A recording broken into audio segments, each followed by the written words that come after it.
The tale begins with a group of men in white uniforms working hard to till the soil. A shout echoes through the air demanding someone to bring water. Next they lay down the straw. Several men stand in a line carrying buckets of water, while another man perched on the edge of a small cliff berates them as slaves, barking orders to speed up their efforts. Nearby, a goblin scribbles notes into a log carried by one of the men. Meanwhile, one man cannot escape the agony of the relentless lashes tearing into his shoulders, nor the mixture of blood and sweat saturating his body.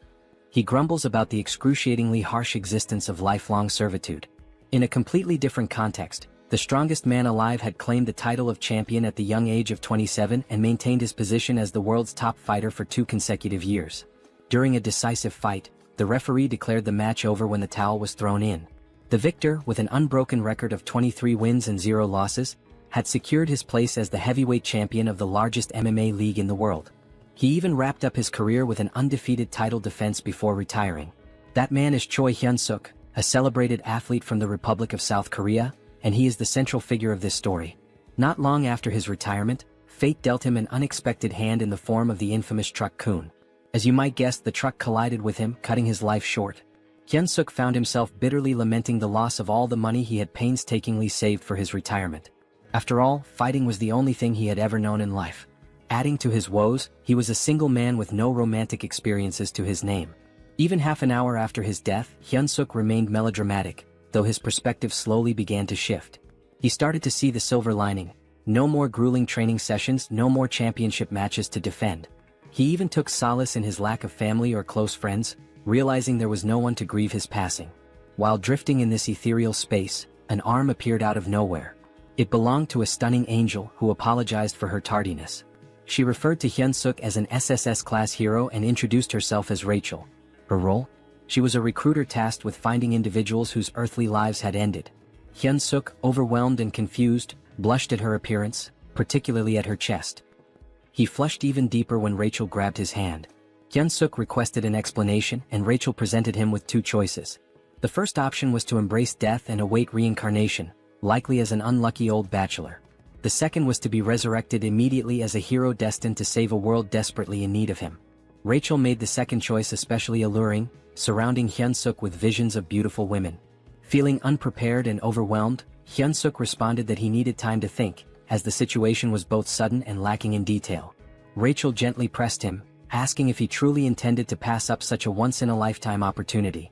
She painted a vivid picture of the rewards awaiting him: wealth, fame, gorgeous women, and even exclusive privileges. Yet, as Rachel continued her pitch, Hyunseok had already started tuning her out. He pondered his options. Choosing to become a hero meant fighting once more, a path he had just retired from. The alternative, peacefully awaiting reincarnation, seemed far more appealing. Rachel, noticing his lack of enthusiasm, decided to amplify her efforts. She described how, in the other world, the village chief would run to him barefoot, offering food and hospitality from the very start. Hyunseok would be warmly welcomed and would easily complete any quests given to him. Rachel went on to say that the chief might even offer his daughter, renowned as the most beautiful woman in the village, to Hyunseok. However, Hyunseok's stoic expression remained unchanged, much to Rachel's growing concern for her recruitment bonus. Switching tactics, Rachel feigned defeat, suggesting Hyunseok simply accept his fate as a lonely bachelor. This caught his attention. To seal the deal, Rachel introduced a chilling thought: there was no guarantee that his next life would even be as a human. This realization struck a chord in Hyunseok's mind. As Rachel began to leave, he grabbed her leg, announcing his decision to accept her offer. Feigning indifference, Rachel coyly asked him to repeat himself. Hyunseok tightened his grip, shouting that he would indeed take on the role of a hero. Satisfied, Rachel grinned and suggested they begin immediately. Bewildered, Hyunseok asked what she meant. A glowing magic circle appeared beneath him, signaling the start of his journey. Protesting his lack of preparation, Hyunseok realized there was no stopping what had already begun. Rachel insisted that the breathtaking world awaiting Hyunseok was already prepared for his arrival. She wished him an incredible adventure, though she couldn't help but complain about how difficult he made things, even though he ultimately agreed to go. Suddenly, Rachel received a call. She picked up and reported that the prospective hero, known 137,421, Hyunseok, had just completed his transmigration.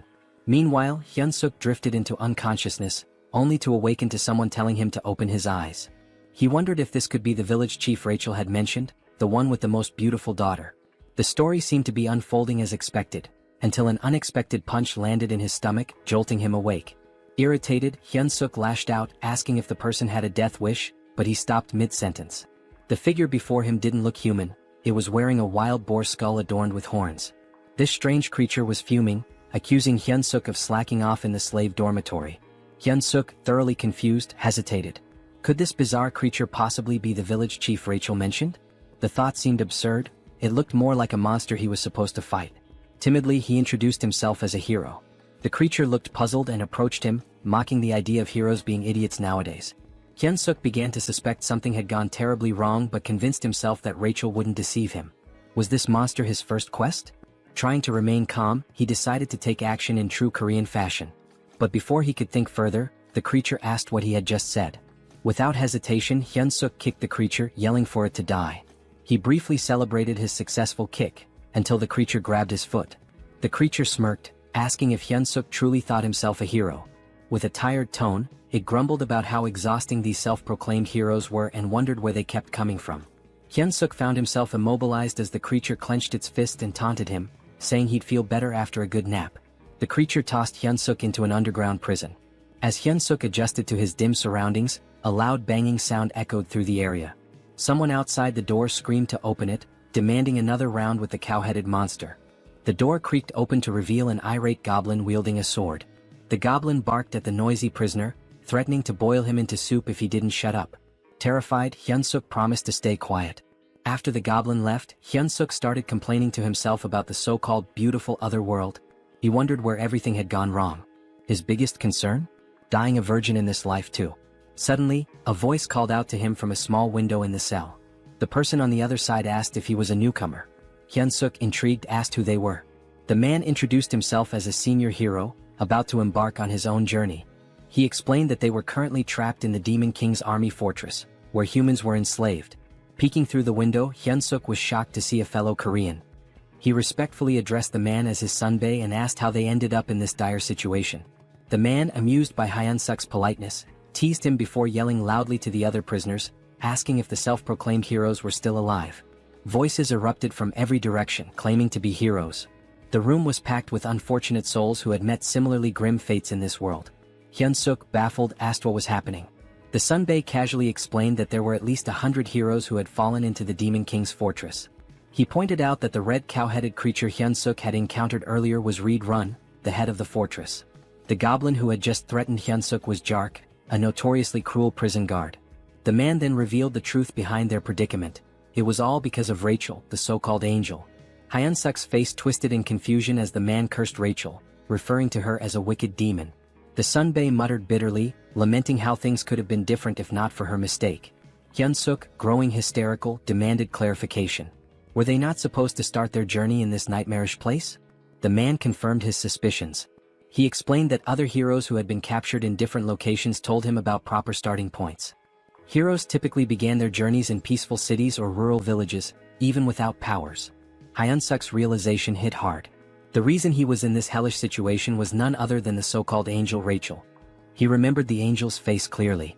A few days later, we find ourselves observing the 2nd Slave Squad of the 3rd Battalion within the Demon King's army. Humans were forced to work under harsh conditions, with goblins supervising them closely. The humans were even made to chant, "Let's crush the humans, let's devour the humans." Hyunseok's body shook with exhaustion as he carried an enormous log, a goblin perched lazily on top. Eventually, a bell rang, signaling the end of the day's labor. The goblin ordered them to return to their cells. Back in his prison cell, Hyunseok reflected on how the prison conditions almost seemed better in comparison. He recalled the angel's promise about special privileges for heroes. He decided to try a popular command often used in these scenarios, status window. To his surprise, it worked and his status appeared before him. As he examined his stats, he learned some basic information about his strength and abilities. Hyunseok muttered something about what he had discovered, catching the attention of the man in the neighboring cell. The man, overhearing him, was surprised to learn that Hyunseok already had stamina at level 1. Hyunseok confirmed it and mentioned his strength stat was at 28. The man, recalling Hyunseok's reputation as a former champion, was amazed. He hadn't expected Hyunseok to be so exceptional, especially with stats exceeding 30 at level 1. Hyunseok, however, dismissed the praise, pointing out that he was still just a slave. The man remained optimistic, assuring Hyunseok that someone with his potential could definitely escape and become a true hero. Hyunseok, unconvinced, feigned sleep. In reality, he was preoccupied with his low level, doubting it would help him break free. As the night deepened and the man finally fell asleep, Hyunseok quietly got up to check his status window again. He noticed two intriguing options: mana that could grant superhuman strength and something called hero points. Hyunseok realized that the other so-called heroes didn't seem to know about hero points, as no one had ever earned any. Suddenly, a familiar light appeared, and the angel re-emerged, flaunting her appearance. With a teasing smile and a playful pout, she greeted him with a cheerful, "Long time no see." She provocatively asked whether she should reveal some important information about hero points. Before she could finish, Hyunseok grabbed the diminutive Rachel in his hands, his expression dark with frustration. He told her bluntly that he didn't care about hero points or anything else she had to say. At that moment, his priority was giving her a piece of his mind. Moments later, Rachel found herself tied up and dangling like bait on a fishing line.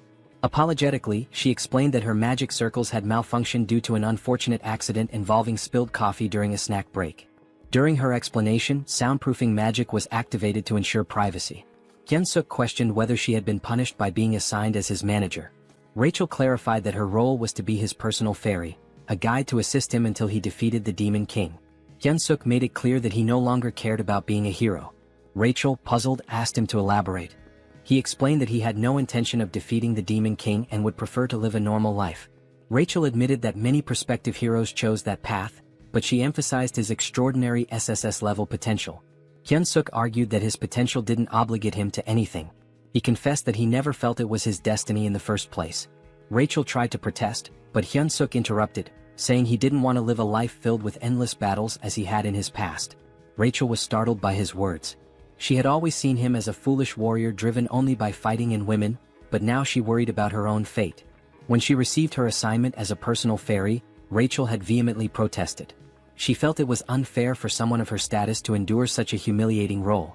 Nevertheless, she was ordered to stay by Hyunseok's side until he defeated the Demon King, and the decision was final. A personal fairy, she was told, must actively support and share both successes and failures with their assigned warrior. Despite her protest, she was teleported directly to the demon fortress. Back in the present, Hyunseok deduced that a personal fairy was obliged to obey their warrior's commands. Using this to his advantage, he instructed Rachel to contribute to his escape plan. Reluctantly, she agreed. A sudden noise from the door made Hyunseok act quickly, grabbing Rachel to conceal her presence. Goblins were waking the prisoners for the next day's labor. Rachel grumbled that she could use her stealth abilities without his interference. Even after roll call was complete, Hyunseok noticed that Jark, the cruel goblin guard, was still lingering by his door. The Jark informed Hyunseok that Raedran had summoned him to his office. Once there, Raedran brought up an unexpected topic. Apparently, Hyunseok had been working diligently these days. Hyunseok was utterly shocked while the Jark casually lounged on his shoulders. He couldn't believe that the foul-smelling goblin had actually complimented him. Raedran admitted that initially he had thought Hyunseok was just another lunatic human, but seeing his recent efforts had changed his perspective. That was why Raedran proposed a new role for him, head slave. Hyunseok was baffled and had no idea what Raedran was implying. Raedran elaborated, explaining that the workload had significantly slowed down recently, and someone needed to step up to manage the humans. Rachel anxiously hoped Hyunseok would refuse the offer outright. She whispered furiously, pestering him to decline, even yelling that a hero should never submit to officers in the Demon King's army. Both Raedran and the Jark heard the commotion and asked what the noise was. Hyunseok quickly shouted that he'd handle everything and ensure the humans worked harder. To distract them, he exaggeratedly bowed, slamming his head on the desk with a loud thud. Raedran was delighted. He confessed that, contrary to his first impression, he was beginning to like Hyunseok. He even promised to write him a special recommendation letter to join the Demon King's army, if he continued to perform well. Hyunseok was dismissed but felt despair deep down, watching his escape plans crumble. A few days later, the humans were chanting while working. Hyunseok strutted around, smugly scolding one worker for being too slow. He mocked, "Even my grandma could run faster than that." With such an attitude, he looked perfectly suited for the Demon King's army. The system window popped up, revealing that his hidden skill, charisma, had increased. Due to his leadership experience, Hyunseok exclaimed that being the head slave was the best. The other men exchanged worried glances, convinced he had lost his sanity. They whispered about him behind his back. Rachel, however, reprimanded him, warning that this behavior could land them in serious trouble. Hyunseok dismissed her concerns, telling her to trust his plan. He added arrogantly, "A sparrow like you can't understand the strategies of a phoenix like me?" When a man collapsed to his knees, Hyunseok scolded him harshly. The system window notified him that Reed-run's favorability towards him had increased. Hyunseok saluted dramatically and thanked Reed-run, declaring his loyalty. Rachel exploded in frustration, reminding Hyunseok of his desire for adventure and escape. Hyunseok scratched his head, explaining sheepishly that he was simply following the system's guidance. He reasoned that obeying the system was part of being a hero. Rachel argued furiously, insisting that boosting the Demon King's army officials' favorability was absurd and completely unlike any hero quest she had ever seen. Hyunseok stood firm, claiming it was the truth, even offering to read the quest description aloud. He read, "You who have found yourself trapped in the Demon King's fortress due to an idiot's mistake?" Rachel cut him off, arguing that the language was far too informal for a system message, which should always use neutral, precise wording. Hyunseok shrugged, insisting that perhaps an SSS-level hero system worked differently. The previous night, Rachel had made a scene, accusing Hyunseok of accepting the head slave position too willingly. Hyunseok retorted that she was the crazy one, not him. Out of nowhere, a system message had appeared, addressed to Hyunseok. It stated, "You who have found yourself trapped in the Demon King's fortress due to an idiot's mistake might feel as frustrated as someone discovering an empty toilet paper roll. However, this is an opportunity. To become a true hero, you must gain the favor of the Demon King's officer, Red Run, and earn 100 hero points." Hyunseok had been stunned at the time but realized this was his only viable option. Now back at work, Hyunseok led the slaves in singing the Demon King's Third Army Corps song. Rachel was puzzled, realizing only high-ranking figures could alter quest objectives. She wondered why they would do such a thing for Hyunseok. Suddenly, Jark approached Hyunseok again, instructing him to follow him to Redrun's office. Redrun praised Hyunseok for the significant increase in productivity among the slaves. Hyunseok, feigning humility, attributed the improvement to Redrun's wise decisions. Rachel scoffed, muttering that such shallow flattery wouldn't work. But to her shock, Redrun seemed genuinely pleased, visibly flinching with satisfaction. The system window reappeared, announcing that Hyunseok had achieved his favorability goal and successfully completed the hero quest. He earned 100 hero points, unlocking the beginner hero store with his first points. Both Hyunseok and Rachel were astonished that the plan worked so effectively. With the favorability quest complete and everything progressing smoothly, Hyunseok decided it was time to move on to the next phase of his strategy. He approached Redrun, asking permission to begin training the slaves. Redrun raised an eyebrow and questioned the request. Hyunseok painted an idealistic picture, a group of slaves working in perfect harmony, trained to the point of discipline mastery, each performing the labor of 3 without slacking. He emphasized that with such efficiency, the fortress could be fully constructed within a week. Redrun, however, argued that humans were physically too weak to endure training while continuing their tasks. Unfazed, Hyunseok added that if this plan succeeded, even the commander would heap praises on Redrun. This was enough to convince Redrun, who approved the training without much further thought. Back in his cell, Rachel was dramatically despairing over the situation. She lamented that her hero had completely lost his mind, not only submitting to the Demon King's army but now training slaves on their behalf. She felt utterly hopeless and dejected. Hyunseok, irritated by her theatrics, snapped at her for being so noisy. He assured her he had a plan. Skeptical, Rachel asked if he was trying to make a fool of her again. Hyunseok, quick-witted as always, retorted by asking if she thought he was her. He then revealed his true intentions, using the slaves to stage a rebellion.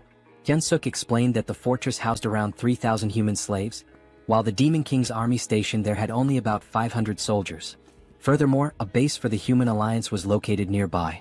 In the chaos of an uprising, they could request reinforcements from the Human Alliance.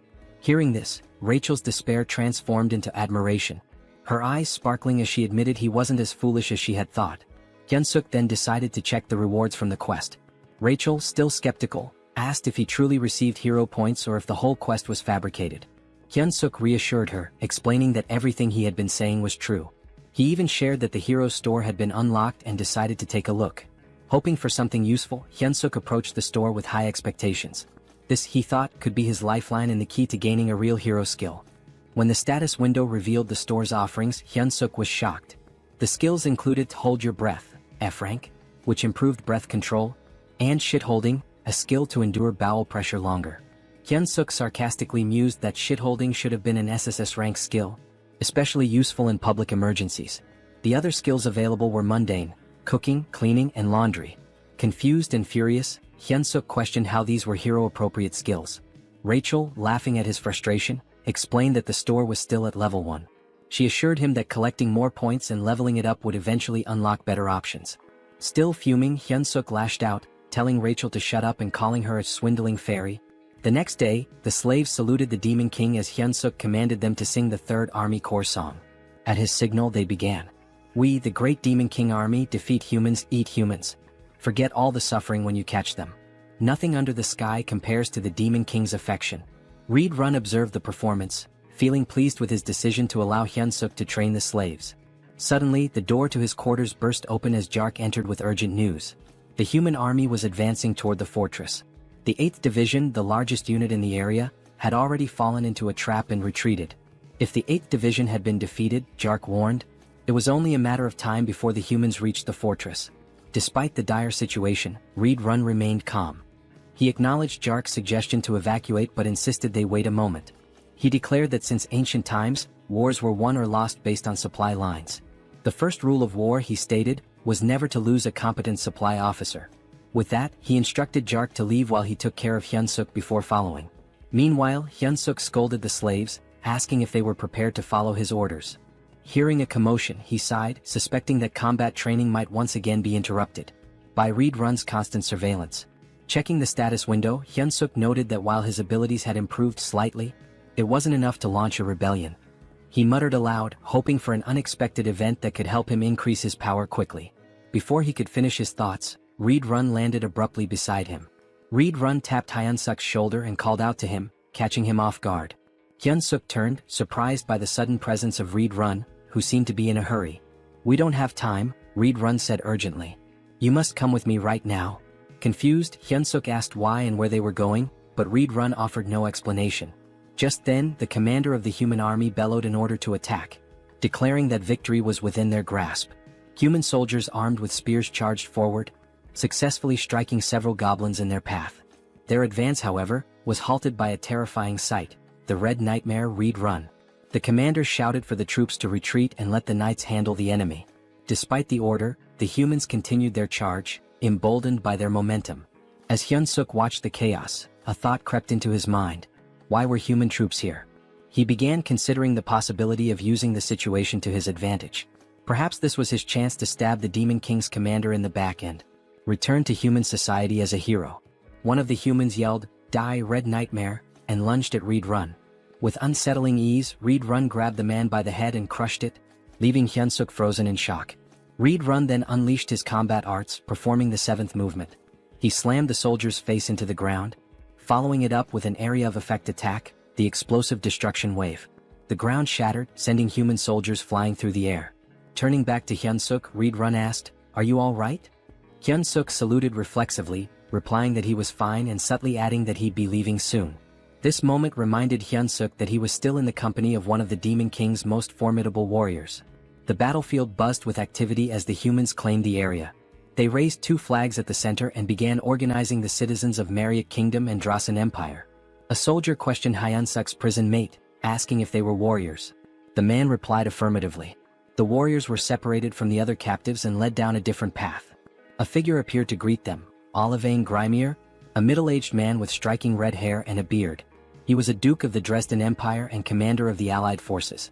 A soldier approached Olivane, reporting that the evacuation had been completed. Olivane praised the soldier for his efforts. The soldier also mentioned that those claiming to be warriors had been drafted. Olivane gave the order to begin. "All soldiers to your positions," he commanded. Moments later, he gave a chilling order, "Annihilate all the warriors before us." Meanwhile, a carriage traversed the forest.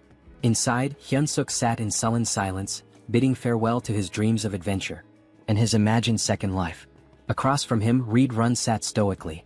Hyunseok couldn't help but think about how Reed Run had effortlessly dispatched everyone chasing them. Their pursuers were no longer a concern. Rachel, attempting to cheer Hyunseok up, remarked that moments of crisis often present opportunities. She suggested they head to the headquarters and properly assess the Demon King army situation. Hyunseok, unimpressed, told her to shut up. Breaking the silence, Reed Run admitted, "I must have fallen asleep for a moment." He looked at Hyunseok and asked, "Did you say something?" Hyunseok quickly covered, claiming he was just mumbling about how honored he was to accompany someone like Reed Run. Reed Run, seemingly touched, expressed his appreciation. He informed Hyunseok that they were nearing the 3rd Corps headquarters and encouraged him to look forward to it. Once we arrive, Reed Run added, I'll officially enlist you in the Demon King's army. Hyunseok turned pale but managed to force out, it's an honor. Rachel too panicked silently. At the headquarters, a guard announced Reed Run's return, prompting the gates to open. Reed Run gestured for Hyunseok to follow, stating that he would take him directly to the commander. It's an absolute honor to meet the commander so soon, Reed Run remarked, though his body language hinted otherwise. He warned Hyunseok to be on his best behavior in the commander's presence if he wanted to live. Recalling an old saying about surviving even in a tiger's den by keeping one's wits, Hyunseok steeled himself and vowed not to give up. At the commander's door, Reed Run announced himself and was granted entry. As the door opened, Hyunseok heard a woman's voice, making him wonder if the commander was human. The figure before them was striking, a woman with long ears, claw-like nails, and her eyes obscured. Her jaw and neck bore a different hue, adding to her otherworldly appearance. She lounged in her chair, wearing stilettos, exuding an aura of command. Welcome back, Reed Run, she said with a smile. She observed that he had gained even more muscle since their last meeting. This woman was Hemis, the commander of the Demon King Army's 3rd Corps. Reed Run responded with a compliment, remarking on how her beauty had become even more radiant. Hyunseok felt his cheeks flush. He couldn't believe that such a stunning woman was a commander. Hemis smiled graciously and thanked Reed Run for his kind words. Meanwhile, Hyunseok was panicking internally, unsure of how to respond. Should he also compliment her beauty? He wrestled with the thought as Reed Run shifted the conversation. Reed Run admitted his shame for failing to defend the fortress. Hemis dismissed his guilt, explaining that the blame lay with the 8th Division commander, not him. She added with a sharp tone, I should have already made a bag out of his hide. Hyunseok felt his breath hitch. Hemis continued, noting that the 8th Division commander had returned alive, but as a disgrace. The pressure Hyunseok felt in her presence was overwhelming, far surpassing anything he had experienced before. He clenched his fists, doing his best to conceal his trembling. Changing the subject, Hemis turned her attention to the human Reed Run had brought. Reed Run introduced him as Hyunseok, the individual he had reported about earlier. He announced that he had brought Hyunseok to officially enlist him in the Demon King Army. Hemis stepped closer, inspecting him. He's cute, she commented casually. She expressed her anticipation for his performance, especially since he had been chosen by Reed Run. Hyunseok, though flustered, managed to stammer out that he would do his best. Hemis, however, remarked skeptically, with that body you won't last long in the demon army. She turned to Reed Run, asking if he agreed. Reed Run nodded, adding, he'll be eaten alive by the others. Reed Run then noted how rare it was for a human to join the demon army and requested permission to train Hyunseok personally. Hemis's response was swift and firm. Absolutely not, she said. She explained that Reed Run's time shouldn't be wasted on a human. Then something startling happened. Hemis began to transform. Her head morphed into something resembling a flower, but one with teeth and a long tongue. Hyunseok's jaw dropped in disbelief as he watched her shove her arm into her own mouth. Moments later, her face returned to normal, and in her arms she held a black dog-like creature. She informed Hyunseok that he would now be tasked with caring for her pet. The creature, though small, looked ferocious. This is Bobo, Hemis introduced him warmly. Isn't he adorable? Hyunseok, on the inside, wondered what kind of pets this could possibly be. He couldn't help but think that it looked like it had come straight from the depths of hell. Also, in his own language, the name Bobo meant stupid, which added an ironic twist to the situation. Reed Run observed the creature and remarked, I can sense immense power in it, even as a baby. Hemis beamed at the acknowledgement, clearly pleased. Hyunseok, however, remained skeptical. Noticing his hesitation, Hemis asked pointedly about his reaction, intimidating him further. Don't you like it? She pressed. Hyunseok quickly backtracked, insisting, it's an honor to care for Bobo. Satisfied with his answer, Hemis handed Bobo over to him. She advised him, Bobo is growing, so don't forget to feed him. He gets unpleasant when hungry. She also warned that assigning new caretakers for Bobo had become a challenge, since he had been eating them all. Rachel's voice rang out loudly, surprising everyone. She had noticed a new hero quest in the system window and couldn't contain her shock. Hyunseok shushed her immediately, fearing she might wake Bobo. The quest details appeared before him. Survive by earning Bobo's affection and secure a better future. The reward was 200 hero points. Hyunseok was stunned. Was he really tasked with winning over a commander's pet? Just then the door opened and a goblin entered, knocking on the frame. Hyunseok greeted it politely, but internally he couldn't help but feel uneasy. Having a goblin as his companion made him feel like he was being treated as a snack. Curious, he asked about previous caretakers. The goblin informed him bluntly that there were none left. They were all dead. The goblin explained that from now on, it would be their job to prepare meals for Bobo. Is that all? Hyunseok asked. Yes, the goblin replied, but just as it was about to bark another order, a shadow loomed over it. It was Bobo licking the goblin's head ominously. Terrified, the goblin clung to Hyunseok's leg, pleading desperately. The goblin even offered Hyunseok his food to save itself. Hyunseok's patience snapped. What are you doing? He shouted. The goblin ignored him, knowing one of them wouldn't survive. Furious, Hyunseok grabbed the goblin and hurled it toward Bobo. You're the one who's dying, he declared as Bobo prepared to make his move. Hyunseok handed the snack to Bobo, who seemed delighted. Without hesitation, Bobo devoured it. Hyunseok and Rachel watched as Bobo happily enjoyed his treat. Later, Rachel found herself in a panic, running for her life. Bobo was chasing her. Desperate for help, she shouted at Hyunseok, but he casually replied, "You better not run too long. He'll get hungry again." Hyunseok's eyes caught something. A new item was available, an extra-large bone. This particular bone could attract Kennedy-type monsters and charm them. It was priced at 30 hero points. Acting quickly, Hyunseok called Bobo and showed him the bone. He threw it and Bobo's eyes lit up with excitement before dashing to fetch it. Meanwhile, Rachel, exhausted from all her flying around, grumbled, "You should have found that sooner." Hyunseok, smug, replied, "That's why my brain doesn't miss the small stuff." He thought the quest would be smooth sailing from then on, but he was wrong. Bobo suddenly lunged at him, narrowly missing and tearing only the hem of his shirt. That's when it hit him. The bone wasn't enough. Bobo needed fresh meat. Rachel asked if he was seriously considering taking Bobo outside. Hyunseok mulled it over, feeling the pressure as Bobo began baring his fangs. Frantically, Hyunseok blurted out the first calming word that came to his mind. "Walk." Bobo froze and immediately changed his demeanor. The feral energy vanished, replaced by a happy, tail-wagging excitement. Bobo even hugged Hyunseok, who sighed in relief. Now outside, Hyunseok searched for the kitchen, but he was utterly lost. Bobo, full of energy, was pulling him in all directions, making things harder. Rachel, scanning the area, admitted she couldn't smell any food. She spotted a goblin and suggested asking it for directions. Hyunseok approached the goblin, who looked puzzled to see a human. As Bobo reverted to his wild nature, the goblin froze in terror. Hyunseok tried to reassure the goblin, explaining it was just Bobo's walk time. The goblin, still horrified, asked why a human was walking Bobo. Bobo licked the goblin's face and Hyunseok firmly told him, "You can't eat him." Hyunseok asked where the kitchen was and the goblin, trembling, pointed to the left before sprinting away. Rachel and Hyunseok stared after him, stunned, before bursting into laughter. The goblin's terror was so over the top, it made them question if he really belonged in the demon army. Once the laughter died down, Hyunseok refocused. He was ready to search for meat in the kitchen. Rachel, however, questioned his long-term plans, asking if he intended to care for a dog forever.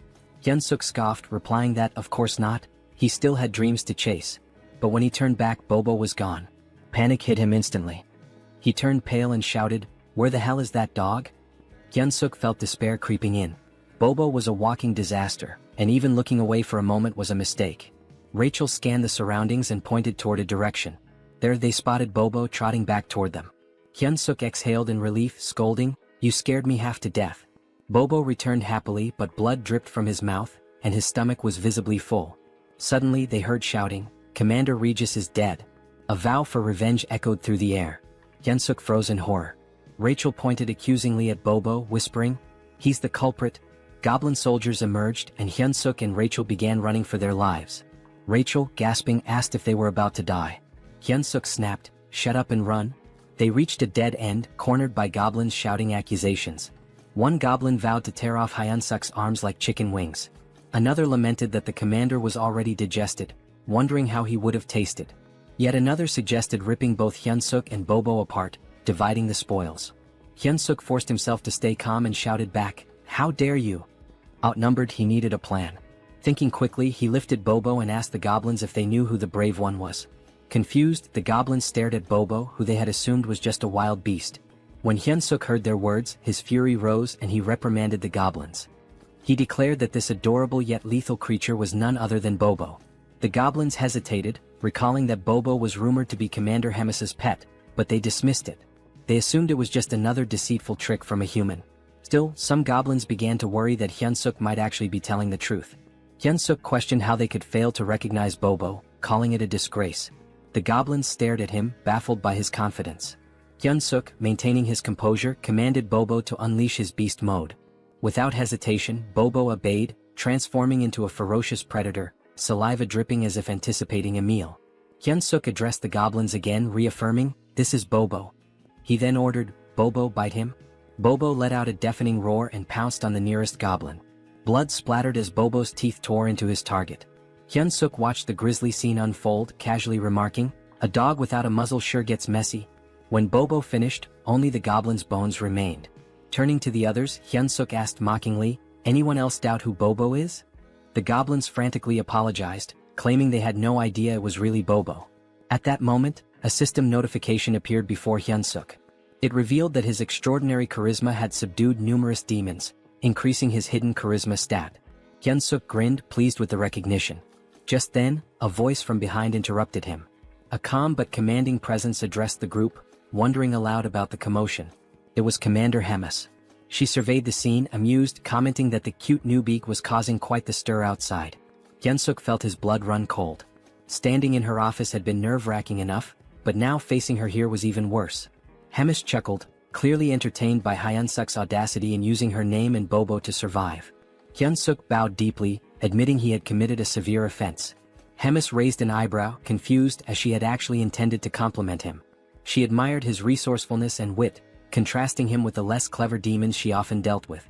"You've got guts too," she added with a smirk. Hyunsuk stammered out a hesitant thank you, unsure if her words were genuine praise or a veiled threat. Hemis elaborated, sharing how the demon army relied heavily on brute strength, often creating unnecessary chaos. When Hyunsuk inquired what kind of trouble she meant, she cryptically replied, "You'll find out soon enough." She shifted the conversation, once again suggesting he consider becoming an executive in the demon army. Hyunsuk was stunned, feeling entirely unqualified, but Hemis dismissed his self-doubt. "You can't keep using my name and Bobo forever," she declared. She explained that the army had a decisive duel system where one could claim their opponent's rank. She gave him 1 month to prepare for a battle. If he won, she would extend her protection for another month. If he continued to succeed, he might even rise to the rank of battalion commander and prove useful. Hyunsuk hesitantly asked what would happen if he lost. "You'll regret surviving the battle," she replied coldly, implying that failure would lead to a fate worse than death. Left with no other option, Hyunsuk accepted. Hemis even chose his opponent on the spot.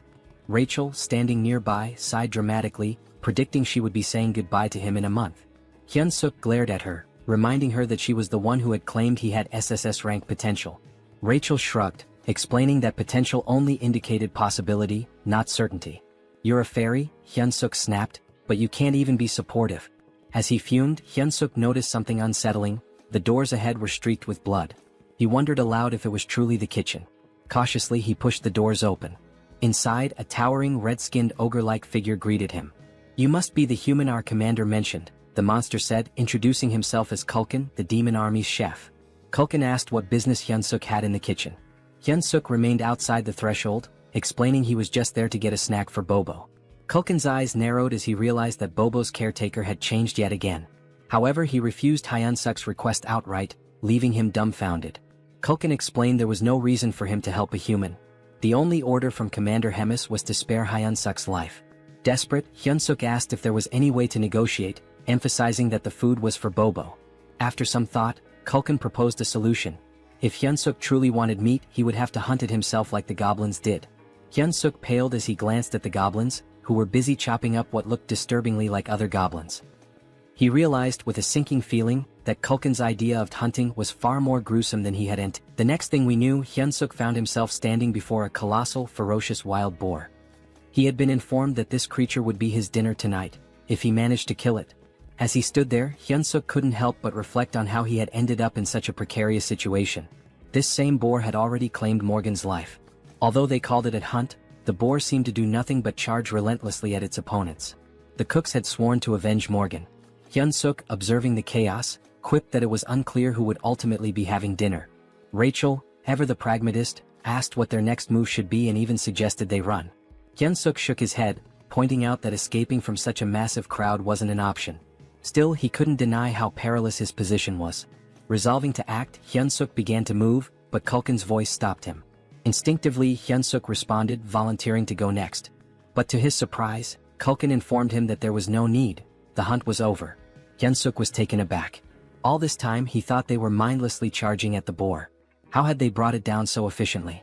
A goblin reported to Kulkin, tallying 12 dead and numerous injured. In Hyunsuk's mind, the cost was far too great. Culkin, however, seemed unfazed, calling the results amazing and declaring a short break before they resumed hunting their next prey. Hyunsuk noticed how little Culkin cared about the casualties. As the cooks busied themselves, Hyunsuk confided to Rachel that escaping was no longer an option. Rachel asked if he intended to join the monster hunts with the others. Hyunsuk replied with a firm no, explaining he had no reason to. He mulled over his predicament and concluded that the only way to increase his stats was to level up, which meant he needed experience points. Rachel agreed with his logic but asked where he planned to find such experience in their current situation. Shamelessly, Hyunsuk inquired if he would still earn experience points if he only landed the killing blow. Rachel confirmed that he would, though she called his plan disgraceful. Her confirmation fueled Hyunsuk's determination. He thanked her and told her they should get moving. Hyunsuk knew his options were limited. He had to grow stronger within a month, especially if Commander Hemis's threats were genuine. Approaching Culkin, Hyunsuk expressed his desire to participate in the next hunt as a member of the brave demon army. Culkin stared at him, making Hyunsuk nervous. Had he overstepped? But Culkin grinned, declaring that he liked Hyunsuk's audacity. Hyunsuk, relieved, offered his thanks while slipping in a few compliments to appease Culkin further. Much to his surprise, Culkin assigned Hyunsuk the role of leading the next hunt. Culkin explained that for their group, the leader's position was the most honorable, reserved for exceptional cases. Hyunsuk, feigning humility, protested that he couldn't possibly stand before the noble demons, adding that the other cooks might object to him taking charge. Culkin, unbothered, simply gave him a thumbs up. Their exchange was interrupted by an urgent call for Culkin. "What's wrong?" the chef asked. A cook reported a monster invasion, describing the sound of the monster's cry as a signal that an urn had arrived. Hyunsuk, confused, asked if they were in danger. Culkin dismissed the concern, though he added that urn meat wasn't particularly good. Drawing a knife from his back, Culkin rallied everyone to arm themselves, announcing that they would hunt the urn and add its meat to the dinner menu. Hyunsuk saw this as an opportunity. All he had to do was stay close and land the final blow. Rachel handed him something. A system notification appeared, showing a slight boost to his health and strength for 3 minutes. Rachel confidently brushed off his gratitude, but instead of thanking her, Hyunsuk bonked her on the head, grumbling about why she hadn't used it on him earlier. Motivated, Hyunsuk sprinted to position himself for the last hit. As he ran, he forced himself to focus on his goals. He pictured a noble blonde lady, no less than 5 children with bunny-like features and a peaceful retirement. He wasn't planning to die again as a defeated, loveless loser. With renewed determination, Hyunsuk leapt into the fray, punching the urn with all his might. The monster fell, and with its death came a flood of system notifications. Hyunsuk was stunned to see his level increase by 4 from a single killing blow. At this rate, he realized he could hit level 20 within a single day. Elated, Hyunsuk felt empowered. Finally, he could grow stronger. Moments later, a trembling cook approached the dead urn, raising a butcher's knife. Before the cook could act, Hyunsuk casually elbowed him, claiming his arm had slipped. He laughed maniacally, his grin wide and menacing. It was almost as if he had lost his mind when he declared that every last hit in the world was now his to claim. Time passed and more monsters were slain. Rachel, visibly drained, asked if they were finished now. Hyunsuk smirked and praised his buff-bot companion for her assistance. All the monsters had been dealt with, and it seemed like the cooks had wrapped up their butchering. But upon closer inspection, he realized the cooks were already gorging themselves on the fresh meat. One of them even shouted for a larger serving, leaving Hyunsuk utterly baffled. Culkin caught sight of him staring and called out, asking what had captured his attention. Hyunsuk questioned whether it was acceptable for the cooks to indulge in the army's food like this. Culkin responded nonchalantly, explaining that it was one of the cook's privileges, especially since monster meat spoils quickly. He added that for common soldiers, having fresh meat was a rare and special opportunity. The chef even admitted that enjoying good food was the main thing keeping him going. A flood of questions raced through Hyunsuk's mind, like what kind of privilege this was or how they managed without a labor union. Despite his skepticism, the chef offered him a portion of the meat, saying he had earned it as a warrior. Hyunsuk hesitated, staring at the meat and contemplating how much the cooks had risked for it. Eventually he took a bite. The flavor wasn't bad, there was a strong smell that oddly enhanced the taste, but overall the meat was bland and chewy. Hyunsuk couldn't help but think that, back in South Korea, this kind of meat wouldn't sell for long. The realization struck him. These cooks were risking their lives for mediocre meat. His thoughts shifted to an idea. What if he created a dish better than this? It dawned on him that he could win their loyalty through their stomachs, earning their favor and becoming the kitchen's god. He opened the Hero Shop interface, much to Rachel's surprise. After spending points on a skill and an item, he revealed his purchases. A cooking skill ranked F, costing 50 points, and a seasoning loaded with MSG for 20 points. Rachel looked at him in disbelief, scolding him for wasting points on salt. Hyunseok dismissed her criticism, explaining that she was underestimating its potential. He demonstrated, sprinkling the seasoning over the meat. The transformation was immediate. The aroma became rich and the meat turned juicy and inviting. Hyunseok felt triumphant, imagining himself as the god of this new culinary world. He presented the enhanced meat to Kulkin, who initially declined, saying he was already full. But Hyunseok insisted, claiming he had poured his soul into the dish and could die happy if Kulkin tasted it. Reluctantly, Kulkin took a bite. The flavor transported him to his childhood. He remembered his mother asking if he wanted meat for dinner, a memory so vivid it brought tears to his eyes. Afterward, Hyunseok left with a bag of meat, a gift from the chef, who reminded him that it would stay fresh for only 2 days. When Hyunseok returned, Bobo charged at him, startling him. Quickly, he handed over the meat, calming Bobo instantly. Hyunseok encouraged Bobo to eat to his heart's content, pulling out every piece of meat from the bag. Bobo devoured it happily, and Hyunseok even promised to bring more tomorrow, earning a boost in Bobo's affinity. This also completed their hero quest, awarding them 200 hero points, exactly as Hyunseok had planned. Rachel noticed his success and pointed out an item on his screen that could enhance his stats. When she asked why he hadn't used it, Hyunseok explained that he avoided it because he didn't know how it worked, blaming it certain idiots who had skipped the tutorial. Rachel, unfazed, reassured him that it wasn't too late. She began explaining how bonus points worked. Strength increases power. Stamina boosts endurance and resilience. Agility improves reflexes and speed. Mana corresponds to magic. When Hyunseok asked about charisma, Rachel explained it was a hidden stat that couldn't be leveled up with bonus points, only through proper training. She advised him to balance the stats equally, but Hyunseok disagreed, believing it would be more effective to focus solely on strength. Rachel was taken aback by his train of thought. She explained that while focusing on strength might work at the beginning, mana becomes crucial as things progress. It's clear that a body enhanced by mana far surpasses one built purely on muscle training. Hyunseok adjusted his points and asked Rachel if the distribution was acceptable. Rachel examined it and admitted it wasn't bad. She then instructed him to visit the shop and purchase a fundamental skill for mana control. Curious, Hyunseok asked what mana control entailed. Rachel explained that it was essentially a skill to help him manage and manipulate his mana efficiently. She estimated the cost at around 100 hero points. Hyunseok began searching for it in the shop, only to find nothing. Rachel was shocked as it was supposed to be a common item. Disappointed, Hyunseok muttered how he'd thought she'd finally be of use. Frustrated, he even accused her of being completely useless. Rachel defended herself, insisting it should have been there. 3 weeks later, Hyunseok reached level 100, but the process had taken longer than he expected. Rachel remarked that the experience points required increased significantly as he leveled up. Hyunseok pondered whether any other heroes were working as tirelessly as he was. Rachel informed him that he had already become a sinecure.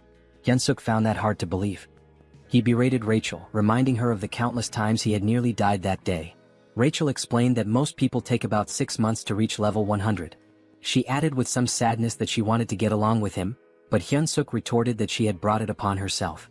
At that moment, the door opened and a goblin entered, informing Hyunseok that the commander wanted to see him. When Hyunseok arrived at Hemis's office, she greeted him warmly. She remarked that he looked healthier than before and had clearly grown stronger. She noticed that his mana had doubled. Hyunseok explained that he had been working hard to provide the best quality meat for Bobo every day. Hemis, however, commented on how rapidly his strength was increasing. She asked if it had something to do with the hero leveling system. Hyunseok froze, realizing that Hemis knew he was a hero. He wondered how long she had known. Hemis assured him that she had figured it out the first time they met. He asked her how she knew. She explained that she had a connection to someone who was deeply interested in heroes. Hemis then asked why he thought she had summoned him. Hyunseok tried to guess, mentioning his recent battles. She reminded him of their promise and asked if he remembered it. When Hyunseok affirmed that he did, she scolded him for his behavior. Suddenly, Hemis transformed into a monstrous flower-eating creature. She expressed her frustration with how quickly he was leveling and warned him to work harder if he wanted to survive. For her, it was all about entertainment. Hyunseok recalled how crowds are most thrilled not by flashy performances or easy victories but by dramatic, unexpected twists. He realized she had set him up against an opponent he could never hope to beat. Rachel, panicked, yelled, asking what his plan was. Hyunseok told her to stay calm and let him think. He reasoned that his best course of action was to gather as much information as possible about the opponent before the battle. Hyunseok intended to study their strength carefully. Rachel pointed out that they only had the opponent's name, questioning how he planned to identify them. Hyunsuk revealed his plan to buy an item from the hero shop called the Combat Power Meter. The device, costing 50 hero points, would measure an individual's strength, stamina, agility, and mana. Hyunsuk intended to use it to gauge his opponent's power level and then train against someone with a similar level. Rachel sighed, teasing him for only being clever in critical moments. Hyunsuk fired back, saying it was better than always being useless. They tested the combat power meter on Rachel first. Her combat power was 375. She admitted she couldn't tell if that was high or low, so she suggested measuring Hyunsuk's. Hyunsuk handed her the device, waiting for the results. However, Rachel appeared confused. Hyunsuk asked if she had seen anything. Rachel hesitated, then claimed the device must be broken, as she couldn't comprehend why his stats were higher than hers. Hyunsuk's strength was revealed to be 1,560. He smugly asked Rachel if she was sure she wasn't the weaker one between the two of them. Rachel, feeling dejected, admitted she had a strength level of 10,000 just a month ago. Hyunsuk asked if the combat power meter had worked properly despite her doubts. They checked Bobo's combat strength, and the damn dog had an insane 47,422 strength. Rachel felt utterly humiliated knowing that both she and Hyunsuk were weaker than a dog. Hyunsuk found the situation amusing, joking that maybe Bobo's breed had received a buff. Stepping outside, he decided to survey the strength levels of other orcs. He noticed that goblins, who looked the weakest, had considerably lower stats compared to the other orcs, most of whom had numbers comparable to his own. Suddenly, someone announced Captain Bulkman's arrival, prompting everyone to salute. As the captain passed by, Hyunsuk used the combat power meter and discovered Bulkman's strength was an impressive 14,300. Hyunsuk observed that individuals with combat strength over 10,000 typically held commander-level positions. He confirmed with Rachel whether his opponent was truly a platoon leader. Rachel affirmed this, adding that the opponent's name was Kirkin. Rumor had it that Kirkin was an orc with the intelligence of a pig. Hyunsuk reasoned that a platoon leader should only have around 3,000 strength, meaning he might have a shot if he leveled up some more. Determined, he searched for Kirkin. When he found him, the combat power meter showed Kirkin's strength at 6,671. Rachel bluntly stated that the situation essentially meant Hyunsuk was being sent to die. At that moment, Hyunsuk received a hero quest. The system window displayed a notification, stating that his odds of defeating Kirkin were almost zero. However, because persevering through impossible situations was his defining trait, he was being given a chance. He needed to raise his combat strength to 3,000 within a week. The reward? 300 hero points. Hyunsuk sarcastically commented on how perfectly timed the quest was, jokingly wondering if the system was spying on him. Despite the grim odds, he accepted the challenge, realizing it was a do-or-die situation. He resolved to outwit both his observer and Hemis to survive. The next morning in the kitchen, Hyunsuk made his presence known. Kulkin greeted him and took note of the goggles Hyunsuk was wearing, finding them intriguing. He asked where Hyunsuk had gotten them. Hyunsuk casually replied that he'd seen others wearing them and decided to get a pair himself. Kulkin speculated that it must be a trend among the younger generation before quickly changing the topic. He instructed Hyunsuk to get ready for the hunt. Curious, Hyunsuk used the combat power meter on Kulkin and discovered his strength was an overwhelming 35,230. This perplexed Hyunsuk as it far exceeded the typical strength of a captain. Looking around, he realized that even the other cooks had high combat strengths due to their constant battles with demonic beasts. This gave Hyunsuk an idea. If he could spar against someone with a similar strength level to Kirkin, he could prepare himself better for the upcoming fight. Hyunsuk requested permission from Kulkin to spar with one of the cooks, explaining that it would help him improve and contribute more effectively. Kulkin initially dismissed the idea, stating that Hyunsuk was already strong enough for a human and didn't need to rush things. However, Hyunsuk subtly threatened Kulkin, saying he'd eat the high-quality meat for himself if he wasn't allowed to spar. Reluctantly, Kulkin relented and asked Hyunsuk to choose his sparring partner. Later, as the cooks prepared for the hunt, they were surprised to learn that Hyunsuk was planning to fight Golbachev, a cook with a combat strength of 2,620. Some wondered if this would be Hyunsuk's last day alive. The goblins, however, voiced their discontent, as they didn't want to lose Hyunsuk, who provided them with delicious meat.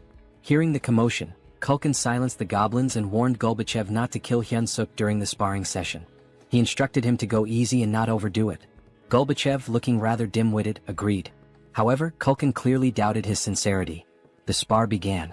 Hyunsuk, brimming with determination, charged at Golbachev. Golbachev reminded himself of Kulkin's warning not to kill Hyunsuk. When he swung a punch, Hyunsuk skillfully dodged, observing that Golbachev's movements were largely instinctual. Capitalizing on this, Hyunsuk launched a counterattack.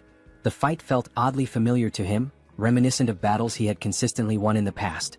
In the blink of an eye, the match concluded with Hyunseok declared the victor. The goblins were in disbelief.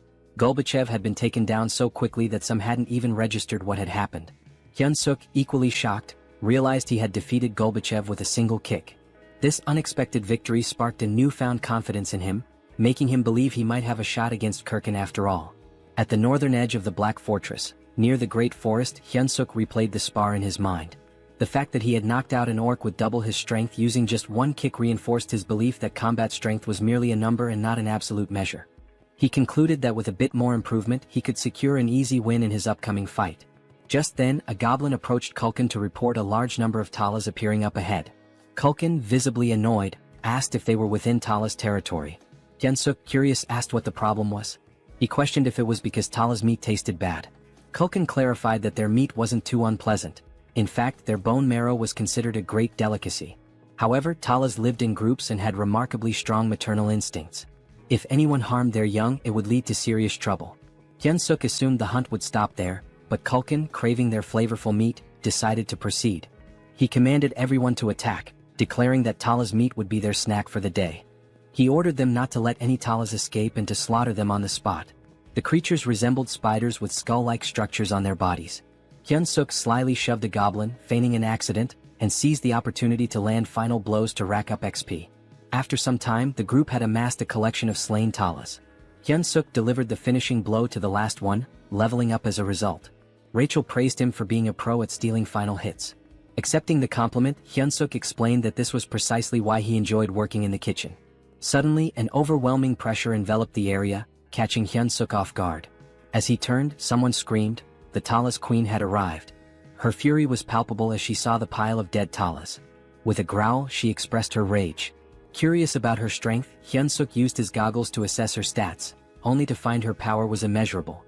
The horrifying reality was clear. They had just mercilessly killed her children. Hyunseok spun around to ask the chef what to do, only to find him fleeing. The chef shouted for everyone to survive and meet again later. Hyunseok thought bitterly about the chef's irresponsibility when a loud noise drew his attention. Someone barked orders for everyone to scatter. Weak goblins were being torn apart as the enraged Tala's queen screamed, her cry so deafening that Hyunseok had to cover his ears to endure it.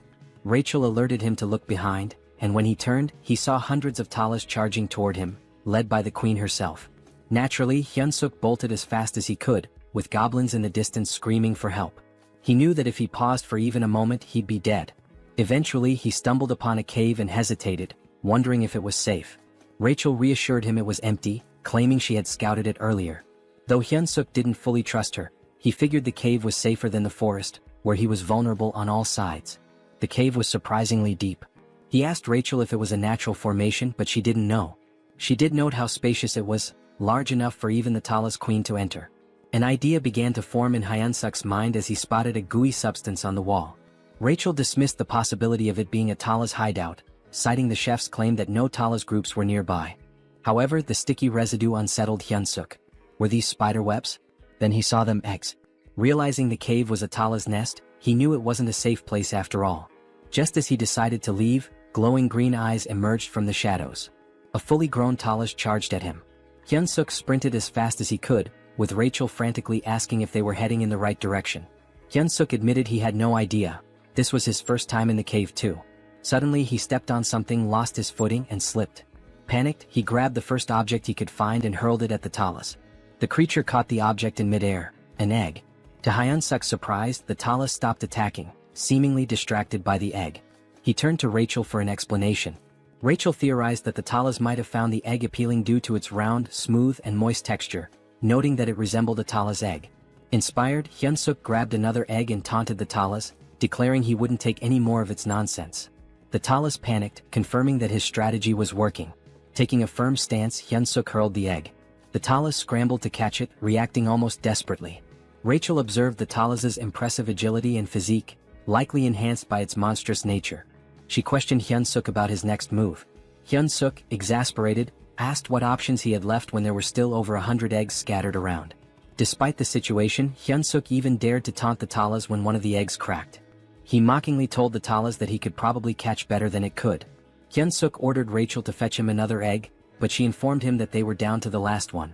Panic set in as Hyunseok turned pale, realizing he had seriously messed up. The Talas let out a furious growl and lunged at them. Hyunsuk quickly ordered Rachel to cast a buff spell. The Talas queen was seething with rage, but Hyunsuk noticed that she was already drained from chasing after the eggs. He steadied himself and focused, knowing he could seize victory. As the Talas queen charged at him, Hyunsuk prepared his ultimate attack, Paradise Reincarnation Shot. Instead of retreating, he confronted the monster head-on, delivering a powerful strike that defeated the Talas. Several system notifications popped up, confirming that Hyunsuk had leveled up. Rachel rushed over to check on him, asking if he was alright. Hyunsuk admitted he wasn't, joking that he felt like he was dying right then and there. He suggested they find a safer spot. To his surprise, Rachel revealed that she could also use healing magic. Hyunsuk praised her, remarking that investing in mana points had really paid off. Rachel, however, modestly explained that her magic wasn't very potent and could mostly just stop bleeding. Hyunsuk allocated his newly earned stat points and decided to head back. At level 108, his stats now stood at Strength 56 plus 2, Agility 53 plus 2, Stamina 55 plus 2, Mana 53 plus 2 and Charisma 27. He felt a sense of accomplishment with his now balanced stats, even though he wasn't sure how to utilize them all just yet. He considered it an investment for future endeavors. Suddenly, a familiar voice echoed in the cave. It was Kulkin, delighted to see Hyunsuk alive. Hyunsuk asked why Kulkin was there. Kulkin explained that he'd found the cave while fleeing and thought they were lucky to have made it out alive. But Kulkin froze when he realized it was the Tala's nest. He spotted the scattered items on the ground. Hyunsuk revealed that they were Tala's eggs, explaining that this was where the Talas laid them. Kulkin's eyes lit up upon hearing this. He excitedly mentioned that Tala's eggs were an extremely rare delicacy, reserved for high-ranking officials. Hyunsuk, irritated, yelled at Kulkin to focus since they needed to escape. Kulkin remarked that the Talas queen was likely already in the cave and admitted that defeating her would require someone of division commander rank or higher. He resigned himself to the idea that the egg would be his final meal. Suddenly, voices echoed from the entrance. The surviving goblins had arrived, along with the head chef. Kulkin acknowledged those who barely made it and offered them a taste of the precious egg. Hyunsuk silently vowed not to let this be his last meal, especially since he hadn't yet enjoyed his wife's 5-dish spread. Determined, he refused to die in such a pitiful place. Meanwhile, in Hemis's office, someone greeted the commander, commenting on his usual stiff demeanor. She inquired if he had completed his assigned mission. Readrun reported that he had successfully captured the Holy Empire's next saintess as instructed. Impressed, Hemis praised Readrun for infiltrating a fanatical cult in just 3 weeks. She patted his head, causing him to blush. Their moment was interrupted by a knock at the door. Annoyed, Hemis remarked on the interruption. A goblin informed her of an urgent report regarding the cooks sent to gather ingredients.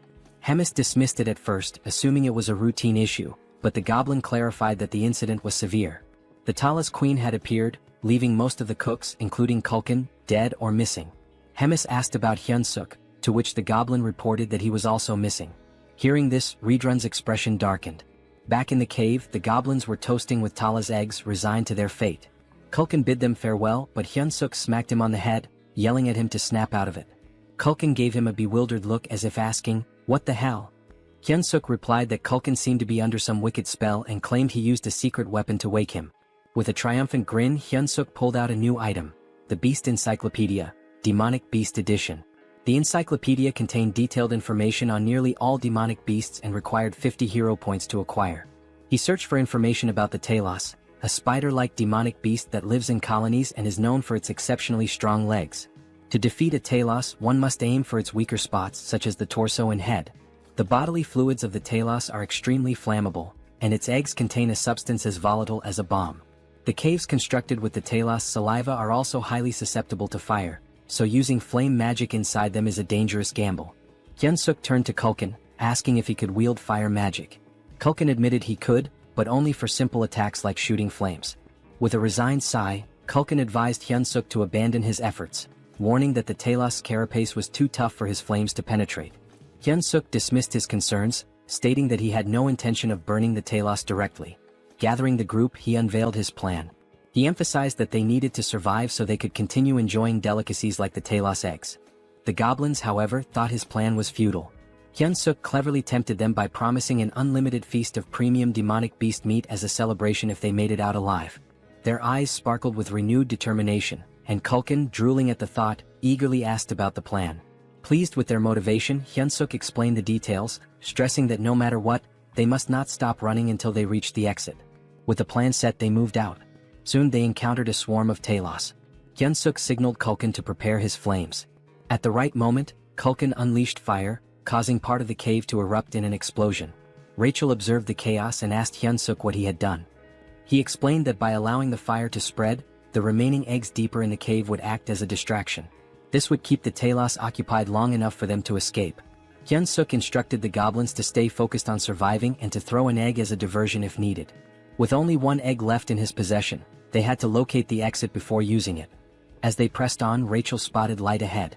Hyunseok guided the group toward it, urging them to keep running.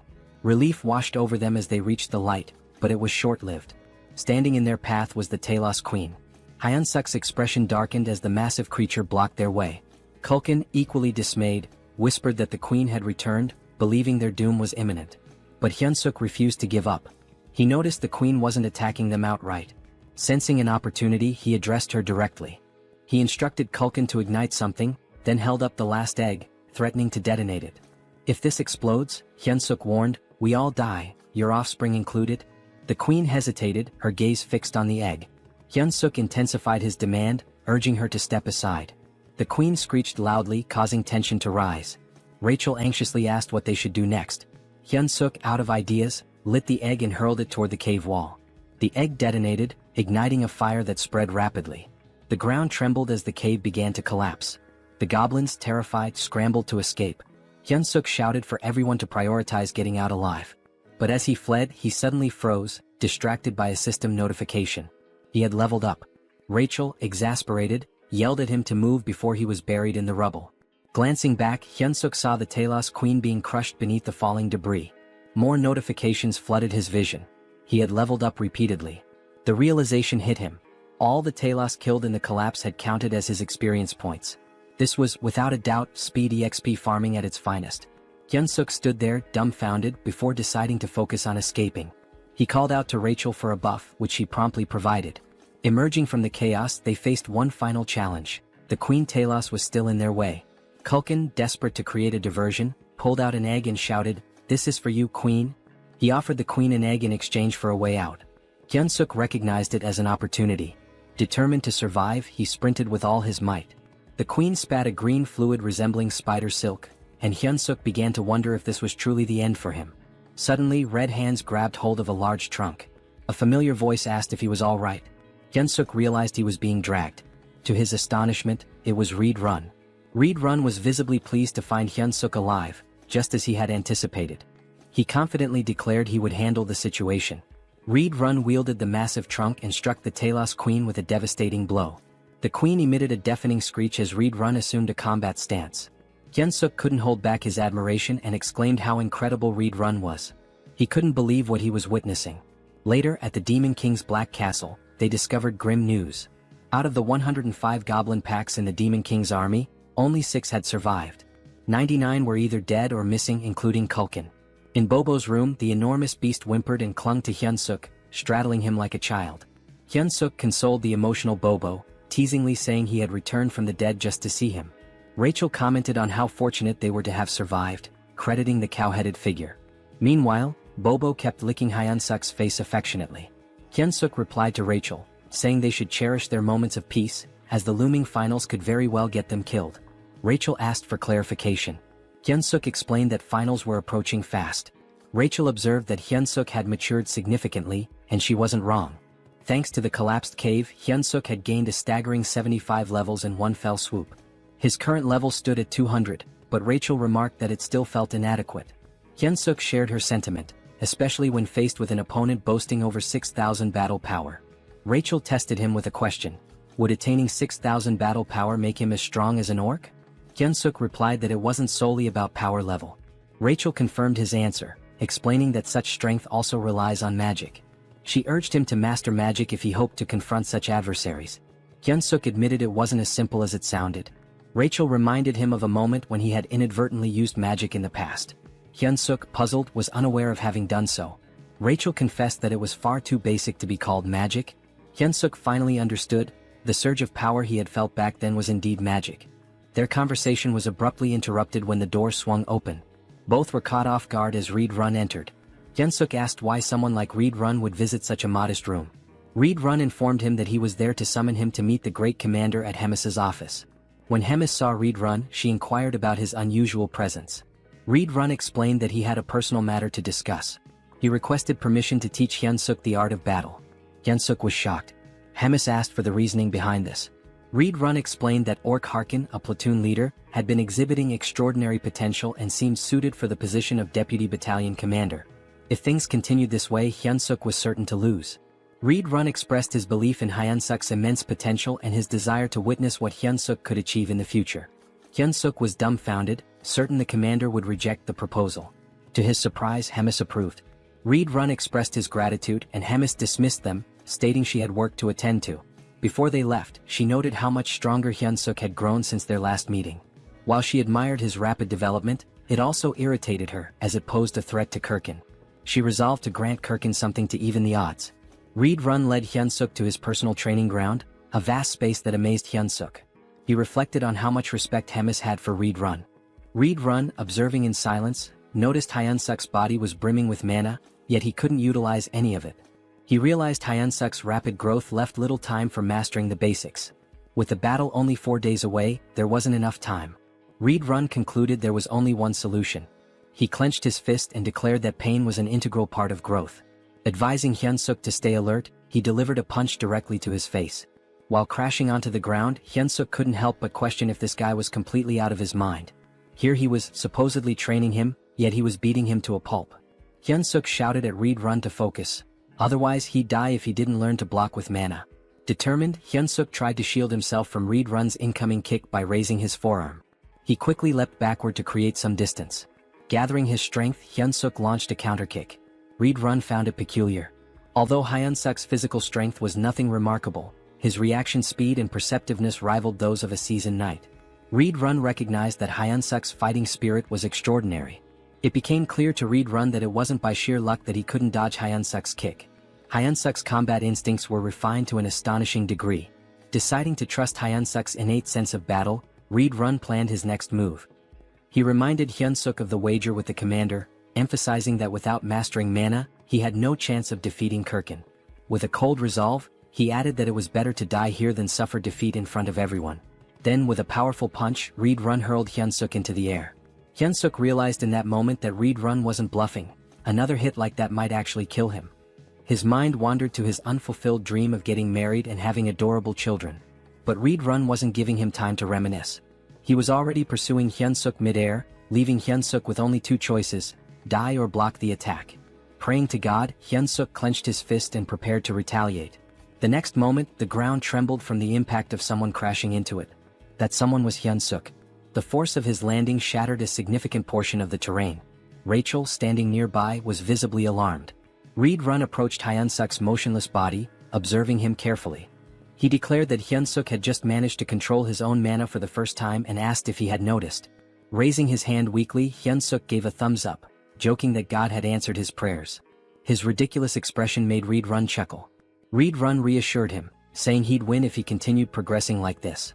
He grabbed Hyunseok's arm and instructed him to stay still so he could heal him. But as soon as Reed Run began, Hyunseok let out a groan of pain, clutching his neck. Reed Run had forgotten an important detail: dark mana was akin to poison for humans. Realizing his mistake, Reed Run apologized profusely, scooping Hyunseok into his arms and urging him to stay alive. In this world, certain powers inherently counter each other. Dark mana counters regular mana. Mana counters divine power, and divine power counters dark mana. Mana was the domain of humans. Dark mana belonged to demons, while divine power was reserved for the devout followers of God. The Church of Tussis, the most influential religious institution, had waged wars to bring all other faiths under its control. Now, as the divine empire of Gatron, they anointed a chosen individual capable of hearing God's voice and revered her as the Saintess. Somewhere within the Demon King's stronghold, rumors swirled about the captured Saintess locked in her room. The next Saintess of the divine empire, Abelson Marriott, was now a prisoner of the demon army. There were murmurs of doubt among the demons. She hadn't prayed in days, casting suspicion on her claim as the Saintess. Still, they trusted Reed Run's judgment in capturing her. Abelson, on the other hand, saw no reason to pray. She believed her current circumstances were preferable to her time in the church. Suddenly, the door burst open and Reed Run barged in, carrying Hyunseok in his arms. Abelson immediately chastised him for his rudeness. Ignoring her, Reed Run demanded that she heal the human. Hyunseok's head throbbed, and he began to wonder what Reed Run had done to him. It was almost comical. His last thought was regretting that the last hand he held belonged to a man instead of Rachel. When he opened his eyes, he was greeted by the sight of a silver-haired beauty. His immediate thought was that he had died again and ended up in some random place. Hyunseok began lamenting loudly, claiming he would never forgive the angel for this. He dramatically declared he'd rather become an archmage by the age of 30 than go through this again. Praying fervently, he cursed Rachel, accusing her of being a demon disguised as an angel, and demanded eternal torment for her. Finally, he muttered one last wish. If the angel insisted on making him a hero again, she should marry him first. Abelson, unimpressed, called him pathetic. Hyunseok's eyes widened in shock. Reed Run, relieved that Hyunseok was conscious, couldn't help but grab his shirt in excitement. Still dazed, Hyunseok was utterly confused. Reed Run pulled him into a tight hug, but Hyunseok immediately protested, accusing him of trying to kill him again. It was at this moment Hyunseok realized he wasn't dead. Turning around, he glanced at Abelson, piecing together the embarrassing things he had just said in front of her. Reed Run, meanwhile, asked the Saintess if Hyunseok was fully healed. The Saintess responded that Hyunseok was not yet fully recovered, and it should be evident to Reed Run as well that the dark mana still lingered in his body. She admitted she didn't know what might happen to him. Reed Run asked if her divine power couldn't erase the dark mana. Abelson warned that any misstep could result in Hyunseok's death. She suggested waiting, as the dark mana might dissipate over time. Apologizing sincerely, Reed Run promised to make amends by helping Hyunseok grow stronger through training. Despite being nearly suffocated by the hug, Hyunseok managed to remark that Reed Run didn't need to go to such lengths for someone as lowly as him. Reed Run dragged him away, but Hyunseok protested, asking him to wait. Meanwhile, Abelson grew curious about Hyunseok, wondering why a human was being trained by a demon. A few hours later, Hyunseok finally made it back to his room. Bobo, as usual, was there playfully chewing on Hyunseok's head. Hyunseok thanked Bobo. He recalled hearing that Bobo had destroyed his home and eaten the soldier who tried to feed him. Once again, Hyunseok thanked him, acknowledging that if it weren't for Bobo's separation anxiety, he'd still be stuck in training. Hyunseok began venting to Bobo about everything that had happened that day. It was enough to make him cry. And to top it all off, the dark mana was still coursing through him. Looking up, he asked Rachel if he was going to die. Bobo simply kept licking Hyunseok. Hyunseok called for Rachel again, but she didn't respond. Rachel was crying, devastated that her hero had been ruined and corrupted. She told him that he wasn't the same hero anymore. Hyunseok was taken aback. Shouldn't he be the one crying after everything he had just been through? Eventually, Rachel calmed down and confessed that all of the misfortunes were her fault. The dark mana in Hyunseok's body, his near-death experience, it was all on her. With biting sarcasm, she added that it was because she was a demon wearing an angel's face, a deranged maniac destined to suffer eternal torment in hell. Hyunseok froze, recognizing those were the very words he'd said to the Saintess upon waking up. Realizing his mistake, he scrambled to console Rachel, even going as far as to claim there was no buff item in the world as amazing as her. Rachel, however, was unmoved and told him to shut up, saying he didn't mean any of it. Now all Hyunseok could do was wait, racking his brain for a way to make amends. 3 days later, Hyunseok felt like he was going crazy. Collapsed on the ground, he cried from the grueling training Reed Run had put him through. Abelson, who was present to heal him, tended to his injuries as usual. Hyunseok praised her beauty as he always did. Abelson, disgusted by his behavior, couldn't believe this so-called hero. Yet she healed him anyway. Hyunseok shyly scratched his head and asked Abelson for a favor before his battle the next day. He wanted her to pray for his survival and if possible to come watch him fight. The request caught Abelson off guard. The day of the battle finally arrived, a match that would decide Hyunseok's fate. The crowd buzzed with speculation. Why would anyone challenge the commander, let alone a mere human? Of course, Hemis and Reed Run were in attendance. Hemis, enjoying the atmosphere, asked Reed Run who he thought would win. Reed Run confidently replied that Hyunseok would emerge victorious. He had worked tirelessly and his talent was extraordinary. Intrigued, Hemis leaned closer and proposed a bet. If Hyunseok won, Reed Run could continue training him. Reed Run found the wager unusual and asked what would happen if Hyunseok lost.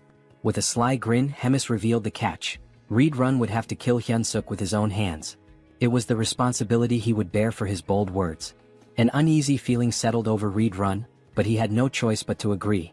As she looked at Hyunseok, Hemis remarked how exhilarating it had been since she felt this much excitement. The announcer began introducing the fighters. Hyunseok stood ready, his mind clear and his body in peak condition. He wasn't nervous. When his name was announced, he stepped forward with confidence. Hyunseok reflected on how much he'd grown. His stats had improved significantly, he'd gained a new skill and trait. The intense training had paid off. Reed Run's unique combat style, composed of 10 distinct forms, was now a part of Hyunseok's arsenal. Though his proficiency with it was only at 8%, he believed it would suffice. Our boy was determined to win this fight and hoped that after the battle, he could go on a date with the silver-haired saintess. But his thoughts were quickly interrupted when Rachel shouted, demanding to know what he was thinking. On the other side, his opponent was introduced. This beast, named Korkin, was here to punish Hyunseok for his arrogance. Both Hyunseok and Rachel immediately noticed that something was different about Korkin. He didn't look the same as when they had seen him before. Reed Run was also caught off guard as soon as Korkin appeared. Hemis wasted no time in reminding Reed Run that there was no backing out of their bet now. Korkin let out a roar so loud it sent shockwaves through the area. His combat level now stood at 10,573, which Hyunseok confirmed with his goggles. Hyunseok couldn't believe it. Korkin had surpassed 10,000 in just a few days. Rachel too was in disbelief. She suspected that Korkin must have done something underhanded to increase his strength so rapidly. However, Hyunseok clenched his fist and muttered to himself, of course, nothing was going to be easy. As soon as the fight began, Hyunseok charged toward Korkin. Korkin, already anticipating the move, raised his weapon in preparation. Hyunseok knew that if that massive club landed even once, he was done for. Korkin swung his weapon, but Hyunseok managed to avoid it. The swing was large and easy to predict. Hyunseok knew that he just had to stay calm, dodge, and wait for the right opening. Hyunseok landed a solid blow, and the announcer remarked that it must have hurt even Korkin. Hyunseok readied himself for another strike, landing it once more. The impact was tremendous, but Korkin didn't even flinch. Hyunseok immediately realized he had messed up when he saw something blurry coming toward him. The object hit the side of his body with a powerful force. He quickly created distance between them, only to notice that his left arm had been broken by that single blow. Korkin, however, seemed unfazed by the damage he had taken earlier. Hyunseok observed that Korkin appeared normal, and his movements were still predictable. In his mind, Hyunseok reminded himself that he had endured worse before. He steeled himself, telling himself not to be afraid and remembering the lessons he had learned. Combat arts involved using mana with martial arts, allowing someone to smash the ground or break a rock with a single punch. Reed Run had explained this to him. He added that combat arts weren't just about raw strength. The crucial point was that combat arts are techniques meant to kill your opponent. Back during their training, Hyunseok had been told he couldn't beat Korkin with his current abilities. The reason? He lacked the intent to kill. Without a clear intention to kill, his attacks were meaningless. As the present moment unfolded, Hyunseok recalled Reed Run's words. Korkin was about to strike again, but this time, instead of dodging, Hyunseok surged forward as if he was about to counter. This time his attack was fueled by killing intent. Hyunseok's punch landed and he shouted, "Fucking die." Unlike his previous attacks, this one pierced Korkin's muscular body. This was the first form of Reed Run's combat style, instant obliteration. And as the name suggested, the arena was obliterated in the process. As the dust clouded the arena, Abelson wondered who had won. When the dust finally settled, Korkin's body was revealed, a massive hole torn through his chest. "Welcome to the Donut Club, ugly ass," Hyunseok thought to himself as he raised his fist in victory. It was official, the weak human Choi Hyunseok had won. Despite his victory, Hyunseok's body trembled, and he realized that if he used Reed Run's technique again, it might just kill him. Meanwhile, Rachel was celebrating. She told Hyunseok that he had pierced straight through Korkin's heart. Hyunseok could hardly believe they had won. But then a dark red aura surrounded Korkin's body. Something wasn't right. The announcer too couldn't believe his eyes, exclaiming that it was a miracle. But Hyunseok knew this wasn't a miracle. He watched as a red object began to emerge from Korkin's body.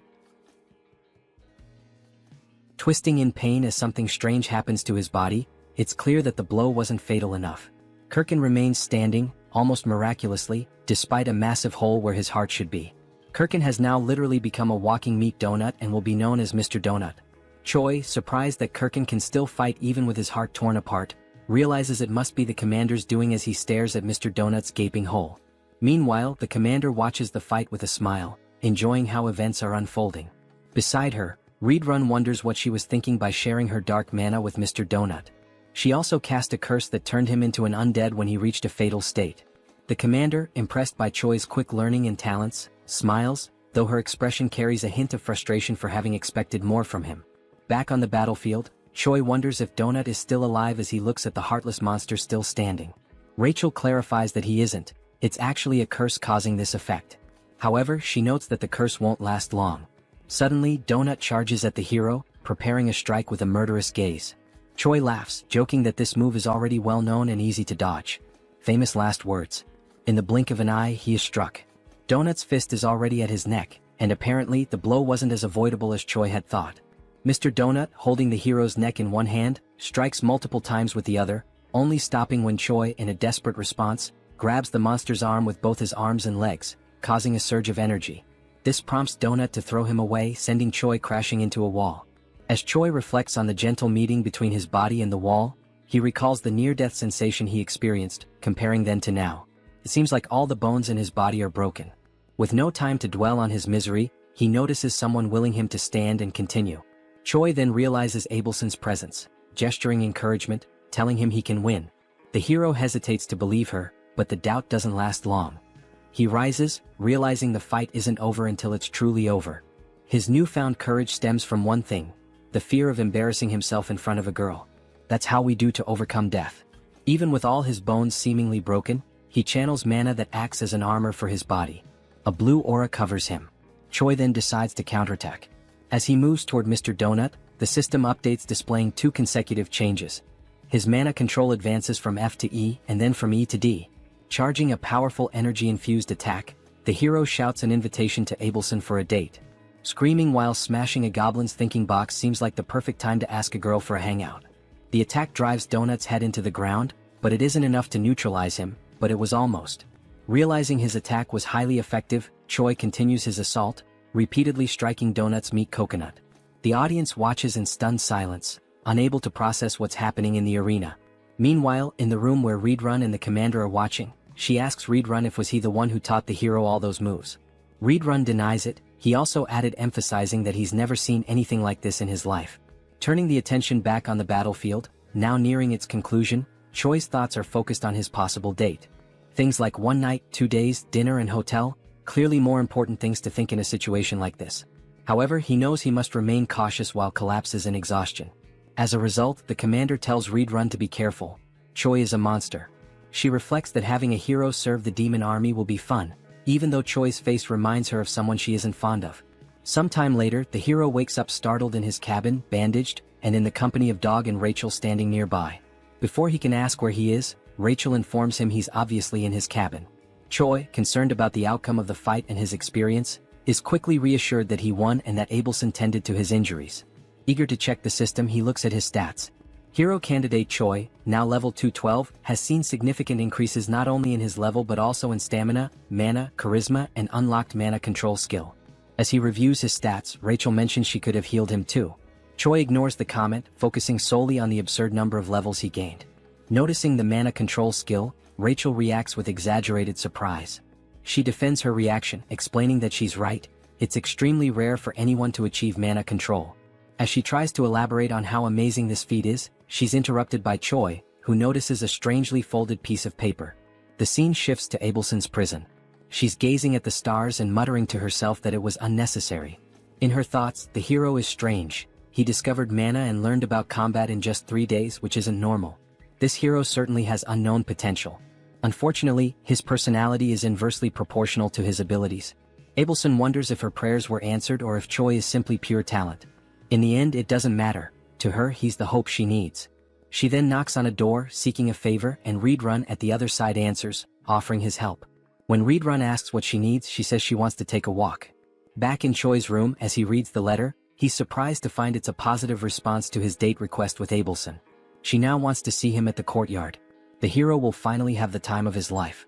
Moments later, the time for the meeting finally arrives. Choi, anxious, still doesn't know how to act in this situation. He wonders if he should ask for her number, but there aren't even cell phones in this world. Rachel advises him to forget about this situation and return to his room, complaining that he always ignores her words. But she can't finish her sentence as she's suddenly grabbed fiercely by Choi, who plans to throw her aside. However, just as he prepares to do so, Abelson appears in front of him, accompanied by 2 others. Choi, clearly caught off guard, announces Abelson's arrival, questioning who the other 2 are. Abelson replies that they are her escorts. After all, she couldn't wander alone in her current condition. Choi, with sadness, quickly remembers that she's confined as a hostage of the Demon King's army. Breaking the tension, Abelson expresses her desire to start with a walk. Choi agrees, and as they walk, he thinks about how stressful it is to be under the watchful eyes of Abelson's escorts. They're eliminating any chance of intimacy between the two, leaving him unsure of how to start a conversation. Abelson, on the other hand, knows exactly what to say. Without hesitation, she fires her question. Are you a hero, Mr. Choi Hyunseok? The hero, surprised, doesn't understand how she knows or suspects this detail about him. Abelson explains that only heroes and demons have black hair in this world. Shaken by this revelation, Choi is also asked if he has any questions of his own. She encourages him to feel free to ask. Nervous but grateful, Choi timidly starts his first question. But before he can say anything coherent, they are interrupted by Readrun. Choi is startled as he watches Readrun approach in a hurry, frustration evident in his eyes. Readrun delivers the message that the commander wishes to see him, exclaiming that the hero must follow. Choi panics. His meeting with Abelson ends before it even begins. Abelson also shows frustration with the situation, but it's clear their reasons differ. Observing everything, Abelson begins to wonder if Choi is truly someone trustworthy. The scene shifts to Hemi's chamber, where she explains she's been observing Choi's battle. She comments on his ability to consistently escape death with tenacity and then asks if he remembers what was offered to him. Choi cautiously confirms that he remembers she promised to protect him if he participated in a battle with an opponent of her choosing. She asks him to recall more details of the agreement. The hero recounts that he would become an executive under the commander. Hemis admits that this last part wasn't entirely intentional. She didn't think Choi would last long in his adventures. However, as events unfolded, the commander's perspective changed. Turning to Readrun, Hemis reminds him that she mentioned Choi was a talent, a good candidate for a leadership role in the Demon King's army. She concludes that Choi is too talented to remain a mere platoon leader. Referencing significant losses among the Cook's company, the commander highlights the shortage of meat supplies, fearing they might have to resort to cannibalism. Choi, confused, understands the statement but not why he needs to hear it. Hemis then declares that he will lead the Cook's squad. Choi is now free to take any initiative needed to restore order to the kitchen. Hemis ends by asking if he will be able to accomplish this task. Hesitant, Choi responds that he will do his best. The scene changes again. Now alone with Rachel, Choi is sarcastically asked how it feels to be a Demon King squad leader despite being a hero on paper. Choi, matching her tone, declares he's so happy he could die. As he heads to his new workplace, the hero tells Rachel he notices her lingering bitterness. Rachel just grunts. Adopting a new attitude, Choi arrives at his destination and begins his duties by confronting a suspicious creature in the kitchen. The creature, one of the servants, mocks him by referring to Choi as a slave. Determined to assert his new position, Choi shouts at the servant as he approaches him. The servant looks confused and suddenly Choi strikes him with a blow to the chin, knocking him out while declaring himself the new commander. Choi then shouts for everyone to gather in the kitchen. Surveying the crowd, the hero notes the strongest one has a power level of 3,500.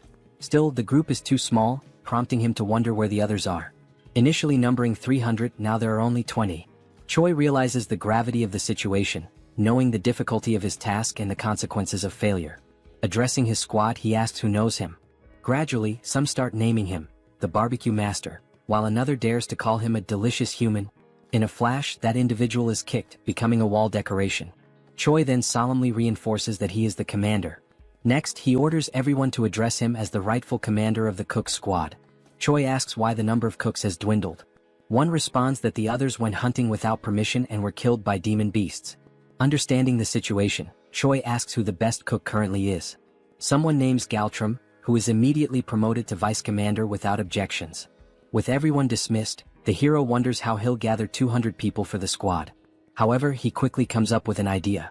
The next day, the fairy, the dog, and the hero set out to recruit cooks with a plan in mind. Searching high and low, Choi reflects on how some are easily replaceable while others are irreplaceable. Then he finds someone. With a kick as his greeting, Choi invites the individual to become a chef.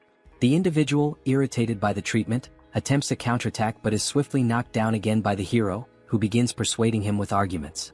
Informing him that he'll be the first of the day, Choi promises him a high-ranking position if he accepts. As a senior, he won't be bothered by many, on the contrary, he'll do the bothering. The future senior begins to waver, especially after learning that his first mission will be to recruit 5 juniors. Thus, it becomes clear what Plan A is, a pyramid scheme. Meanwhile, somewhere else, someone is feasting on a large and succulent steak. His name is Doris, and he is a commander of the 3rd Battalion in the Demon King's army. As he eats, he mentions that the place is more peaceful than usual and that this elegant meal is proof of that peace. Suddenly, a goblin bursts through the door to alert Doris that they have a problem. Doris, wiping his mouth calmly, asks what it is and whether the goblin could be more elegant next time. The goblin, still catching his breath, reports that most of the battalion members have left. Doris questions whether they abandoned their posts since they have no other duty but to serve him. Terrified, the goblin clarifies that this is not the case. They have been summoned to join the army's cooking division. Still chewing on his steak, Doris mentions that the new head of the kitchen is a human whom Commander Hemis loves. He then advises them to be more careful next time. The goblin shouts, saying that this is not a situation he should let slide so easily. He adds that they have already taken 200 of his soldiers to serve as cooks. This leaves Doris stunned, as he cannot believe that his entire battalion abandoned him so quickly. Now outside, the soldiers summoned by Choi Hyunseok are gathering. Rachel tells Choi that more than 200 people have already assembled. Choi, resting his hand on his chin, smugly declares that this is thanks to his intelligence. He then adds that they have enough culinary soldiers and that he will finish recruiting soon, but a sudden noise catches his attention, prompting him to look. The noise was caused by the goblin, who was perched on Doris's shoulder, pointing at the soldiers who had left the battalion. Choi's first thought is that this is not a good omen. Adjusting his glasses, he comments that he has no idea what's going on or who these people are, but they seem to be angry about something. After putting on his glasses, the device itself issues a warning, stating that it cannot measure power levels exceeding 50,000. This surprises Choi. The glasses also warn that if used beyond their designated limit, they might malfunction. Choi mutters that he should end this quickly and run away before getting into more trouble. Doris shouts, asking whether Choi Hyunseok, the human who takes care of Bobo, is present. As Choi turns to flee without leaving a trace, Bobo suddenly appears and barks affectionately at Doris, leaving Choi with no escape. Choi halts his retreat, gathers his courage and introduces himself to the commander, asking what brings him there. Doris introduces himself as the commander of the separated 3rd Battalion. Then, slightly irritated, Doris demands to know who the hell Choi thinks he is to question what a commander is doing there. He points at the former battalion members and asks Choi whether he truly believes there is no reason for him to be there. This catches Choi off guard and makes him nervous, as even he had not realized that those scoundrels had brought along all their fellow unit members. Doris then invites Choi to have a conversation in his office. With no other options, Choi agrees. He has a sinking feeling that things have been going too smoothly to be true. Now in Doris's office, the commander asks whether this was really not intentional. Choi insists that he would never do such a thing. He explains that he simply selected the bravest soldiers, and it just so happened that they were all from the 3rd Battalion. Doris is surprised and thinks that the army's commander must favor this human. Deciding it is best to end the matter peacefully, he lets it go. After that, Doris changes his expression to a more amicable one and states that since things have unfolded this way, there is nothing more to be done. Choi should simply take the soldiers he selected and use them as he pleases. Hearing this excites Hyunseok, who asks if it is really true, thinking that he has a good feeling about this. However, just after this moment of euphoria, Doris mentions that there is a condition. Choi immediately starts feeling uneasy again. As a true gentleman, Doris explains that since Choi has already taken 200 of his soldiers, there is one specific soldier he should also take. Choi becomes alert, thinking that even after taking so many soldiers, Doris still wants him to take one more. That must mean this soldier is a useless failure who will only cause trouble. Annoyed, Doris asks whether Choi is refusing and whether there is a problem, even after taking all of his 3rd Battalion soldiers. Feeling the pressure and his legs beginning to weaken, Choi insists that it is not what Doris thinks. He says he is simply overwhelmed with happiness and does not know how to properly express his gratitude. As the door opens, Doris declares that he has made his decision and will now introduce Choi to his new soldier. Then a massive hand appears, and Doris announces that the name of the new soldier is Yuzaru, adding that he is a lovable hybrid born from an ogre and an orc. Yuzaru introduces himself, speaking in the 3rd person. Yuzaru has arrived, Commander. Since Choi was still using his glasses, he realizes that Yuzaru's combat power also cannot be measured. While Choi remains paralyzed at the thought of having someone so strong as a soldier, Doris comments that Yuzaru's flaw is that he is incredibly stupid, but he is strong. He then tells Choi to make good use of him. As Yuzaru tries to enter the room, he bumps his head on the doorframe and loudly states it, making Choi wonder just how stupid he really is. Back at the recruitment site, Choi announces that he will reintroduce himself to all members. He states that his name is Choi Hyunseok, the tamer of Bobo and the new head chef of the army. One of the soldiers comments that this is the first time he has seen Bobo. Choi, holding a bone, remarks that Bobo is a good boy. Bobo's eyes light up, and he even drools at the sight of the bone. Then, turning to the members, Choi declares that from now on, he will be organizing the unit. He puts up a list for everyone to see and explains that it is a new list, prepared by him, in which everyone must check their names and organize themselves accordingly. Rachel, surprised that he actually prepared a list, asks what criteria he used. Choi tells her that he believes everyone has the same level of intelligence, so he organized them based on combat power. He further explains that he assigned the weaker soldiers with more kitchen experience to kitchen duties. Then he asks Rachel if that was not a genius idea. After a while, one of the soldiers calls for him, stating that everything is ready and everyone has been organized. Delighted, Choi says he will check. With everyone divided into two large groups, Choi announces that the squad on the right is the culinary unit, while the one on the left is the combat unit. Using his experience, he acknowledges that some people might be unhappy with their assigned roles and invites anyone dissatisfied to step forward. A soldier raises his green hand, confirming that there is a problem. The goblin with a parted hairstyle, one of the weakest in the battalion, is the one who raised his hand. He states that he also wants to hunt and eat fresh meat right away. Choi gives a strange smile, admitting that this is a headache. He then calls for the goblin to come closer. The goblin cautiously approaches, contemplating what might happen. Once he is close enough, Choi suddenly kicks the poor goblin in the balls, making him scream in pain, his eyes bulging. Then Choi announces that this was his entrance exam. The poor goblin, now realizing that he will never be able to have children again, is left in agony. Without remorse, Choi declares that since he failed to withstand the kick, he has failed the test. Only then does the hero system finally appear, displaying a notification that thanks to his excellent leadership and command skills, Choi successfully organized and stabilized the unit. The system grants him the hidden skill of charisma level up, as well as an upgrade to his leadership skill level. Looking at the squad members, Choi asks if there are any other candidates with complaints. After a moment of silence, Choi clenches his fist, preparing to give a speech. Then he shouts for everyone to hear that everything is confirmed. He gives the order for the combat unit to grab their weapons because it is time to hunt. Now, in the great forest north of the Black Fortress, Choi gathers with all the members of the combat unit. Choi remarks to Rachel that, especially today, the forest seems calmer, with no sign of a single beast around. She replies that it might be due to the presence of Bobo and Yuzaru. Since they are so strong, they could be scaring the monsters away. Agreeing with her, Choi acknowledges that it is a plausible theory. Then we see Bobo and Yuzaru looking cuter than ever before. Choi grumbles, saying that those two are his best soldiers, and he simply cannot leave them behind. Rachel then suggests that they use bait to lure the monsters. Choi questions her idea, saying that if they had extra meat to use as bait, he wouldn't need to go hunting in the first place. Rachel smiles and tells him that he misunderstood. She is not talking about sophisticated bait. Pointing at all the squad members, she explains that they will serve as biological bait to attract all the demonic beasts. Choi loses his sparkle, then looks up and asks God what he did in his past life to deserve this. Then he crosses his arms and, with conviction, Choi orders the numbers 14, 3, 1, 43, and 7 from the list to step forward. Rachel, not understanding the significance of those numbers, asks him about it. He responds by saying that those were the numbers he bet on in the lottery back on Earth, lamenting that he could have been the winner. Still tearful, Choi gives the command that the operation will begin now. He then orders Yuzaru to grab member number 14, which excites the giant. After being held by Yuzaru, the poor member number 14 asks if he has lost his mind.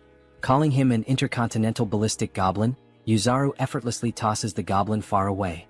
Choi, with his hand on his chin like a thinker, comments that it's a great idea, as continuing to throw weak soldiers like bait will eventually attract the attention of the monsters. He then turns to a fox soldier and orders him to light a small fire so the ones thrown as bait will have a way to return. But Rachel questions whether throwing soldiers like that wouldn't just kill them from the impact of the fall. Choi retorts, saying that he is sure 1 in every 6 will come back alive. He tells Yuzaru to keep throwing the others from the list. The rest of the battalion is in shock and whispers among themselves that the human head chef has lost his mind and that they want a long life. One of the goblin soldiers, terrified by the situation, decides to turn around and run away at that moment. As he turns to flee, he sees Bobo with his eyes sparkling with cuteness. The frightened goblin says that this is not what Bobo is thinking and that he will serve the Demon King's army for the rest of his life. But it seems Bobo doesn't believe him, as Choi mentions that the ones he threw earlier are late and should have returned by now. Meanwhile, in the background, the poor goblin is crying for help. At the same time, one of the goblins who had been thrown is running back, desperate and calling for help while being chased by several monsters. Choi smiles, saying it was about time for him to return and let the soldiers handle things now, but only if he needs to land the final blow on the monster to count for XP. But before he can finish his thought, Yuzaru takes off running ahead. He is simply too strong to leave the last hit for anyone else. As Yuzaru takes down the monsters one by one, he shouts that he loves fighting, leaving nothing for Choi. Frozen and speechless, Rachel looks at Choi and asks what last hit he's talking about, since there's no monster left alive. After everything, while Yuzaru celebrates his success with Bobo, Choi is left crying because he didn't get any XP, and worse, he can't even use the monsters as food since they were all torn apart. Rachel, shocked, points out that both Yuzaru and Bobo only need one hit to defeat the monsters. Still in disbelief, Choi says he needs to go back tomorrow but without those two. Rachel asks if he is sure about that, since there's only one more day before the main commander's duties return to normal. Back at the battalion, Choi orders a retreat, telling everyone to gather tomorrow at the same place, earlier than usual. Back in the kitchen, Rachel asks why he went there right after returning, and Choi responds that he needs to see if the mashed meat works in any way. Kicking the door open, Choi yells asking where the lazy ones are, ordering them to gather. One of the kitchen soldiers runs towards him and asks if something happened. Choi asks if he tried the meat from today's hunt. This soldier is Galum, the vice chef. Galum confirms that he did, but the results were not as good as expected. Choi is uncertain and says that the craftsman isn't very demanding and asks if Galum understands. Galum, in tears, says that he does. Mockingly, Choi asks if, despite all of his experience as a vice chef, Galum still doesn't know how to make minced meat. Galum responds that the main role of the kitchen army is to bring the ingredients, and he is not a personal chef for the commanders. He explains that the commanders care about taste, while the others just want to eat and don't care about flavor. Choi tells him that the members are also struggling and orders Galum to be quicker. Galum quickly runs off, telling the others to gather to light the firewood. Reflecting on what Galum had just said, Choi realizes that everyone with a rank below that of commander survives on tasteless meals, so he has a good idea and smiles as things may be easier than he thought. After a while, he decides to pay a visit to an old acquaintance. He knocks on Abelson's door and introduces himself as Hyunseok. She hears him and tells the hero to come in. Feeling awkward and blushing, he says that it's nothing special, he just wanted to see her. Rachel then says that now she understands the real reason he went to the kitchen. It was to see this woman. He then pulls out the beautiful and delicious dish and asks if she has already had dinner. Choi continues speaking, saying that he only won the duel because of her support and that the meal is a symbol of his gratitude. Abelson thanks him and mentions that she will only want a little bit. The woman then cuts a small cube of the meat and brings the fork to her mouth, thinking that the smell is very good. She takes a bite and after chewing for a moment she's left without reaction. Then, like in Shokyuji no Soma, she says that it's delicious, much better than what she had eaten at the castle. An incredibly tasty flavor.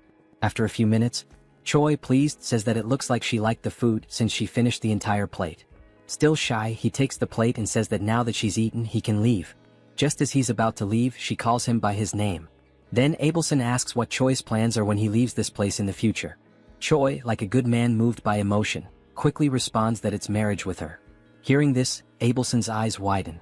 Realizing his intentions and that he didn't understand the meaning of the question, she says that now he can leave.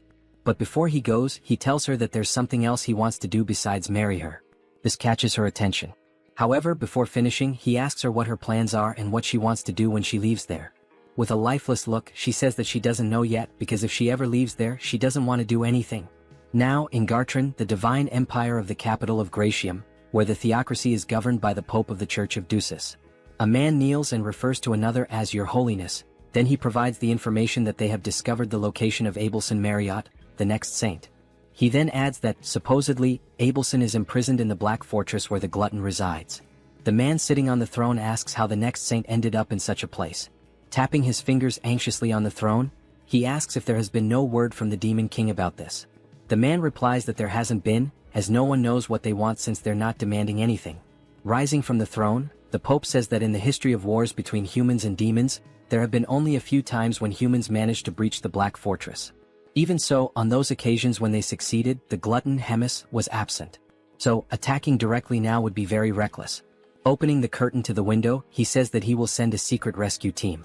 Then, Pope Orvan IV gives the order for the man to summon their hero. Back in the hunting grounds, Choi organizes the kitchen battalion soldiers into 2 blocks, literally. However, something keeps nagging at him. He can't stop thinking about what the hell Abelson meant when she said that she didn't want to do anything else. Walking to a suitable spot, he stops and says that this should be enough. While rummaging through his backpack, he calls the platoon commander forward and tells him to step up. He takes something from his backpack and tells the platoon commander to eat. What he pulled out were 2 steaks of meat, and while the soldiers look on in disbelief, they think it's some new type of bribe or some kind of leftovers. Choi asks if they're not going to eat, and the soldiers apologize and quickly begin eating. After tasting the meal, the soldiers who ate it shine their eyes and enter a state of ecstasy due to the delicious flavor of the meat. The 3 platoon leaders kneel and say that from now on they will be loyal to Choi, begging for another piece of the meat. However, he pulls out more pieces of meat and says that the chance to taste it is over, meaning that from now on, Choi shouts at them to run, because only the platoon that captures the most living demon beasts will be allowed to eat with him. The 3 platoon leaders run desperately, urging their soldiers to do the same. Seeing this, Choi says that the plan was a success since they're all slaves to their appetite. The plan to bring the monsters alive was precisely so he could land the last hit and level up. Looking at the system screen and seeing his level, status, and charisma increasing, Choi says that while he was cutting the monsters, he quickly leveled up 10 times. One of the platoon leaders then asks who the winner was among the 3.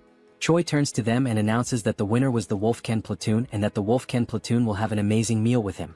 The members of the other platoons ask what they will receive, and Choi answers with boredom that they will have the leftovers. Choi also shouts at them, giving the order to gather all the slaughtered meat and take it to the kitchen. Meanwhile, beyond the Black Forest, we see several lifeless bodies of soldiers and a man in a black cloak holding a sword. Back at the headquarters, someone stands in front of a door and says that they've finally arrived. Inside, Abelson says that she shouldn't have said that to Choi. After all, she can't keep hiding this forever. The door opens and it's the man in the black hood calling Abelson by her full name. He then removes his hood and we see that it's not Choi but a blonde man with green eyes. He says that he's there to rescue her. Recognizing him, Abelson calls him Sir Guffin and asks if the Pope sent him. He replies that he thinks so but isn't sure. Leaning against a table, she apologizes and says that she can't go back now, politely asking him to leave. Surprising her, he says that he'd love to retreat as well, but a mission is a mission and must be completed. With a serious expression, she says that as he should know, the glutton Hemis lives in that fortress, and if he tries to take her, he knows what the worst outcome could be. He approaches her, smiling, and asks how she plans to do that, and Abelson says that she will use her holy power to summon Hemis there. The man then grabs Abelson by the neck and says that he's not there for games, because he's not a prince but a soldier. With a cold expression, he orders her to close her eyes, and when she wakes up, she'll already be in the capital. With his grip tightening around her neck and her almost fainting, Abelson realizes that he may use holy power and wonders how that's possible. As her eyes slowly close, she thinks that she can't go back there again. Then a sleep spell is launched toward the blonde man. It's Choi telling him to take his hands off Abelson. The punch hits his face but it seems to have little effect. With a small trickle of blood on his face, the blonde man says that it was a punch infused with magical energy and asks what Choi is. He adds that Choi's movements are very impressive for the magic he possesses. Irritated, Choi throws another punch and asks what the hell the blonde is talking about, ordering him to get away from Abelson immediately. The man retaliated with a kick and said it wasn't part of the mission, but it's always good to have something useful, so Choi would go with him as well. The kick was so strong to Choi's stomach that he couldn't stay on his feet. While Choi and Abelson were on the ground, the blonde man said that trivial worms always irritated him. Watching all of this from afar, Rachel saw that the man had defeated the other man with a single blow, so she was unsure whether she should call Bobo for help. Then Rachel felt a frightening presence approaching the area. Inside the room, the man looked at a teleportation scroll and said that there was nothing he could do, but to bring another person with him, he needed to alter a few terms. Then someone arrived behind this man. The person asked the blonde if something wasn't going well. Was Hemis? Smiling, she asked if the man needed help. The man quickly turned around and was shocked to see Hemis in front of him. He wondered how this was possible since he had blocked the saint's powers. Hemis asked if the man could start calling her gourmet from now on. The blonde, trembling with fear, thought that he couldn't feel any magical energy coming from Hemis and maybe this was due to the difference in their levels. Placing the contract in his mouth, the man thought that maybe the story about Hemis, the glutton devouring thousands of soldiers in a single day, could be true. Hemis emanated her power with a pink aura and said that now she would see how skilled her blonde guest was. The pressure from her magical energy was so immense that the blonde man became paralyzed. He could only think about not panicking because only then could he dodge her attacks, and when the opportunity arose, he would take the saint quickly. Then, the blonde man felt a strange dizziness and realized it was due to the punch he had received from Choi, and the dizziness effect came late. While he was distracted, Hemis launched an attack that apparently struck and ripped off the blonde man's arm. The glutton said she liked him and asked if he could entertain her a little more. The blonde man thought that, with the state of his body, it was better for him to leave on his own. Then, the blonde man declared the mission a failure, activated the teleportation power, a golden explosion occurred and he disappeared from there. Hemis was surprised that the man fled even after she had asked him for a favor. Then, with a devilish expression, she said that it was fine because the truly fun things were about to begin now. Then, a brief description of Hemis is shown. The glutton is an ancient monster and an ageless witch. All of these were insults to Hemis, the commander of the Third Corps of the Demon King's army. Through the endless flow of time, countless demons were born and appeared. However, the Demon King and Hemis, these two remained unshaken like enormous mountains. Yet, the infinite passage of time has numbed many things, and this is too cruel for any sentient being to bear. A few days later, Choi is training and is struck in the same spot with an attack. Lying on the ground and crying, he was training with Reedrun, who tells Choi that his attacks and how he uses magic are still too direct. Reedrun says that he doesn't need to be so rigid about it and can be more flexible. Still crying, Choi says he will keep that in mind next time. In an ironic tone, Reedrun says that there's one more thing to mention. No matter how strong Choi feels or considers himself to be, there will always be someone stronger. Helping Choi up, Reedrun tells him not to forget that a fair victory is a privilege only for the truly strong. Then Reed turns to Choi Hyunseok and says that's all for today, telling him that he did a good job. Reedrun turns and leaves the area while Choi, feeling awkward, watches him walk away. The hero, nearly depressed, sits on the ground and concerned Rachel asks if he's alright. He responds that no, he's almost dying and asks her to heal him. Rachel begins the healing and Choi says that at least he can breathe now. This makes the fairy ask if she is now just a healing potion for him. While he's being healed, Choi has several thoughts in his mind. He remembers Abelson telling him to get stronger because only his belief in his own strength would protect him. Then he tells Rachel that Abelson said he needed to be stronger. Rachel gets angry because he's already talking about that woman again, and because of her, he almost lost his life. She doesn't know if she's a saint or a witch.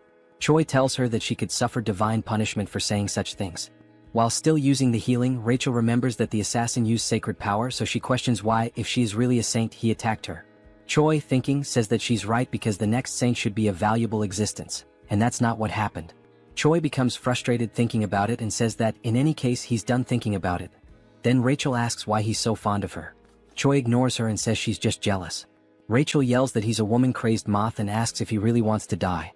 Shortly afterward, there was Choi, head down and sad, while Rachel and Bobo looked at him. Choi says that it's over for him and asks to be reborn as a rich family's cat in his next life, leaving their eyes confused by the situation. Rachel asks if Bobo is concerned and if he would accept someone like that as his master. Bobo still doesn't understand, so Rachel says she will tell him what happened. 30 minutes ago in Hemis's office. Hemis calls Choi Hyunseok and tells him that she has a big dilemma. She quickly says she's been bored for a long time, which surprises both Rachel and Choi with this sudden revelation.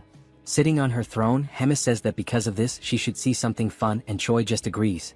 Hemis then says that he will have 1 month to train and defeat the battalion commander, which leaves him incredulous and nervous, asking if she really said that. With her aura emanating from her claws, she asks if something is wrong or if he can't do it. She asks if he wants her help, like she did with Mr. Donut in their fight against him. Remembering what she did, he bows, hitting his head on the table, and says that he doesn't need it and will handle it himself. Rachel then finishes recalling the events and Choi cries in the background. The fairy tells Bobo to say goodbye as he won't be seeing him for a long time. And now, I believe Bobo understands the situation. Rachel then turns to the hero and tells him that it's about time he accepts the fact that he's a hero, asking if he intends to defeat the battalion commander with only 9,000 power. Choi says he's already crying because of it and asks if Rachel wants him to die right now. While he laments, Rachel remembers that indeed Choi became strong quickly, but it's not enough because the battalion commander is on another level. Hyunseok remembers that the average battalion commander has a combat power of over 40,000 and he laments because there's no way to reach that number in such a short time. He looks at Bobo and thinks it would be wonderful if Bobo could replace him and fight in his place, as Bobo could fight on equal terms or even win against the battalion commander. While Bobo consoles him, Rachel says that the fight should be a duel and Choi confirms that. Only then does Choi have an idea, remembering what Hemis actually said. He then asks Rachel what Hemis had said, and Rachel replies that he has 1 month to defeat the battalion commander. He gets excited again because he realizes that at no point did Hemis mention a duel or a main fight. Rachel is left speechless, her eyes wide open. Choi then comes up with a plan because, no matter how he does it, he just needs to do it. The idea is to use anything to defeat the battalion commander, whether alone or not. Rachel asks if he's sure he should interpret it as he wishes. Biting his fingers nervously, Choi says that the only way is to lure the battalion commander out and set up an ambush with Bobo. Upon hearing this, Rachel asks what he is, as she doesn't know whether to consider him very intelligent or just a coward. Then Rachel asks how Choi will lure the commander out. She wonders if someone as careless as the hero has any way to persuade the commander. Holding a spice and smiling, Choi says yes, because he met the commander recently and knows that he enjoys savoring elegant meals. So Choi begins preparing the best recipe for grilled ribs. He selects the best ribs and goes through the entire process to make them incredible, soaking them in water with honey to remove the blood. Once the blood is removed, they should be left in a pot to cook quickly. While it's boiling, Choi chops the mushrooms and green onions, adds gushing fish, and stirs to combine the flavors. Then he adds everything into the pot with the meat and lets it boil. After at least half an hour of boiling, we see Bobo dragging Choi through the fortress corridors so fast that his body seems to separate from his soul. Upon arriving at the location, Choi can't bear it and collapses, questioning how it's possible for him to lose in terms of endurance if he's just a human. Quickly, Rachel stops the hero and tells him that it's burning, which leaves Choi terrified. Then we see the plate of ribs and stew complete and it looks delicious. Carefully, Choi places it on a plate, and with a smile he sprinkles finely chopped green onions on top, saying that the best stew, the key to unlocking the heart of Commander Doris, is ready. The table was full of delicious food, and Doris leaned back in satisfaction, a rare moment of peace washing over him. He took a deep breath, savoring the ambience, and reflected on how infrequent such refined, tranquil moments were in his position. The decision to pass Yuzaru on to Choi had been a stroke of genius, easing a burden he hadn't realized was so taxing. As he pondered this, a subordinate entered, bowing with measured respect. The air in the room shifted slightly as the servant cleared his throat before delivering a message. The cooking squadron had arrived to see him. Doris, though already sated, felt curiosity stir within him and gestured for the servant to continue. Without hesitation, Doris dismissed any possibility of returning Yuzaru, assuming that was the purpose of their visit. The subordinate hesitated before clarifying that Choi had come for a different reason. He wished to present a dish as a token of appreciation. Hearing this, Doris's eyes lit up. Whispers of Choi's extraordinary culinary skills had reached him, rumors painting him as a near-mythical figure in the kitchen. Now he would experience it firsthand. Straightening his posture, he gave his approval.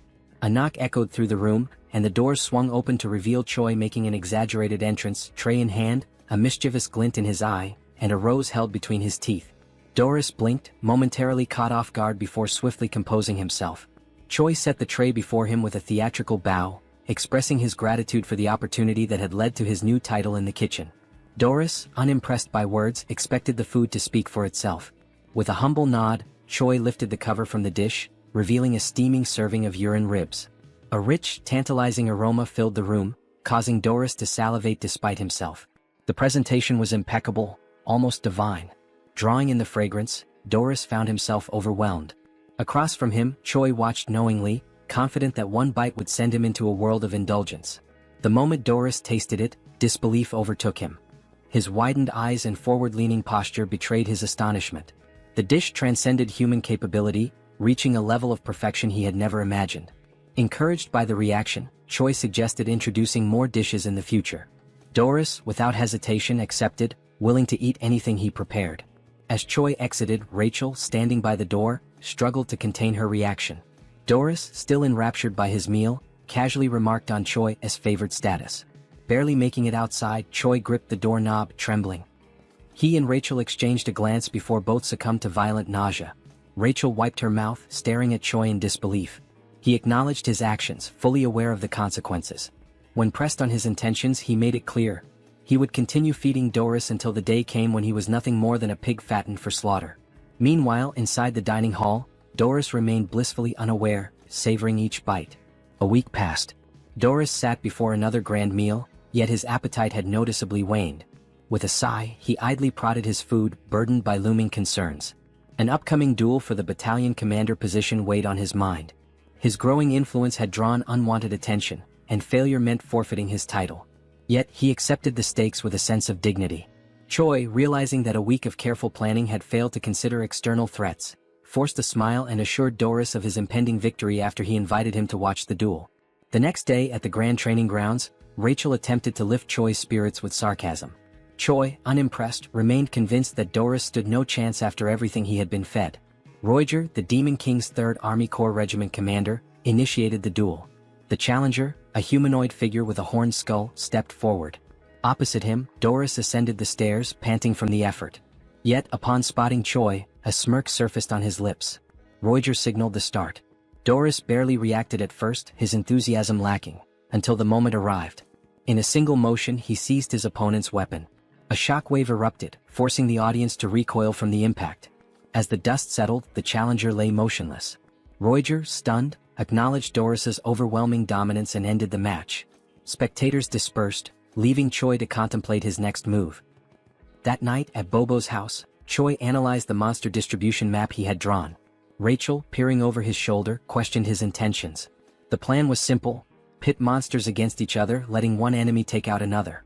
Rachel, after grasping the concept, understood the brilliance behind it. 3 days later, deep in the forest, Rachel groaned from exhaustion after memorizing endless monster entries. Choi had offered to divide the work, but she had refused, now regretting it. The dense foliage around them rustled as unseen creatures moved through the underbrush. Tension lingered in the air, each shadow carrying a hidden threat. The night was alive with distant roars and the snapping of twigs beneath massive feet. When asked about their first target, Choi pointed ahead. Rachel immediately identified it as a surfib, a massive forest worm. Despite its size, she dismissed it as useless for their plan due to its passive nature. Puffing her chest with pride over her deduction, she sought approval. Choi, unimpressed, remarked that even a fool could be useful. A soldier approached and inquired about their next hunting location. Choi told him to wait before asking Rachel about dragon-like monsters with steel-like scales. She replied that several types fit that description and that she would need to see it directly to identify it. This meant they had no choice but to face the creature head-on.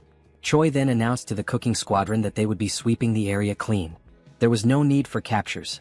Everyone was free to kill to their heart's content. He even gave them permission to eat their prey immediately. The soldiers were ecstatic. They felt that their commander had finally come to his senses, celebrating the opportunity to eat their fill. They cut down monsters relentlessly, harvesting their meat until the supply piled up. Choi observed the results of their efforts but noted that the true owner of the territory had yet to reveal itself. He began to worry that their efforts had been in vain. Deciding to halt the operation, he ordered everyone to put away their weapons.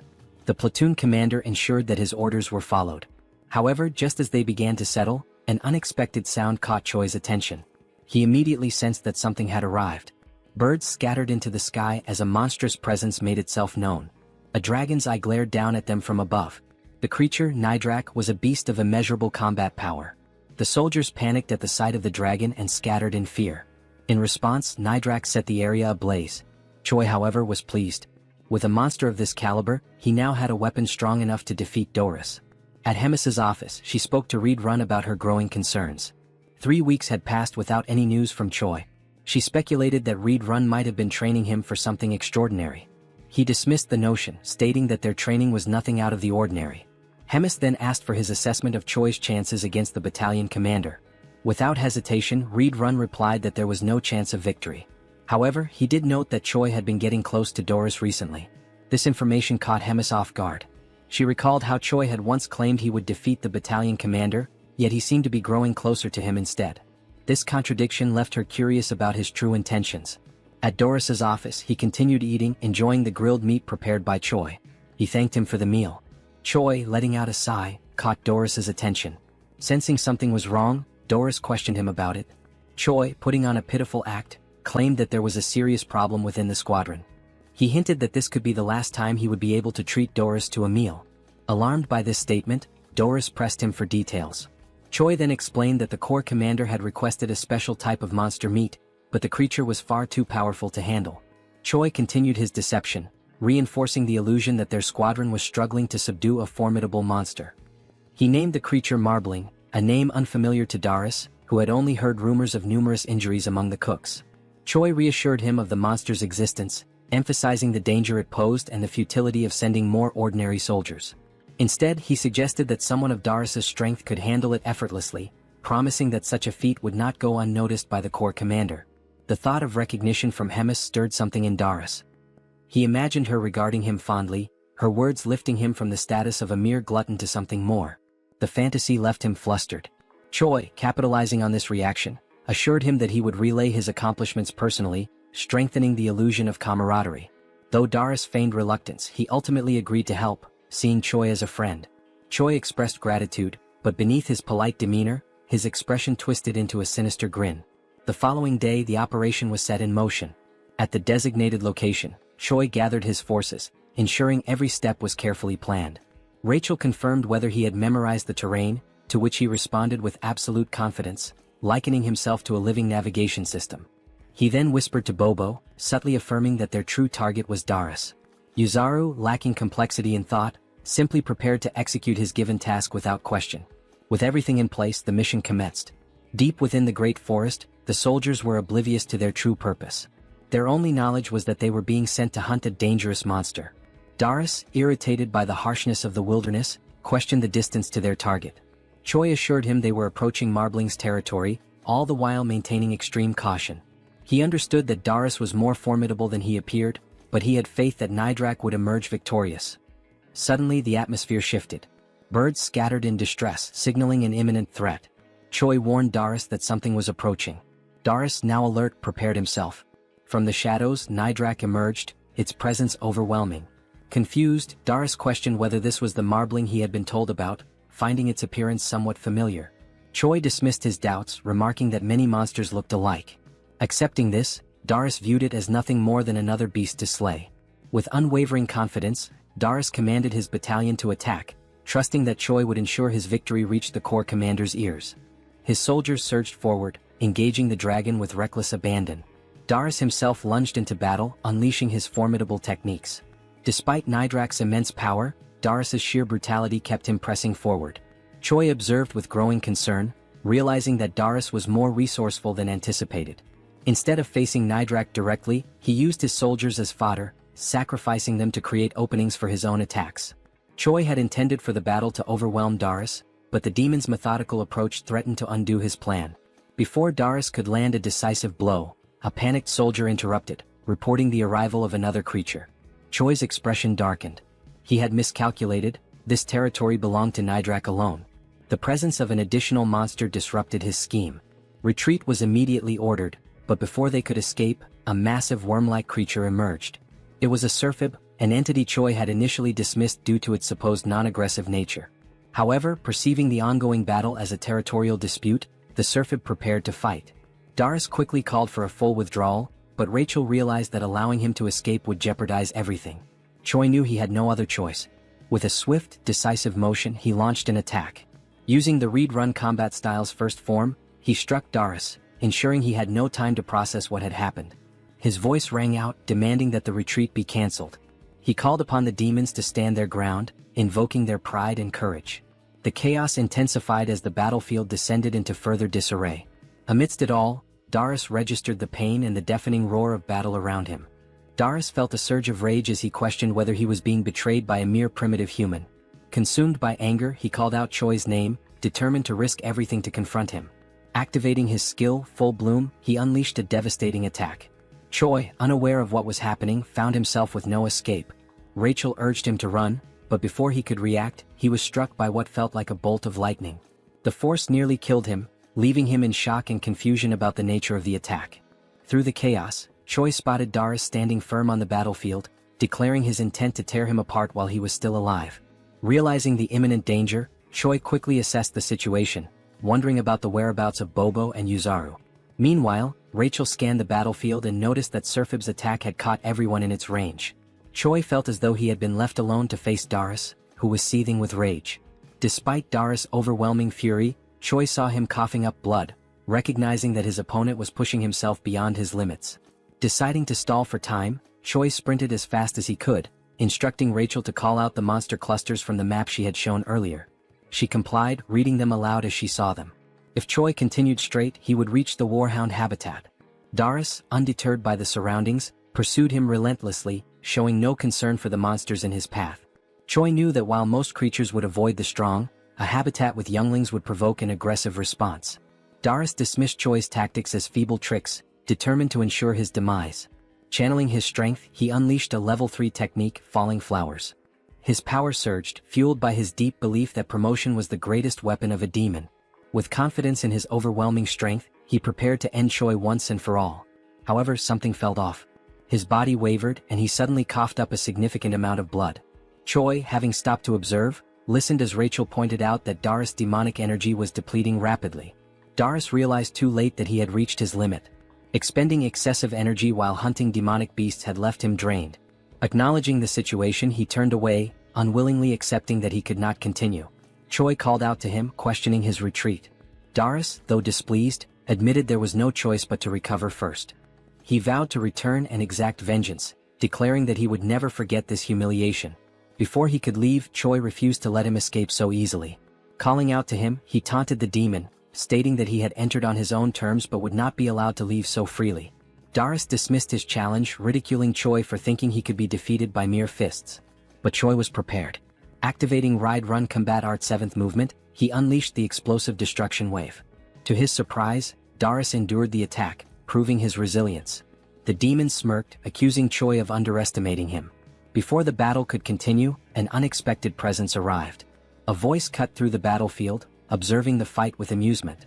Hemis had appeared, questioning the commotion unfolding before her castle. A sudden explosion sent Choi flying into a tree, leaving him disoriented and in pain. As he cradled his head, trying to grasp the situation, Darius turned to the corps commander, pleading for her intervention. He insisted that he had not yet lost and argued that this was not the final battle. Hemis, unimpressed, silenced him immediately. She mocked his incompetence, incredulous that a human had managed to beat him so severely. Given their ongoing war with humans, she found the thought of someone like Darius holding the rank of battalion commander utterly disgraceful. The mere idea made her shudder. She resolved to eliminate him on the spot. Choi, seizing the moment, rushed forward and boldly declared to the corps commander that he had successfully defeated the battalion commander. Without hesitation, he kicked Darius, sending his blood splattering onto Hemis' face. Acknowledging their previous bet, she considered the outcome and extended an invitation to Choi, indicating that they had much to discuss. As they spoke, Hemis learned that even a Serphib had joined the chaos at the end. Choi admitted he had not anticipated that development either. Curious about his thought process, Hemis casually suggested that perhaps cutting open his head would provide some answers. Hemis acknowledged that Choi had manipulated the situation against her, finding his methods cunning and distasteful. Despite her disapproval, she admitted his success but warned him that such an opportunity would not come again. If he ever resorted to deceit or caused trouble in the future, the consequences would be severe. At Bobo's house, Choi lay sprawled on the floor, drained from the recent events but relieved to have survived. Still recovering, he inquired about Darius' polymorph and the concept of promotion. Rachel speculated that it might be a martial art exclusive to demons and suggested consulting the cow-headed one for answers. As Bobo barked, Choi acknowledged the hardships the creature endured amidst the chaos, recognizing that the corps commander had resolved the situation swiftly. Reflecting on the battle, Choi admitted feeling a shred of pity for Darius, believing he was not entirely a bad opponent. However, Rachel pointed out that he had delivered the final blow intentionally to secure all the experience points. In response, Choi offered a hollow apology, but beneath the hand covering his face, a wicked grin revealed his true thoughts. Curious about his progress, Choi checked his level and discovered that he had advanced significantly. However, his status window displayed question marks, which puzzled him. Assuming it was an error, he voiced his concerns, but Rachel dismissed the idea, insisting that the hero system could not possibly malfunction. She believed he was joking, but Choi remained serious before deciding to drop the subject. To mark his achievement of reaching level 48, Rachel suggested measuring his combat power. After glancing at the readings, she revealed that his combat strength had now reached 13,936. Choi took pride in the drastic increase, recalling how not long ago, he had struggled even against a simple goblin. As a surprise, Rachel produced a beer, offering a moment of celebration. They drank, cheered, and basked in the victory. Yet, amidst the light-hearted moment, despite the calm, I could sense the impending danger and chaos. Sometime later, Choi returns to his inevitable routine, divided between sleeping, preparing, hunting, eating, cooking, training, and resting. He lives this loop of tasks daily and endlessly, regardless of how strong he becomes. While preparing for a training session, wrapping bandages around his hands, Choi wonders if he should find Abelson after training to clear up remaining doubts. Riedrun arrives, surprised that Choi showed up early for training, and they greet each other.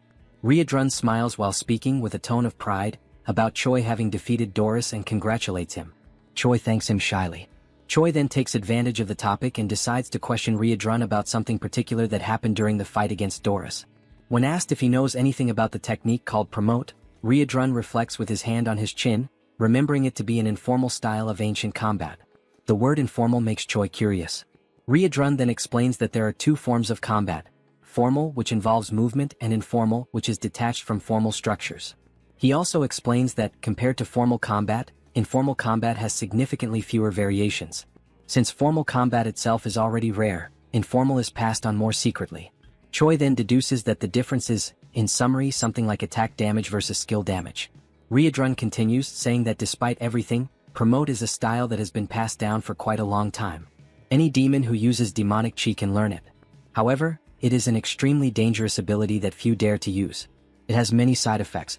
Choi then asks if there is a possibility for him to learn how to use promote, since he possesses some demonic chi.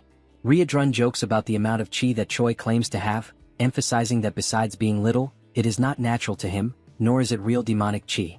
Choi, in fact, seems to have ignored the warning that it is extremely dangerous. Choi uses the given argument that his chi is little to claim that the consequences may be mild and, in the worst case, Abelson could help. Ryodrun, facing Choi's insistence, resists the idea of training such an ability. Choi, in contrast, is frustrated with the delay in giving a final answer. Desperate for approval, Choi throws himself to his knees, grabbing Ryodrun by the leg. In an attempt to gain acceptance, Choi argues fiercely that without promote, he will die. He argues that all the fights are meaningless, where his life is reduced to being a tiny ant with an expiration date for the commander. Finally, he swears not to insist if a single attempt goes wrong. Ryodrun, convinced, understands all the points that Choi made and agrees to the training. Ryodrun confesses to being uncertain, but he made a promise from which he cannot back out, to Choi's relief.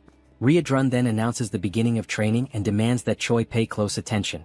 The scene changes not to the underground prison of the Empire of Gartran.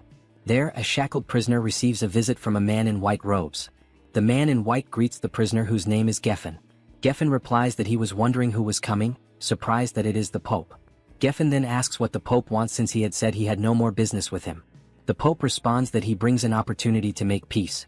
Geffen then asks what he needs to do. The Pope, with a malicious look, responds that the mission is to eliminate Abelson. Geffen is surprised by the mission, asking why not a rescue and why the orders suddenly changed. He also asks what the church will gain if the goddess dies. The Pope responds with irony that it is not something Geffen needs to know. Geffen shows concern as there is a glutton there. The Pope reassures Geffen. He replies that he will place 4 warriors with him and that the glutton will be out for a while. The Pope then finishes with a threat, telling Geffen to succeed, stating that failures will not be tolerated. Back at the training field, Choi agonizes as a red energy emanates from his body and foam comes out of his mouth. Abelson is beside him, worried, asking Choi to try to control himself. Ryodrun just watches without reacting. Meanwhile, Abelson scolds them for practicing demonic combat techniques, saying it's a madness considering that Choi is human.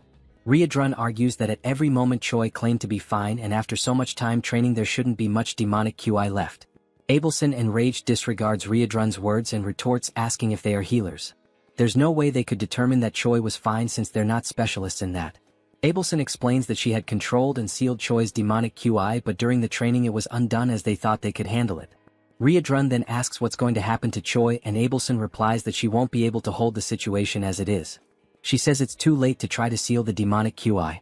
Instead of sealing it, she decides to try to make Choi's body adapt to the energy flow. Abelson tries to compress the demonic QI and suppress it with divine energy to spread it out so that it stops being concentrated, and that way Choi's body can endure it. Ryodrun is surprised by the idea and questions if it's really possible. Abelson shows that she's not completely sure because she's never done anything like it before, nor has she ever heard of another deity doing it. There's even a chance that the demonic QI will rebel against the divine power and get even more out of control. Nevertheless, she decides to insist on the idea even if it results in the worst. In the end, time is passing and there's no other choice but to try. Sometime later, Choi wakes up in his room startled. He tries to get up, wondering what must have happened, as if a lot of time had suddenly passed. Suddenly he is hit by Rachel and Bobo, who throw themselves on Choi, happy that he finally woke up. Rachel doesn't hide her joy as she fervently repeats that Choi finally woke up after 3 days. Choi is shocked by how long he slept, which leads Rachel to ask if he doesn't remember anything. Choi replies that he remembers trying to learn promote and tries to check if anything changed in his system window. Upon checking, Choi notices that something has changed. He finds a new status called demonic QI accompanied by question marks in the system window. While calmly checking it, he is interrupted by someone's arrival. Ryodrun and the commander enter the room, and the commander jokes, saying she knew Choi would wake up. Choi tries to get up to greet the commander, staggering. However, the commander says he doesn't need to strain himself in his current state as he can barely get on his knees. The commander then points out that she heard from Ryodrun that Choi was practicing the use of demonic QI. Choi gets nervous when questioned why he didn't tell them about it. The commander approaches Choi, evaluating his condition, knowing that the goddess was the one who healed him, stating that it was worth having been revered as a saint. After all, she did a good job. Choi gets confused by the mention of the saint. The commander turns to Choi, conjuring dark energy from her mouth, saying that the demonic QI training isn't over yet. This time, she herself will give a special help. After all, as Choi himself said, he is a little ant that belongs to her.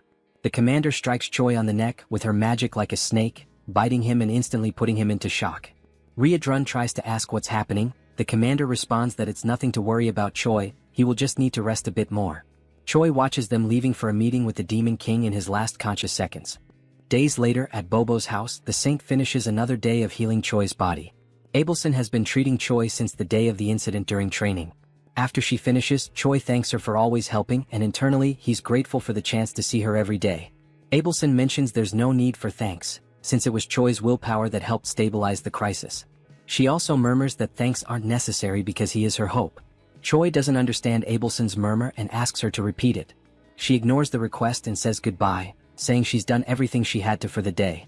Choi is left confused, thinking about other times the saint said things he couldn't understand, and how many strange things are happening in this world, leaving many questions. The only thing left for Choi is to wait for things to unfold. Later that night, Choi and Ryodrun are together, with the hero receiving lessons on the theory of demonic chi manipulation. Ryodrun, however, warns Choi not to overdo it. Choi says he's fine, as it's already been 3 days since he woke up and he'll be okay as long as he doesn't use that type of magic again. Ryodrun then recalls that it's been exactly 3 days since the commander left. As Choi continues talking, Ryodrun gets lost in his thoughts. He reflects that even though the meeting is an annual and recurring event, this particular year feels like there's something strange involved. Choi notices Ryodrun is distracted and calls his attention, prompting an apology from him. Choi mentions that Ryodrun has been very busy in recent days. He offers to help if necessary, as Ryodrun has been handling command duties alone. Ryodrun replies that everything is fine and the commander will return soon. Even if she was summoned earlier this time, it won't change much of the routine. He ends by telling Choi to focus on himself, and Choi accepts it as an order. Ryodrun observes that Choi is getting stronger over time. He also notes that now that he has demonic chi, his strength should develop even more. Choi will only need to remain stable in his current state to achieve tremendous results. As he watches Choi, Ryodrun senses an unusual movement. He quickly realizes its divine power and becomes alert. Standing up, he surprises Choi with his sudden change in behavior. He then explains that he sensed the presence of someone with divine power in the castle who isn't the saint. Before Choi can process it, Ryodrun confirms it's an intruder. Ryodrun then orders Choi to stay quiet while he goes to investigate the situation. The scene shifts to the castle's hallways, where 4 men in black cloaks are gathered. They discuss how entering the castle was relatively easy. One of the men comments that this ease came from the commander being away. Geffen, instead of responding, demands silence. He knows and warns that even without the commander, there's still an opponent they must be wary of. When Geffen mentions the name Red Nightmare, Ryodrun appears in front of the group, demanding to know how they knew about Commander Hemis's absence. Realizing they're facing the one they feared, one of the men panics, confirming it is Red Nightmare, while Geffen tells the group not to lose composure as they assume battle positions. Geffen then assigns 2 of the men to go after Abelson, while the other stays with him to fight Ryodrun. Realizing their goal is the saint, Ryodrun becomes concerned because the room where she is confined is not far from their current location. Clenching his fists, he becomes frustrated, knowing that dealing with all 4 would be easy, but handling 2 while the other 2 escape is much more complicated. Suddenly, a voice echoes down the corridor. Choi appears, asking if everything is alright, anxious because Ryodrun had left the room with such a serious expression. Ryodrun scolds Choi, saying he was very clear when he ordered him to stay in the room. But internally he is grateful that Choi showed up. He then asks Choi to pay attention to a new command. Explaining that the intruders are after Abelson, Choi must reach her before they do and escape with her. Ryodrun throws his necklace to Choi, who is confused about what to do with the accessory. Geffen charges at Ryodrun before he could finish the instructions, and even so, while defending himself, Ryodrun explains that the necklace will serve to convince high-ranking officers of the situation. Choi promptly follows his path at full speed. Geffen, irritated, orders his companion to go after Choi and stop him. Meanwhile, Ryodrun finally decides to attack, making it clear that Abelson will not leave the castle without the commander's permission by anyone's hands. Ryodrun activates his combat-style 7th movement, attacking Geffen with powerful strikes. He also launches a blow called Explosive Destruction Wave, his eyes glowing red with determination. Meanwhile, Choi runs as fast as he can to reach Abelson's room. As he runs, a mission window appears. The mission this time describes that evil men are trying to kill Abelson and Choi must protect her, and who knows, maybe after that a romance might arise with a reward of 1,000 points. Knowing that the humans are actually trying to kill the saint makes Choi anxious. Another detail in the message that confuses him is the large amount of points awarded if he manages to complete the mission. Upon arriving at Abelson's room, Choi urgently announces that they need to get out of there immediately because humans are attacking. Abelson is caught by surprise and does not understand what is happening, so Choi explains that it is an attack from the same people who attacked previously. Meanwhile, in the nearby corridors, Ryodrun's troops delay the intruders' advance. The comrades warn Choi not to waste time and to flee with the saint. Choi immediately grabs the saint by the hand and in a swift motion places her on his shoulder. With no time to apologize for the lack of courtesy, he runs carrying Abelson. The scene shifts to a room where a meeting is being led by the third commander Roger. He comments on Doris's defeat by a low-level human with a tone of disappointment. The memory of the commander asking him to take care of correcting everything while she's away takes over, and Roger wonders why he was chosen for such a task. Focusing on the meeting, he decides to end it as there's nothing more to be discussed and asks everyone to follow the orders. Suddenly a goblin interrupts with an urgent report. He explains that Choi has arrived carrying Riadrun's necklace, and Roger tries to understand the situation.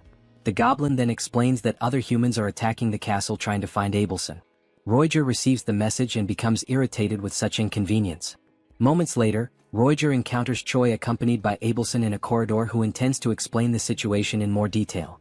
Choi then begins to tell that Riadrun detected divine power within the castle, and promptly went after the intruders, who turned out to be humans seeking to put an end to Abelson. Roger does not believe that humans would attempt on the saint's life, and asks Choi to calm down, thinking it must be some mistake.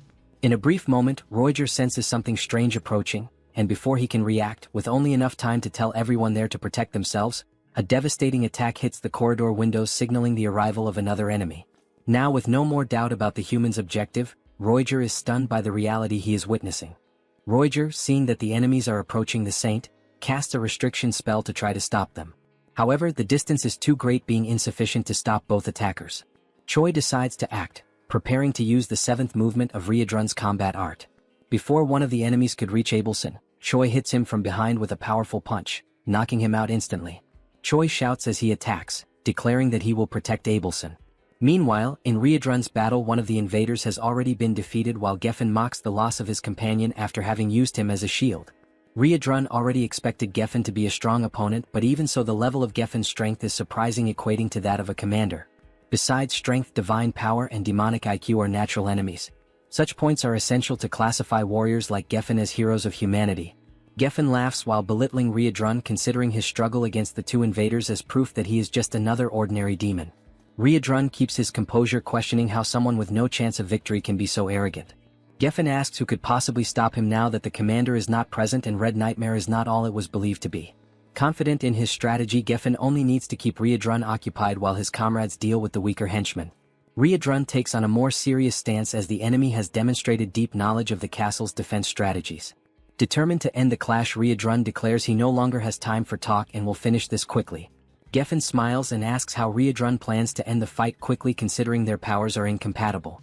Riadrun responds that pure brute force can overcome any incompatibility. Meanwhile, in Choi's fight, after knocking out one of the invaders, Choi hears the other one say he didn't know there was another hero in the Demon King's army. The man laments that he didn't expect 3 corrupted humans to be on the Demon King's side. Choi ignores the enemy's concern and warns that the invasion plan has already failed and that all castle allies are on their way. Choi also declares that no matter how strong this enemy may be, there's no way to fight an entire army and the best strategy is to surrender. The man scoffs at the hero's statement, asking if he's sure the invasion has actually failed. Nearby, Roger wonders when the hero learned Riadrun's combat arts, but also feels grateful that it allowed them to capture one of the invaders. The captured invader mutters something inaudible, which soon reveals itself to be an incantation, a spell to use his own body as a sacrifice and quickly spread flames. He used sacred magic to burn himself completely, creating fire as a last resort, forming a wall of fire, a blaze that creates a kind of flaming arena. These flames are capable of killing a person with just a single touch. The man, now more confident, raises his sword while stating that not even the highest-ranking demons will be able to easily pass through the wall of fire, giving the hero the only option, which is to hand over Abelson. Choi is caught in distress, desperate, not understanding why the humans are interested in killing the saint. Choi desperately wants to know why they want to attack someone who is on their side. The man does not acknowledge Choi's statement, and when he tries to explain the obvious, Abelson decides to speak for herself. The divided empire abandoned God a long time ago. Choi is caught off guard by the information, and Abelson continues explaining that the only thing the empire needs is a puppet that obeys commands. For that it doesn't matter whether it is the real saint or not. Tired of the conversation, the man strikes his sword to the ground. He declares that he no longer wants to hear drama and will give the hero a 10-second head start. Choi finds himself under pressure, with no safe strategy to withstand a direct fight for long. The only thing that comes to mind is exactly the riskiest possible option. While the man begins his 10-second countdown, Choi starts activating Promote. Upon activating the first level of the magic, Choi immediately causes concern in Abelson, because she realizes what he plans to do.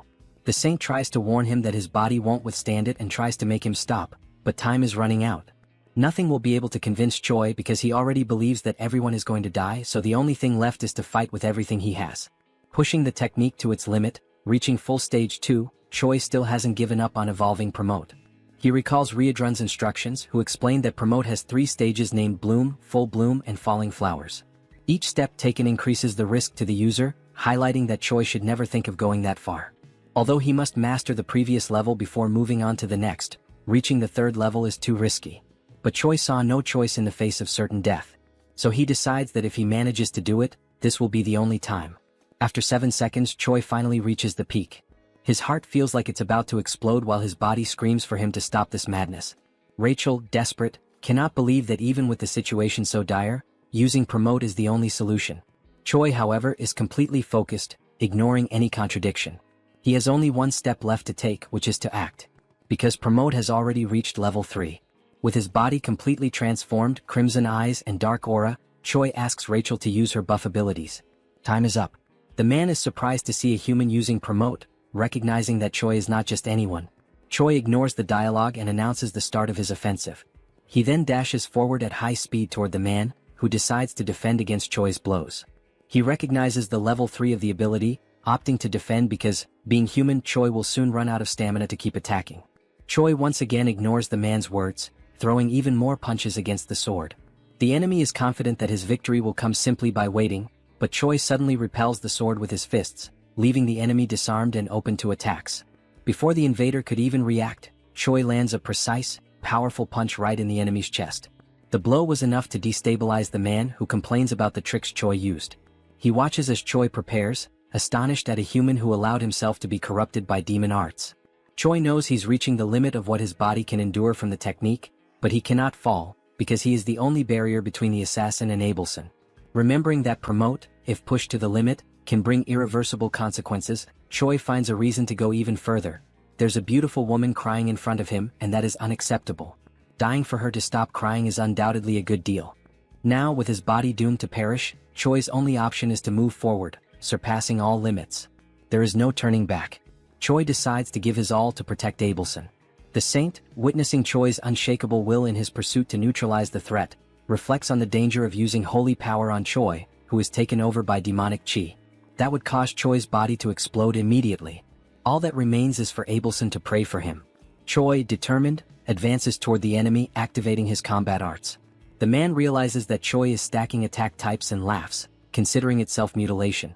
Choi ignores the enemy's provocation and charges a jump, attacking with his instant obliteration strike.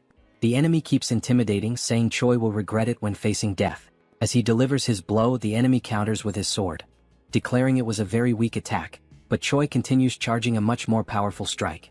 Not just one more blow, but a combo of attacks. This time, there was no room for the invader to utter a single word. The overwhelming power of Choi's simultaneous strikes left him stunned. All that was left was to wait for the barrage of attacks to annihilate him. The violence of the strikes was so great that it destroyed part of the castle's structure, sending a massive beam of red energy into the sky. The enemy finally perished.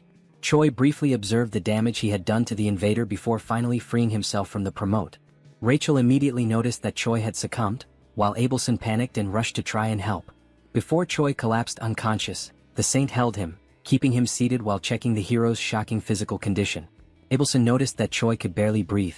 She tried to talk to the hero to give him strength, but suddenly, a scream startled the Saint. The defeated enemy stood up again, furious, declaring that Choi would become a threat to the Empire. The enemy managed to gather strength just to end Choi's life.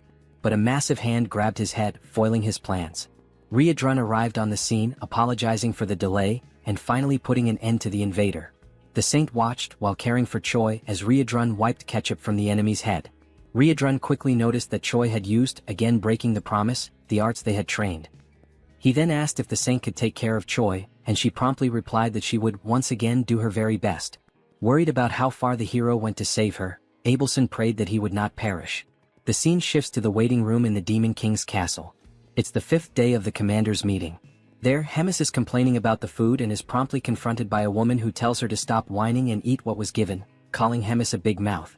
The woman is Park Hyuna, the 4th commander of the Demon King's army. Hemis mocks Hyuna's affront, calling her disrespectful and pointing out that if it weren't for the non-aggression pact between commanders, Hyuna would have died many times already at Hemis's hands. Such a statement made the fourth commander very irritated. Before a bigger argument could break out, a humanoid hamster enters the room yelling. He brings information to Hemis, saying there's something urgent coming from the Black Fortress.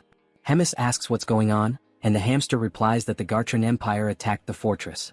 The attack was carried out by 4 knights, one of them at hero level. The assault resulted in many casualties and injuries. Hemis hears the details and then turns her gaze to Hyuna, smiling and sarcastically pointing out the change in the regular meeting schedule, coinciding precisely with the attack on the fortress. That attitude left Hyuna in an awkward position. While finally enjoying the food, Hemis mentions the given coincidence, thinking about the Demon King. Meanwhile, in Choi's room he wakes up again after using promote, this time surprised that he managed to recover. Rachel quickly approaches, grabbing Choi by the hair, irritated by the hero's recklessness that almost got him killed. Choi begs for mercy, saying he's still a patient. Choi jokes that, considering the pain he felt from Rachel's blow, he's definitely alive, even though he thought he had been defeated.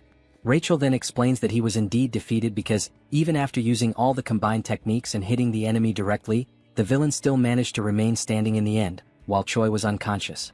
But before the enemy could strike back, Riadrun arrived and ended the game. The cowhead guy saved everyone with just one blow. Choi listens to the explanation in awe. Rachel continues narrating the events, explaining that after the battle, Riadrun and Abelson took care of Choi, giving him the necessary treatment to recover. Finally, she and Bobo also took part in the care. No less important, both Riadrun and Abelson described it as a miracle that Choi came out alive and asked him not to repeat that recklessness, so he wouldn't make others worry again. Choi then points his finger at Rachel, who immediately gets irritated, thinking Choi is about to argue with her. However, he just gently touches her face and apologizes for making her worry, thanking her for all the care. Rachel lets her guard down and the two are fine again. A few hours later, Riadrun and Commander Hemis go visit Choi. While the commander plays with Bobo, Riadrun repeatedly says that Choi was only able to use the technique the way he did because of the demonic chi Hemis put in him. Riadrun also asks if Choi thinks he has 9 lives to keep acting recklessly, reminding him once again that he's only alive because of Hemis, and Choi states that he's already gotten the message. Hemis, while playing with Bobo, gets annoyed by the conversation. Choi asks how the meeting went, and Hemis says she doesn't care about what happened there because what matters more is taking care of the headquarters. That's why she simply abandoned the meeting and returned to the fortress. Choi is shocked by Hemis's attitude, since it was a meeting with the Demon King. Hemis smiles as she notes that the Demon King might have gotten a little upset. Meanwhile, Choi and Riadrun get chills thinking about what that could lead to. Hemis has more interesting matters at the fortress. Choi's performance after she put her own demonic chi in him behaved as if it were his own. While Riadrun and Choi fear the wrath of the Demon King, Hemis is delighted by how interesting Choi is. The scene then focuses on the moment when Hemis meets the Demon King. In the memory, she emphasizes that even during all the battles from the first to the last fought by the Demon King, she remained by his side, following his purpose. Hemis believed that all of the king's actions were with the intention of protecting. The Demon King, Tigrat, tries to move things along, asking what she means after all. Hemis then gets straight to the point and explains that if the Demon King's plans go against her, they will have a problem. Tigrad responds that Hemis's attitude is insolent and that what she's saying basically means she will no longer obey him.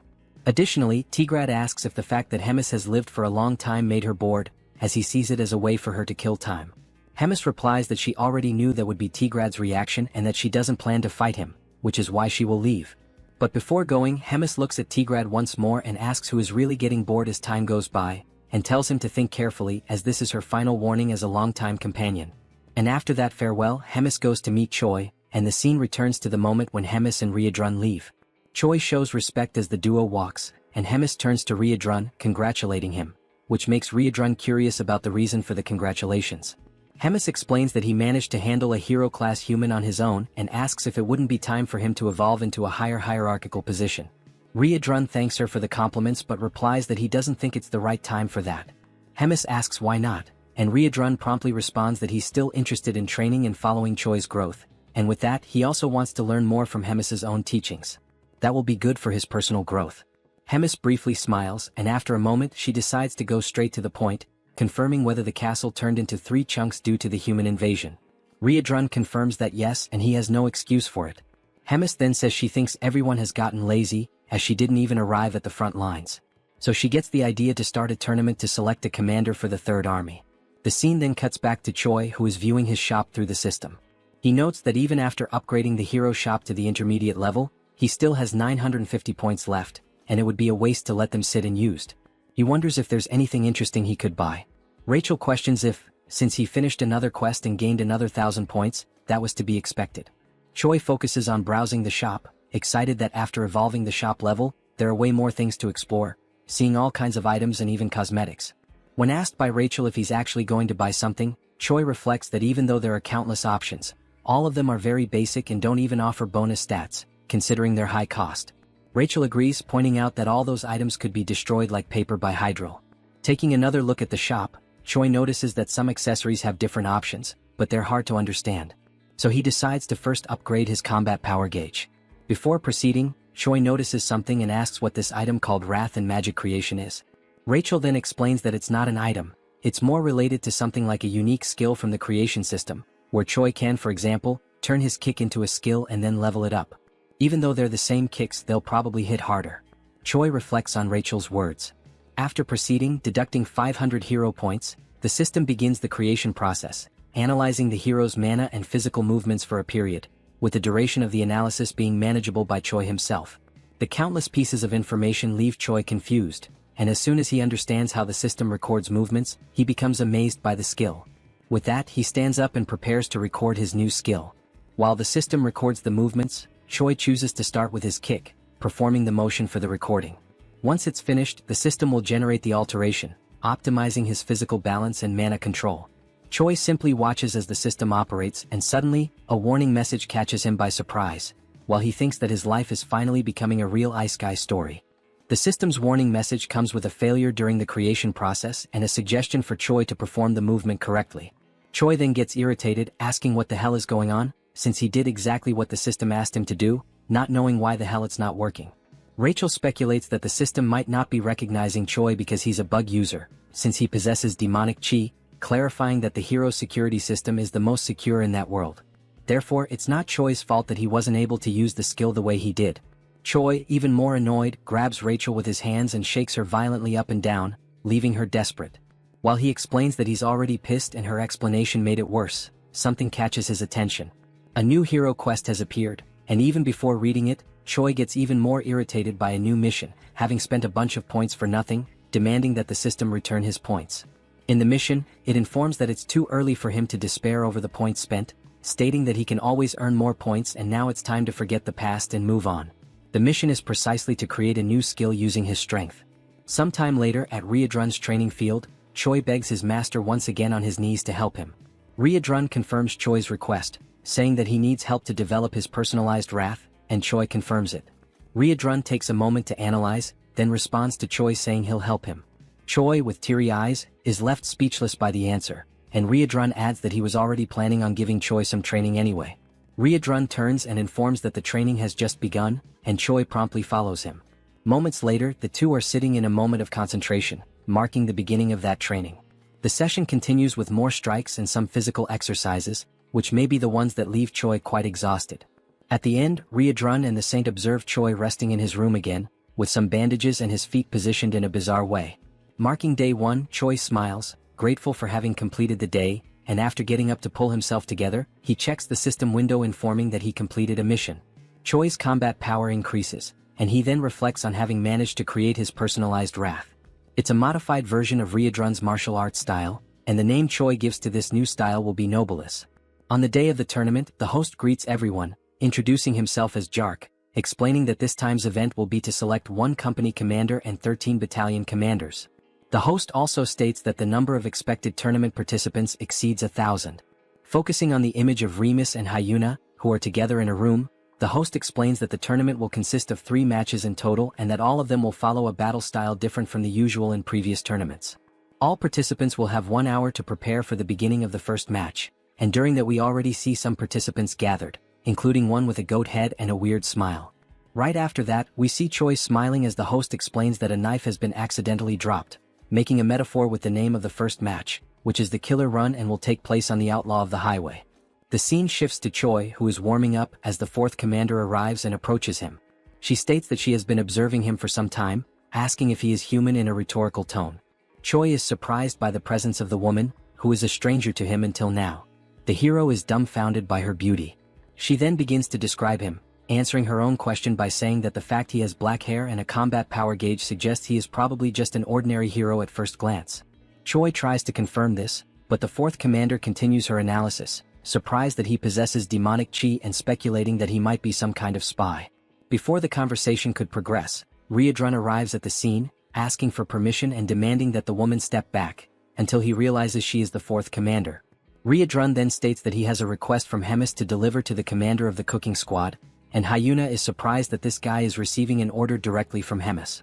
Ryodrun confirms it, and Hyuna then decides to step aside, complying with Ryodrun's request. As she looks back, she reflects on how Ryodrun is standing beside Choi not as prey, but as a commander.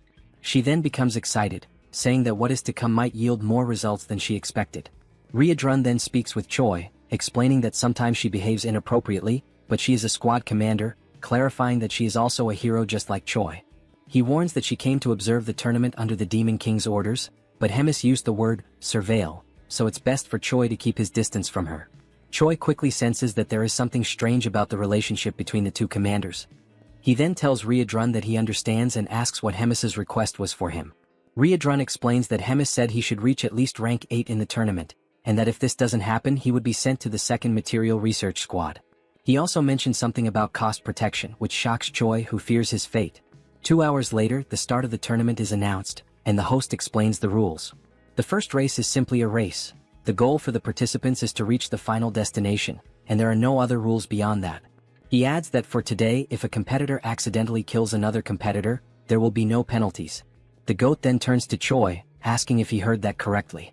In a threatening tone, he says that if he accidentally kills Choi, he'll be forgiven, so Choi shouldn't even come near him. Choi, unfazed by the threat, simply confirms that he got the message. The host then gives the command for everyone to begin, and the competitors promptly start the race, with Choi leading a small group, but still far behind the front runners.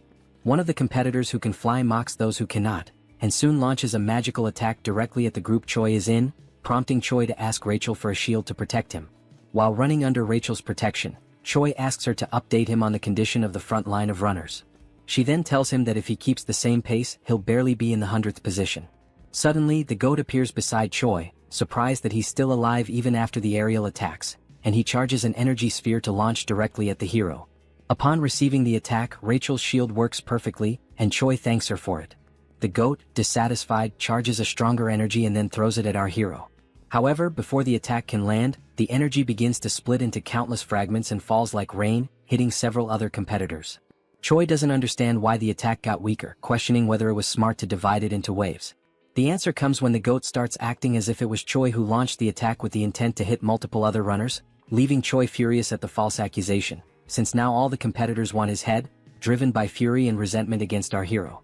The GOAT then picks up the pace and mocks Choi, who is falling behind. While running to escape the crowd and seeing the GOAT just ahead, Choi curses him, saying that as soon as he catches him, he will kill him. He then asks Rachel how many are still ahead, and Rachel informs him that he has passed 76 and there are still 24 left in front. As soon as Rachel gives the information, Choi is hit from behind by an attack strong enough to break Rachel's barrier. While feeling the attack and about to fall, a memory comes to Choi's mind about his training with Ryodrun, where he was confused about what to do regarding having multiple combined styles, where each of them was made exclusively for demons incompatible with humans. Both the Promote and Ryodrun's combat skills needed to be used as a base to create a new skill completely compatible with Choi, and thus Noblesse was born.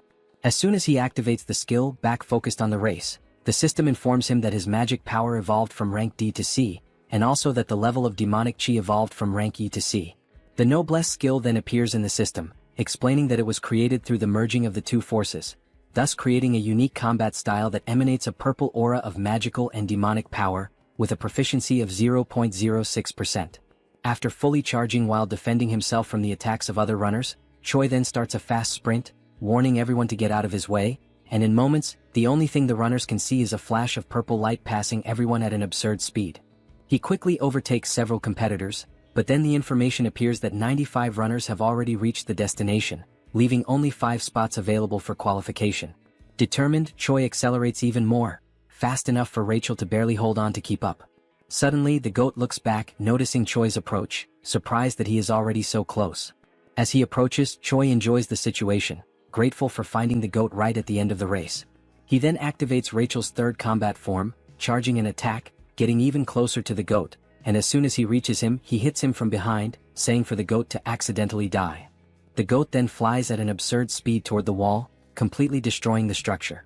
Meanwhile, observing both amidst the confusion, the host explains that the 99th and 100th positions were filled by Choi and Whole Goat. Choi then sits, relieved for having qualified, while the goat is unconscious behind him. Choi gives thanks and the goat quickly gets up, enraged, cursing Choi and threatening him with death. But before anything could happen, the host intervenes, saying that the race is over. He then explains that the 100 people who passed the first round will have the second stage in 3 days, and everyone else is dismissed. Meanwhile, that night, in a forest near the Dark Fortress, Hemis and Park Hyuna are in a forest location, and the fourth commander asks Hemis if she is really going to release a certain thing inside the tournament. Without answering, Hemis only focuses on what is ahead, greeting Modem, saying how long it has been since they last saw each other. The creature, emanating a red aura, explains that indeed it has been a long time, exactly 97 years, 3 months and 11 days, and asks what can be done for Hemis. The creature is Modem, Hemis's familiar, with a strength of 198,532. Hemis then explains that what Modem needs to do is capture all the participants' flags. Modem confirms he understands, and then Hemis asks him not to be reckless with the task, because if there is a decent participant, Modem needs to go easy on him. Hyuna, hearing this, says that the big mouth is getting too soft. Hemis questions why she is being seen as soft by the fourth commander, and then asks if she knows why demons are losing to humans. Before receiving any kind of answer, Hemis justifies the question by answering it herself, saying that demons are fighting too fairly. They try to solve everything through brute force, and if they lose in strength they do not retreat, and in the end they end up dying. And this is accepted very simply. But unlike demons, if humans are at a disadvantage, they avoid the fight and manage to return later with schemes to unbalance the battlefield. And that is why the Demon King's army keeps losing to weak humans, ending the explanation with a finger pointed at Hyuna's face, who is perplexed by the situation. To break the tension of the moment, Hemis adds that the fourth commander needs to study a bit more, leaving Hyuna irritated by the provocation. Next, the rules for the next phase of the tournament are explained, detailing that groups of 4 people will be formed randomly and each group starts with 2 flags. After 48 hours, the teams with the most flags will be classified for the next round, with a limit of 10 spots. Those teams that do not have any flags will be disqualified, regardless of their position. Hearing the explanations and after the groups are formed, the GOAT is happy with the composition of his team because they are using Choi as bait to attract other participants and collect their flags. Choi is also somewhat content with the strategy, saying that it is brilliant, but deep down he is wondering what kind of bad luck made him end up on the same team as the GOAT. But in the background, with no expressions, are the other team members, one being a hawk and the other looking like Arbok. The 4 of them make up Team 9. The GOAT, still excited with the results, declares that they just need to wait because with the number of flags they currently have, they are practically already classified. But Choi watches him, reflecting on how annoying the GOAT is. It is then shown that Choi's team is in 4th position with 4 flags, but that was not the current position just moments ago. The ranking rose abruptly, and once again the team's position rises to 3rd place without them having done anything. Seeing this, everyone is surprised, wondering what is happening. Suddenly, a steel foot approaches the group, and Choi hears the sound of metal, making him look back and notice the presence of Moten with his extreme strength and intimidating presence. The GOAT notices, upon seeing several flags on Moten's back, that he is probably the cause of the mess in the ranking. The GOAT then smiles, wondering if he is a golden goblin, and then recklessly rushes toward the stranger, causing Choi to try to stop him, saying he shouldn't try to fight him. The GOAT continues the charge, calling Choi a coward. Concentrating an attack, the GOAT arrogantly declares that he is going to kill the tin monster and take his flags. With a simple movement, Moten knocks down the GOAT, and in the attack he is thrown against the hawk and against Arbok, losing the flag. While storing the newly collected flags, Moten is being watched by those who sent him. Hyuna questions if that was really necessary, judging Moten's presence they're useless since there is no way to win against him with only the skills of Choi's team. Hemis remains silent, just watching while the time for the end of the test runs out, and it is shown that Choi's team is now in position number 25. Later, with only 1 minute left until the end of the test, Choi already has a plan declared and asks everyone to move according to the signal, especially the GOAT head. They have just encountered Moten again, who, after the previous attack, had moved to collect other flags. And as soon as he notices their approach, Moten realizes they are going to try some kind of new primitive attack. Choi then orders the GOAT to attack, and he promptly begins channeling his magical energy, irritated by being commanded by a human. As soon as the energy hits the area where Moten is, he remains standing intact, surrounded by flames and lots of dust. Choi then gives the turn to the hawk, who is already at high altitude and ready. He begins his charge, descending toward Moten at very high speed. Moten notices the Hawks charge and realizes it is a joint attack, also noticing that this is the first team using tricks like this, as he prepares to defend against the attack. As the Falcon approaches Moten, he is met with the defense of the tin monster and has his neck restrained, causing the attack to halt, leaving only the strong wind that accompanied him, which brings a certain comfort to Moten, who declares that the wind is refreshing. But he quickly notices that Choi is advancing and states that all members of the team attack in a very simple and slow way, mocking how pathetically weak the demonic chi in Choi is. From afar, Arbok approaches underground while Choi is already practically at Moten's defense. He then orders the centipede to attack and tries to dodge Moten's defense. To finish the attack with extreme determination, Choi then activates his unique skill. Surrounded by the noblesse, he advances toward Moten, and when he is just a few centimeters away from grabbing the flag, Moten stops him and compliments the team's group attack, saying it wasn't bad for an improvised plan. However, that is all they managed to do, which is not enough as Moten has already immobilized Arbok and also Choi. With only 15 seconds left before the end of the test, the 3 team members are already completely immobilized by Moten, and the tin monster then decides to ask Choi what that purple energy he just used was. Choi is not concerned with the question and only focuses on the time left to finish the test. Desperate, he then declares to Moten that he will find out what the energy is the worst way possible. Grabbing the enemy's hand, Choi then activates his new skill, Chi Explosion. The purple energy then moves toward the enemy and in an instant Choi is already out of combat, but the strength of the attack was enough to destabilize Moten.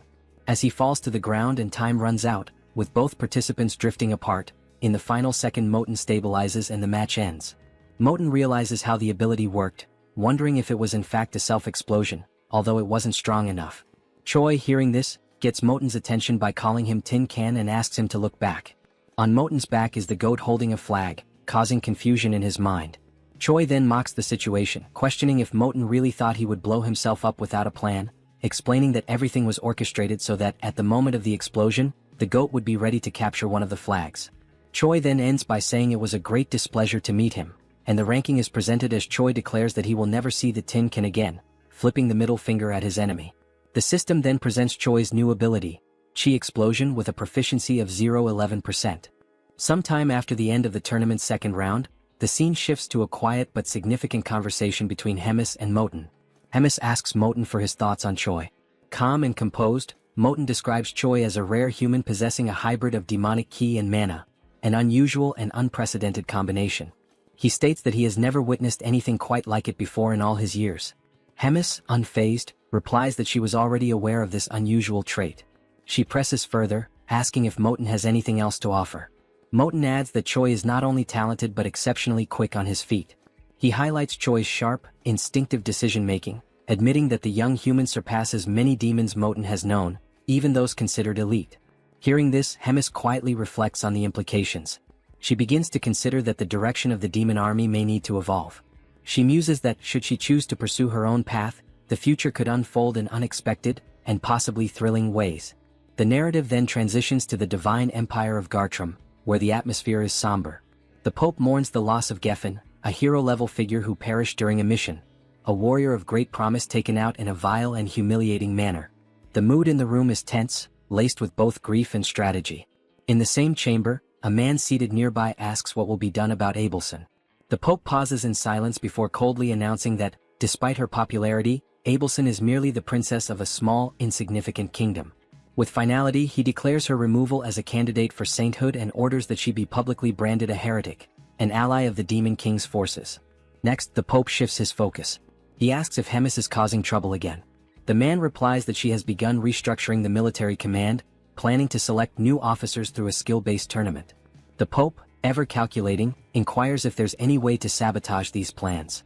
The man, now revealed to be Elrond, explains that he attempted to contact the Demon King for assistance, but was met with clear resistance. It seems that interfering with Hemis's efforts could risk provoking the Demon King himself. The Pope suggests sending a hero to disrupt the structure directly, proposing Kinley as a potential candidate. Elrond hesitates, reminding him that Huna, now branded a traitor, is currently stationed at the Black Fortress. With her presence, it would be nearly impossible for Kinley to face both powerful women at once. The Pope, ever perceptive, deduces that Huna's position at the fortress may suggest the Demon King is not entirely aligned with Hemis. Elrond momentarily considers canceling the sabotage plan, but the Pope raises a hand to interrupt. He asserts that the empires of Gartrum and Drasen have always thrived by embracing conflict. Their power comes from waging holy war against the evil of the demons. He continues, explaining that evil must exist so the light of righteousness can shine brighter. That light, in turn, fuels the faith of the common people, faith that strengthens the empire itself. For this reason, the war must continue regardless of the shifting tides. One of their strategies, the Pope reveals, has been feigning cooperation with the Demon King to subtly control the war's direction.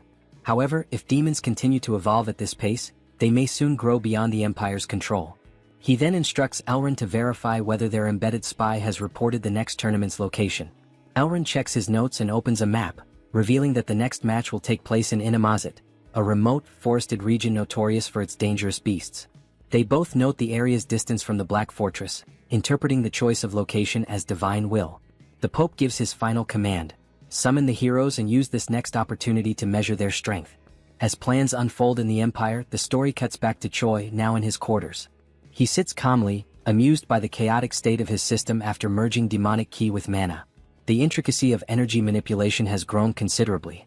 Rachel, watching him with a mix of awe and curiosity, quietly reflects that not long ago, Choi had only one ability, a skill he mastered thanks to Hydrun's relentless training. Choi focuses on the fact that Hydrun's combat style variations have now been officially registered in his skill window, with both Noblesse and Magic Explosion recorded as distinct entries. This brings the total number of unique skills in Choi's panel to 5, a significant milestone. Rachel, observing the update, asks if his leadership ranking has increased as well, noting that the new effects added to his abilities are extremely useful. She remarks on how rapidly he's advancing through the executive path within the Demon King's army, clearly impressed. While browsing through his system, Choi wonders aloud if there might be any items available that could further boost his stats. Suddenly, a voice interrupts, bluntly declaring that nothing will help him at his current level and insisting that he needs to wake up from this dream. The voice, cold and sharp, belongs to none other than Hyuna, who appears unexpectedly, startling the hero. Choi reacts instinctively, crawling backward in alarm when he realizes that the surprise visitor is none other than the fourth commander. Annoyed by his panicked scrambling, Hyuna tells him to shut up and demands that he state how many hero points he earned. Choi quickly answers that he accumulated 1,300 points. She follows up by asking about his shop's rank, and he replies that it's currently at the intermediate level. Hyuna scoffs at his progress, calling it utterly pathetic, even going so far as to label it garbage. Seeing a rare opportunity to learn, Choi timidly asks what Hyuna bought when she was at the same level, practically begging for a veteran's advice. Amused, Hyuna laughs, clearly aware that he's trying to squeeze information from someone far more experienced. She agrees to give him a tip, but only under the condition that he answer every single question she asks. Choi eagerly accepts the deal without hesitation. Hyuna then advises him that, since he already has an aura, the next step is to upgrade his shop level and purchase a dimensional pocket, a valuable inventory-like item that offers excellent utility for its cost. Choi ponders the usefulness of such an item and wonders if it will show up in the next round of shop offerings. Hyuna confirms with a nod but immediately shifts gears, announcing it's now her turn to ask questions. Her first, is Choi really a hero? He responds vaguely that, somehow yes he is. Her second, why on earth is he serving in the demon army? Again he answers that he somehow ended up there. Her third question, how can he use both demonic ki and mana simultaneously? Choi gives the same kind of answer, it just happened.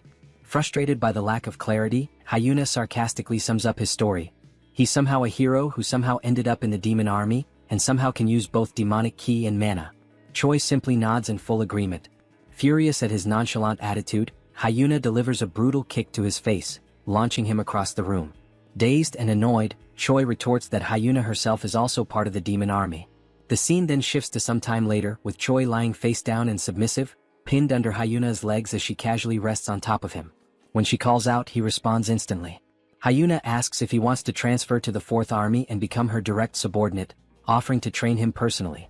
Choi, still in pain, politely declines, thanking her nonetheless.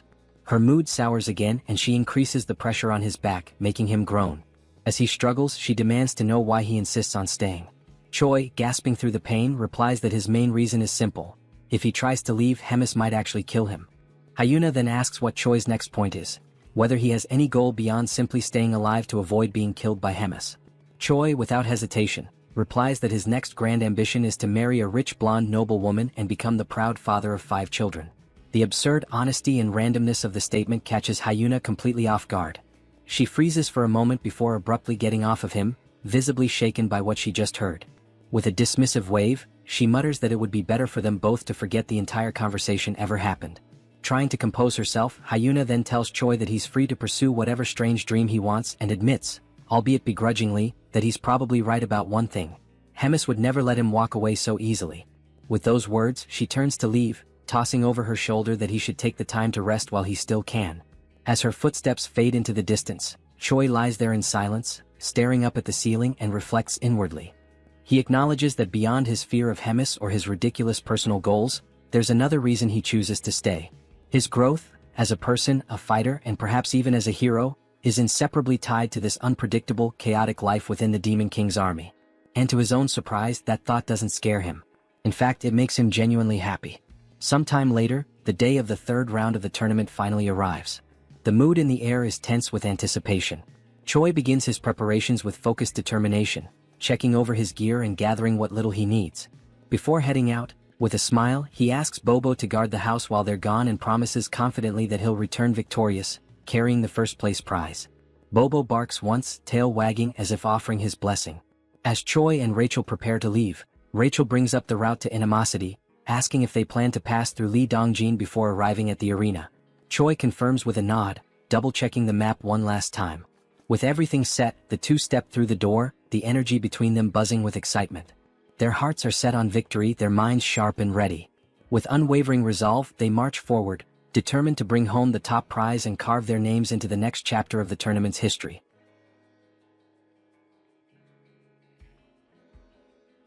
The scene moves forward to the beginning of the third day of the tournament, where Choi is hunting monsters. He notices that he is gaining 1 level for each monster he defeats. At this point, he has already leveled up 4 times and wonders if it is actually real. The monsters he is defeating are dryads, generally female individual creatures, classified as plant-type demonic beasts.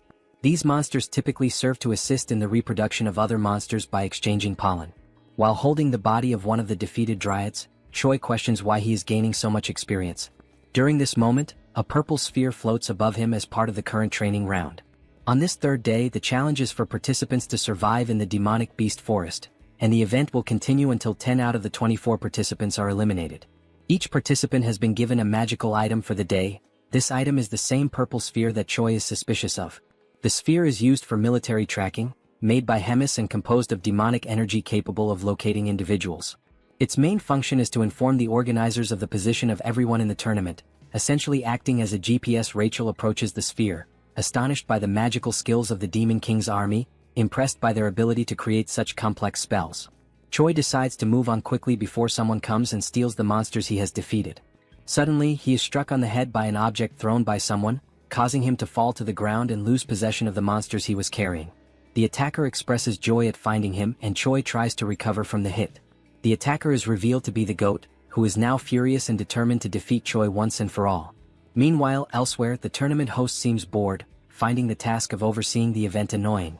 He questions why he is always assigned to jobs he compares to guarding a doghouse door, while other guards assist in watching the portal to Inamazet. One of the guards tries to motivate the host, saying he shouldn't talk like that because guarding the portal is important. It is the only one connected to the main gate, and if it breaks, something bad could happen. The host agrees but insists that it is unlikely anyone would show up in such a remote location. Far away, a presence appears, and the portal guardian quickly senses strange creatures. He channels his energy to scan them and identifies a group of humans, guessing they might be monster hunters. However, he chooses to ignore the potential threat since he doesn't sense any special magic from them. The guardian considers that it would be troublesome if he took the initiative to attack and they ended up finding the portal. He decides to wait, reasoning that Inamazet is very large and they probably won't encounter the tournament group. Despite sensing something odd, he continues with his farewell and chooses to leave the strangers alone for now. Back at the confrontation between Choi and the goat, the new enemy tries to intimidate the hero, claiming to have immense power and that Choi should beg for mercy. Noticing Choi's indifference, the goat tells him that if he won't plead, then he should run as there is no shame in fleeing. Scars on the back are not dishonorable for those who fight with their fists.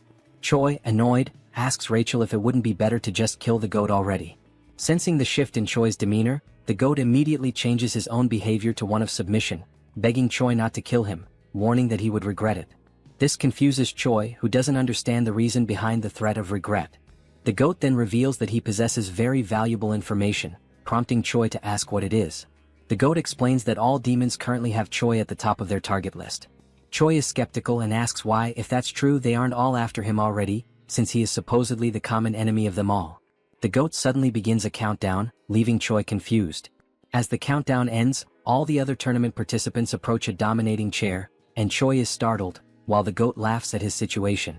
Meanwhile, at the Black Fortress, the scene is being magically transmitted to Hemis and Hyuna, who are observing the events of the tournament's third day. Hemis admits she didn't expect everyone to target Choi and laughs, calling it shameful. Hyuna reprimands her, saying this is not a moment to laugh. The transmission is abruptly interrupted by the Guardian, who reports that humans are attacking and attempting to destroy the gate. He explains that the enemy group is composed of highly equipped humans using stealth devices, and somehow they know the exact location of the gate. The transmission ends, and Hemis immediately assigns Riadrun to take action. Riadrun quickly understands the gravity of the situation and offers to act at once. Hemis notes how well prepared the attackers are and declares that information must be leaking from somewhere. As she speaks, Hyuna watches in shock. Hemis then raises her voice, demanding to know where the leak is coming from, while Hyuna reacts again, visibly shaken. Back in the forest, having escaped the other participants, Choi is distressed, questioning why the contestants are breaking tournament rules and why those monitoring the stage are doing nothing to stop it. Rachel urges him to remain silent so as not to compromise his hiding spot. Two participants are seen nearby, searching for Choi. They briefly scout the area but soon decide the hero isn't there and leave, planning to wait for the next tracking update. Choi stays hidden a bit longer to be sure, then collapses to the ground, overwhelmed and fearful of dying. He wonders how he will survive the ordeal. Rachel tries to comfort him, reminding him that his level progression has been going well and suggesting they could defeat more monsters nearby. She asks if Choi has anything in his shop that could help. He agrees it's a good idea and starts to search, though unsure if anything there could truly help him survive. Just as he finds something possibly useful, a dark cloaked figure approaches, interrupting his search. The stranger asks if he is the rumored hero, surprising Choi. The figure then removes his hood, revealing himself as a red-haired human, and Choi is taken aback. The rest of the group reveals their faces too, all fixing their strange gazes on the hero. Though they are all human, something about them feels unusual. The leader apologizes for not introducing himself earlier and tells Choi his name is Andrew Taylor, and that he is also a hero. At that moment, Choi's system interface appears, presenting him with a mission: survive at all costs and eliminate all the villains with a reward of 1,000 hero points. Choi quickly attempts to deceive the enemy group's leader by pretending to be a rookie hero. He energetically introduces himself as Choi, the new hero, and casually asks what brings them to such a lowly place. Andrew, the leader, replies that they are hunting demons. Choi agrees, saying it's a noble mission and that eliminating demons brings justice. Choi then stands up and prepares to leave, claiming he will go crush some demons too and wishes them luck. Suddenly, Andrew draws his sword and slashes at Choi, narrowly missing. Choi is startled by the sudden attack. Andrew then declares that they are also there to eliminate the traitor human. As Andrew readies another strike, the tournament participants arrive at the scene, also searching for Choi. The goat mocks Choi, claiming there's no way he can escape. Some of the participants behind the goat notice another human nearby and speculate that Choi may have the ability to duplicate himself. Andrew becomes confused by the statement, while Choi quickly analyzes the situation and begins to unfold an emergency plan. He boldly calls on everyone to recite the chant of the Demon King's army's third command. Everyone is surprised and doesn't quite understand what Choi is doing. Andrew is also confused by his actions. Choi then loudly begins a speech, declaring they are the mighty army of the Demon King. As he speaks, a blue aura begins to radiate from him. As he continues, the goat and the other competitors are unsure of the next step and ask if they should devour the humans ahead. Choi confirms and urges everyone to eliminate the enemies of their father, the Demon King, as true warriors. At that moment, the system announces the activation of a hidden status called Charisma and Leadership, and notes that morale among allies has increased. Choi raises his voice and commands the group to charge. The participants begin discussing among themselves, and the goat comments that Choi isn't wrong. Another participant agrees, saying they are an army either way. The goat then reinforces Choi's words, proclaiming that they should all advance and destroy the humans. Empowered by Choi's blue aura, the group charges into battle. In the midst of the crowd, Choi is thrilled that his plan is working and vows to remember their bravery. As they rush forward, Choi runs in the opposite direction, joyfully declaring that they will all meet again in Valhalla. As he flees, Choi reflects that they probably won't last long and that fleeing is his only option. Suddenly, someone grabs his scarf. It's the commander who was guarding the gate. Choi recognizes him and asks what's going on. The commander explains that the gate linked to the castle was destroyed during the humans' ambush. Choi asks about the fate of the gate's guards, and the commander says they were likely wiped out, adding that he barely escaped alive himself. Choi questions how that could happen, recalling there were only about 40 enemies. The commander explains that all of them were at least battalion commander level, with 3 at regimental commander level, and 1 nearly at division commander strength. Choi then asks what they should do to survive. The commander replies that survival may not be possible. He then reveals that Choi has a tracking spell on him and that, being of high rank in the Demon King's army himself, both of them are top priority targets for the enemy. Choi then asks the commander if there is any way to remove the tracking spell. The commander replies that it would not be possible, as the process takes too long and they do not have enough time. Suddenly, the tracking spell alerts them to the presence of a nearby creature of extremely high-level demon beast class. Choi realizes that this monster might somehow be useful. He turns to the commander, who waits to hear what Choi has in mind. Choi then announces that he has an idea that might help them escape the situation. Sometime later, the invading army has already wiped out all the tournament participants and realizes that the traitor hero has fled, prompting a full pursuit using the spell to track him. Andrew notices that besides Choi, something else is being sensed and he wonders if it could be Flowclad. He explains that Flowclad is a monster with a combat power between 250,000 and 300,000, known as the top predator of Inamazet, a massive plant type being classified as high risk, which typically requires at least a fighter-class hero to subdue. Andrew comments that while defeating it is not impossible, the damage it could cause will be significant. It doesn't take long before chaos breaks out with the encounter between the monster and the invading hero group. Andrew instructs his team to keep the monster distracted while he goes after the traitor hero. At this moment, the system announces the use of an item called pheromone perfume, which mimics the scent of a demon beast. However, the wider the area of use, the weaker its effect. It simulates beast affinity towards humans at the cost of 10 hero points. Choi then combines the item with Promote to attempt his survival plan, even if it means disguising himself as a female tree. Andrew soon spots the pair's strange outfits and is visibly surprised. Without hesitation, he charges at them and Choi sees the incoming attack, calling out for the commander to intervene. The commander effectively blocks Andrew's strike, and both swordsmen reposition, preparing for battle. Andrew activates his sword's advanced form and attacks again, triggering an epic duel between 2 highly skilled fighters. As the commander is assaulted from different angles, Choi steps in and neutralizes each peripheral attacker one by one. He reassures the commander, saying he will handle the smaller threats and urges him to stick to the plan so they can hold out as long as possible. Andrew then realizes and questions whether the duo's actual plan is simply to stall for time. His question is met with complete silence. The scene then flashes back to when Choi explains the plan to the commander. The central idea is to use the demon beast as their main force against the enemies.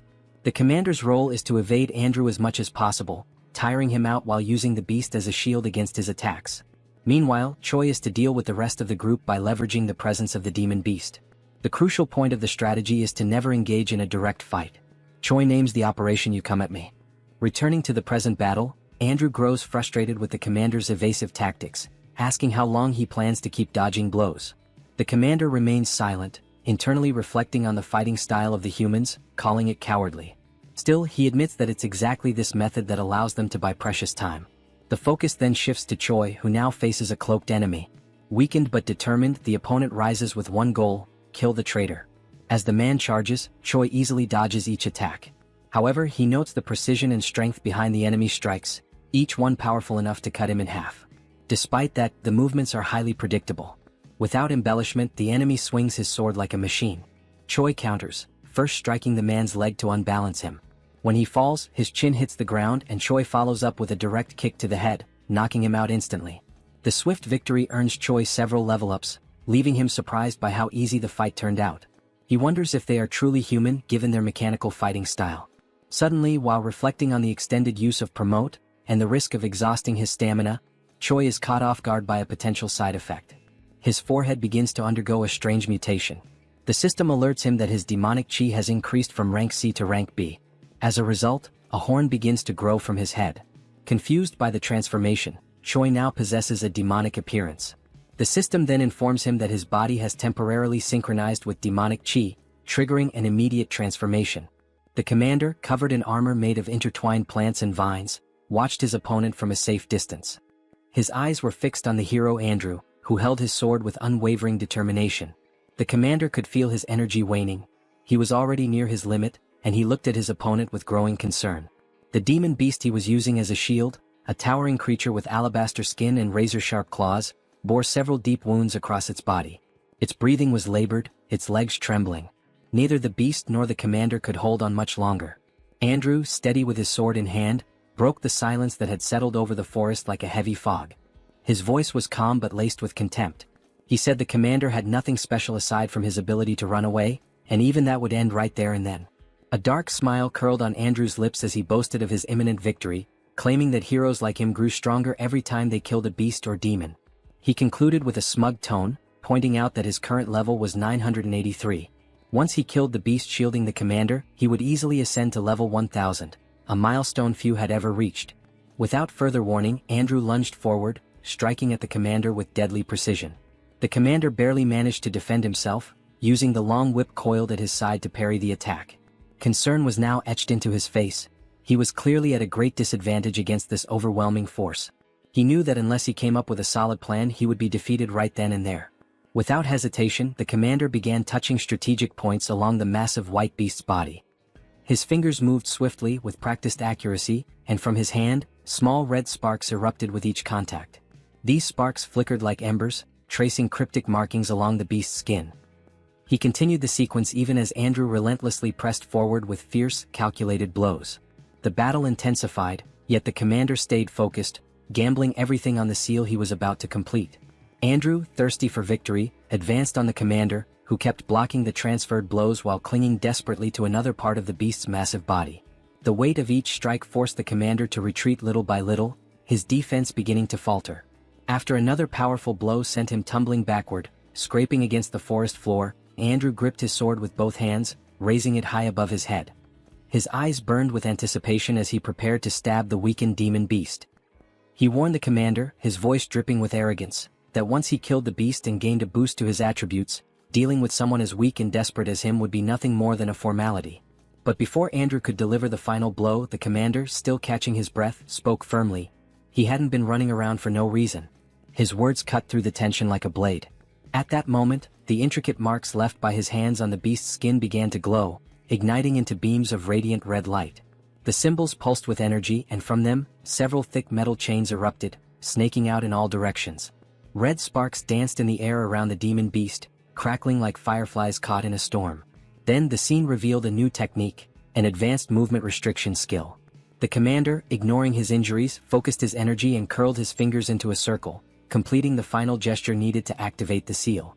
The red glowing chains, now shimmering with intensity, surged forward and wrapped themselves around Andrew from behind, just as he was about to drive his sword into the beast once more. The narrative then shifts to a memory, showing the commander and Choi discussing the second part of their plan in a quiet moment before the battle. Choi, barely able to contain his excitement, suggested they name the plan Kill Steel. The commander raised an eyebrow and crossed his arms, clearly skeptical, and asked if that was some sort of code among the heroes. Choi grinned and continued with the plan's outline, explaining that he would first take care of the rest of the group before the demon beast fell. The commander, always cautious, asked what would happen after that. With a confident smirk, Choi concluded that the commander would keep buying time, just like he was doing now, and when the right moment came, Choi would return to help finish off the beast. The two shared a look that said they both understood the risks, even if they didn't speak them aloud. The commander scratches his head with an awkward laugh, accepting that they had no other options anyway, but he points out that Choi's plan has two glaring flaws. 1. Would he really be able to come back in time? 2. Even if he did, could he actually defeat that guy after leveling up? Choi, with his usual blunt honesty, admits that the chances of everything going according to plan are less than 1%. But, he adds with a sharp glint in his eyes, if they gave up now, the chances would be exactly 0. Choi clenches his fist with resolve. If those were his only options, he'd bet everything on that 1%. There was no room left for fear, only for action. The scene jumps forward to the battle's turning point, where Andrew is suddenly restrained by several glowing chains wrapping tightly around his legs, wrists, and even the sword he had just raised, now frozen mid-air. His expression twists in frustration, eyes burning with rage. He demands to know what the commander was thinking, using such a cheap trick to restrict his movement. His voice echoes through the battlefield like a growl. Unfazed, the commander keeps forming hand signs, controlling the magical chains with precision. His face remains calm, his gaze steady. He simply advises Andrew to wait and see, because they also have a hero who can level up. Suddenly, Choi appears on the scene in his awakened demonic form. His body radiates power, dark horns protrude from his head, and his muscles are tense with raw energy. The air itself seems to crackle around him. Andrew's face shifts from anger to disbelief. He can't believe what he's seeing. His voice falters as he asks what that thing is and whether Choi is actually a demon. Choi says nothing. Instead, he charges at the demon beast with nothing but his bare hands, landing a brutal blow that sends a shockwave through the battlefield. His strength is so overwhelming that the chains wrapped around both the beast and Andrew shatter instantly. The hero's system interface lights up, confirming that Choi has successfully leveled up, just as the demon beast lets out its final breath and collapses with a thunderous crash. The commander, kneeling with one fist on the ground and catching his breath, lets out a tired laugh. He jokes that there couldn't have been a better time for Choi to show up, even if the timing was clearly cutting it close. Choi, his fist still dripping with the blood of the beast he had just brought down, gives a slight nod and thanks the commander for holding the line. His tone is firm, but there's a flicker of genuine respect in his voice. Without wasting another second, Choi turns sharply and raises his arm, pointing straight at Andrew. "Now," he declares with unwavering confidence, "the hero will be defeated by me." Andrew lifts his sword, his expression darkening. He scoffs at Choi's boldness, dismissing his claim as nothing more than overconfidence. In his mind, no one could possibly defeat him just because they managed to kill a weakened demon beast. He tightens his grip on his blade and prepares to crush Choi's foolishness with overwhelming force. In the next scene, the air vibrates with tension as Andrew's newest skill is revealed, a high-level sword technique in Form 3, ominously titled Dragon Slayer. Energy flares around the blade, forming arcs of blue light as the hero steps forward, each movement heavy with the confidence of someone who has never lost a battle. Then with a roar he strikes. Choi doesn't flinch. He braces himself, raising his arms and crossing his wrists above his head. The massive blade crashes down, but he holds firm, stopping the strike with raw power. The ground cracks beneath him from the impact, yet he remains standing. Andrew's eyes narrow. In that instant he understands, this wasn't just a brute. Choi is a close-range combatant with terrifying physical strength. If he lets him close the distance again, his sword advantage might not be enough. On the other side, Choi's eyes glow with intense white light, sharp and calm, reflecting not just power but total composure. His gaze pierces through Andrew, void of fear. He's not impressed by the glowing sword or the title of hero. He's here to finish what he started. Andrew begins delivering a series of strikes with his sword skill, one after another, tirelessly forming blue beams around Choi. Yet Choi defends against all of them effortlessly. Worried that level 3 won't be enough, Andrew pushes the skill to level 7. He charges again to land another blow, but before he can finish, Choi retaliates with absurd force, releasing violet lightning that sends Andrew flying. He crashes down from atop the demon beast, stopped only by a wall of rocks that cracks under the impact. Blood drips from Andrew onto the ground. His teeth are clenched, his eyes wide in a desperate scream. He wonders what the hell Choi is, and if he truly is a demon. Choi, now standing on the forest floor, radiates a violet aura. He walks toward where Andrew fell and calmly states that every opponent he's faced until now had been stronger than him. Then, with a powerful kick to Andrew's stomach, he makes the hero gasp in pain. Suddenly, Choi grabs Andrew's face and slams him into the ground. Still holding him down, Choi speaks, his voice unwavering even as Andrew begs him to stop.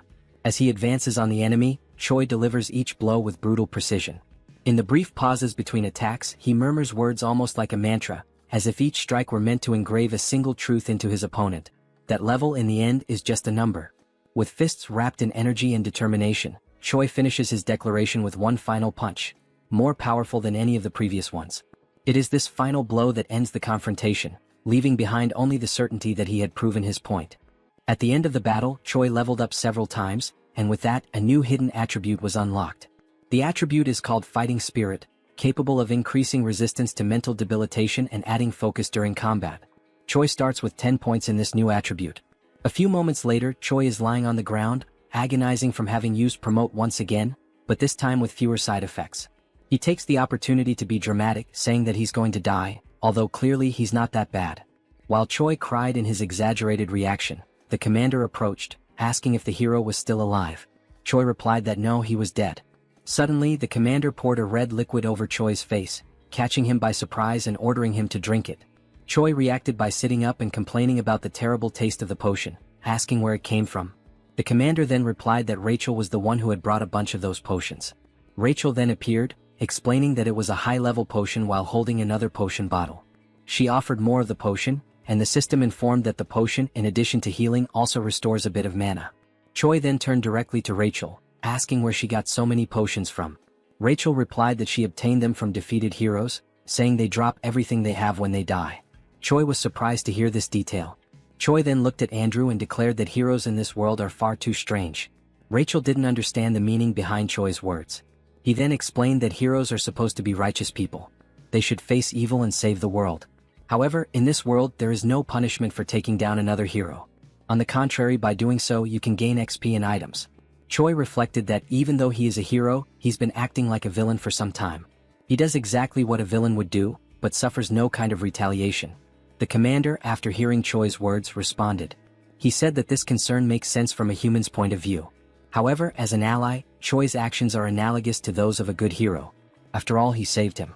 Finally, the commander said that it's not worth getting too attached to human morality, as there are two sides to everything, and judging only between right and wrong doesn't work, because those points of view are not absolute. Choi carefully observes the commander's words. However, one detail catches his attention. Was the commander trying to comfort the hero? When Choi asks this, the commander responds with kicks, ordering Choi to shut up and go rest. Choi, still suffering from side effects, complains about the aggression, saying his bones hurt. The commander then stops and begins to explain that he requested help before the signal was lost due to the attack. So, it's likely that reinforcements are on the way. Choi smiles, relieved that the situation is over, but he remains defensive, bracing for more attacks from the commander. The scene then moves to the moment Riadrun appears. He is responsible for creating a portal that will be used by everyone to return. The commander gives Choi a hand to enter the portal, and it works perfectly. Everyone crosses through the portal and arrives at the Dark Fortress. Choi is delighted and announces his arrival. But as soon as he opens his eyes, he notices something catastrophic. The entire scene before him is one of destruction. The structures are in ruins, and Choi reacts with surprise upon realizing that his safe zone is no longer safe. His despair grows as he sees that his house is on fire. He becomes furious, trying to find out what caused all the destruction. Riadrun and the commander notice the calamity, and the three of them quickly realize the source of all the chaos. All the destruction came from Hemis herself, who was still there, driven by rage, her face expressionless. Hyunna is desperate. She is the one under Hemis's wrath. The heroine tries to make Hemis see that continuing with the destruction isn't worth it, especially considering that the attack makes no sense. At this moment, it becomes clear that Hemis believes Hyunna is the traitor, even though the heroine vehemently denies it. Hemis, at this point, no longer cares whether Hyunna is a traitor or not. She is enraged, and that alone is enough to keep her going. Hemis is determined not to let anyone complicit with the Demon King live in peace. She smiles sadistically as she prepares another attack. Hyunna, with no other option, prepares to defend herself. She is appalled that Hemis, even with all the evidence proving the heroine is not a traitor, still insists on destroying everything. Hemis's attack is brutal, but something strange happens, interfering with the trajectory of the attack.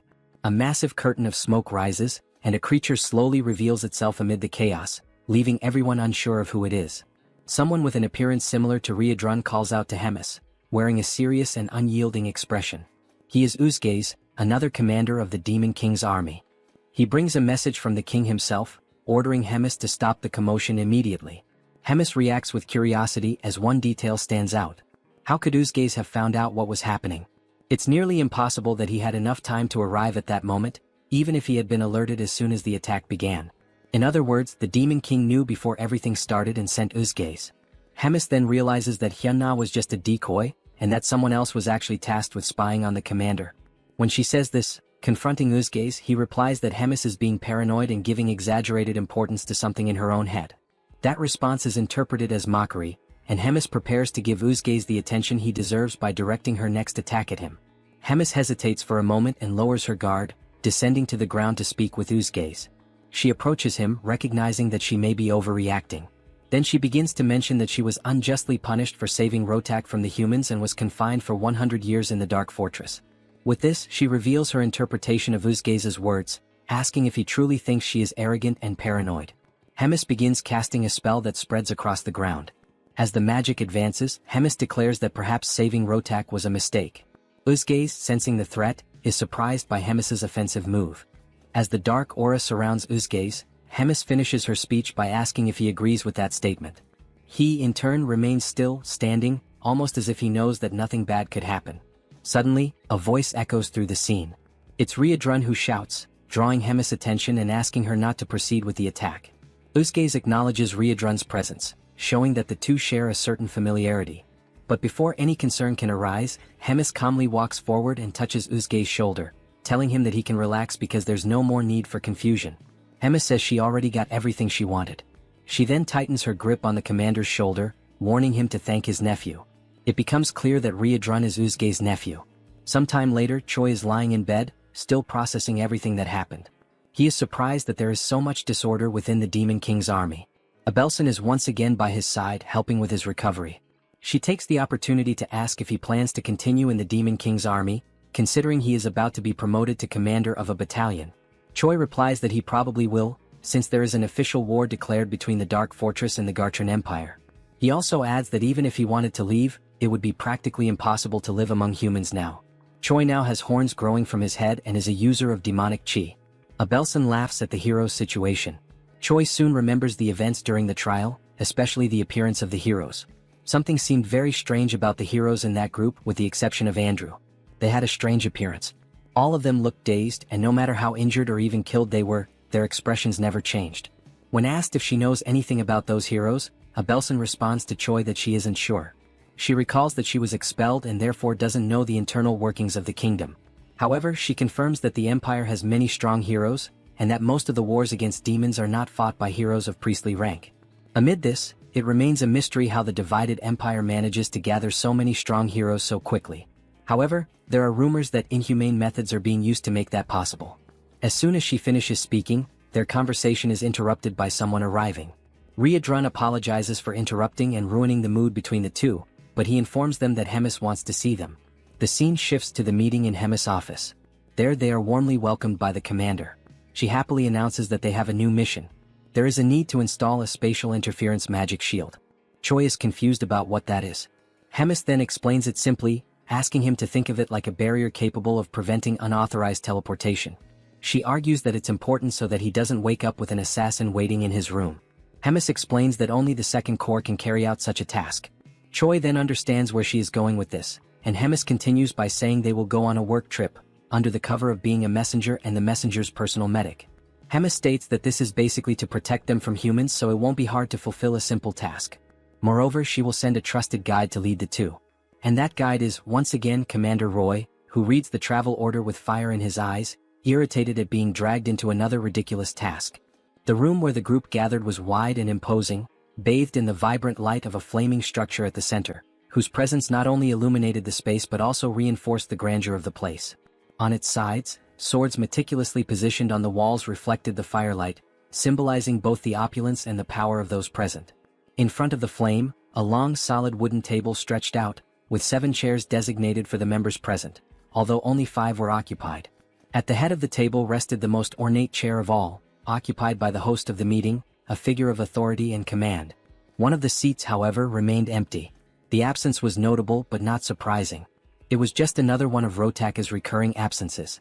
The 5th commander, named Usuge, who wore the head and hide of a bull, shrugged, knowing that Rotak never showed up to the meetings.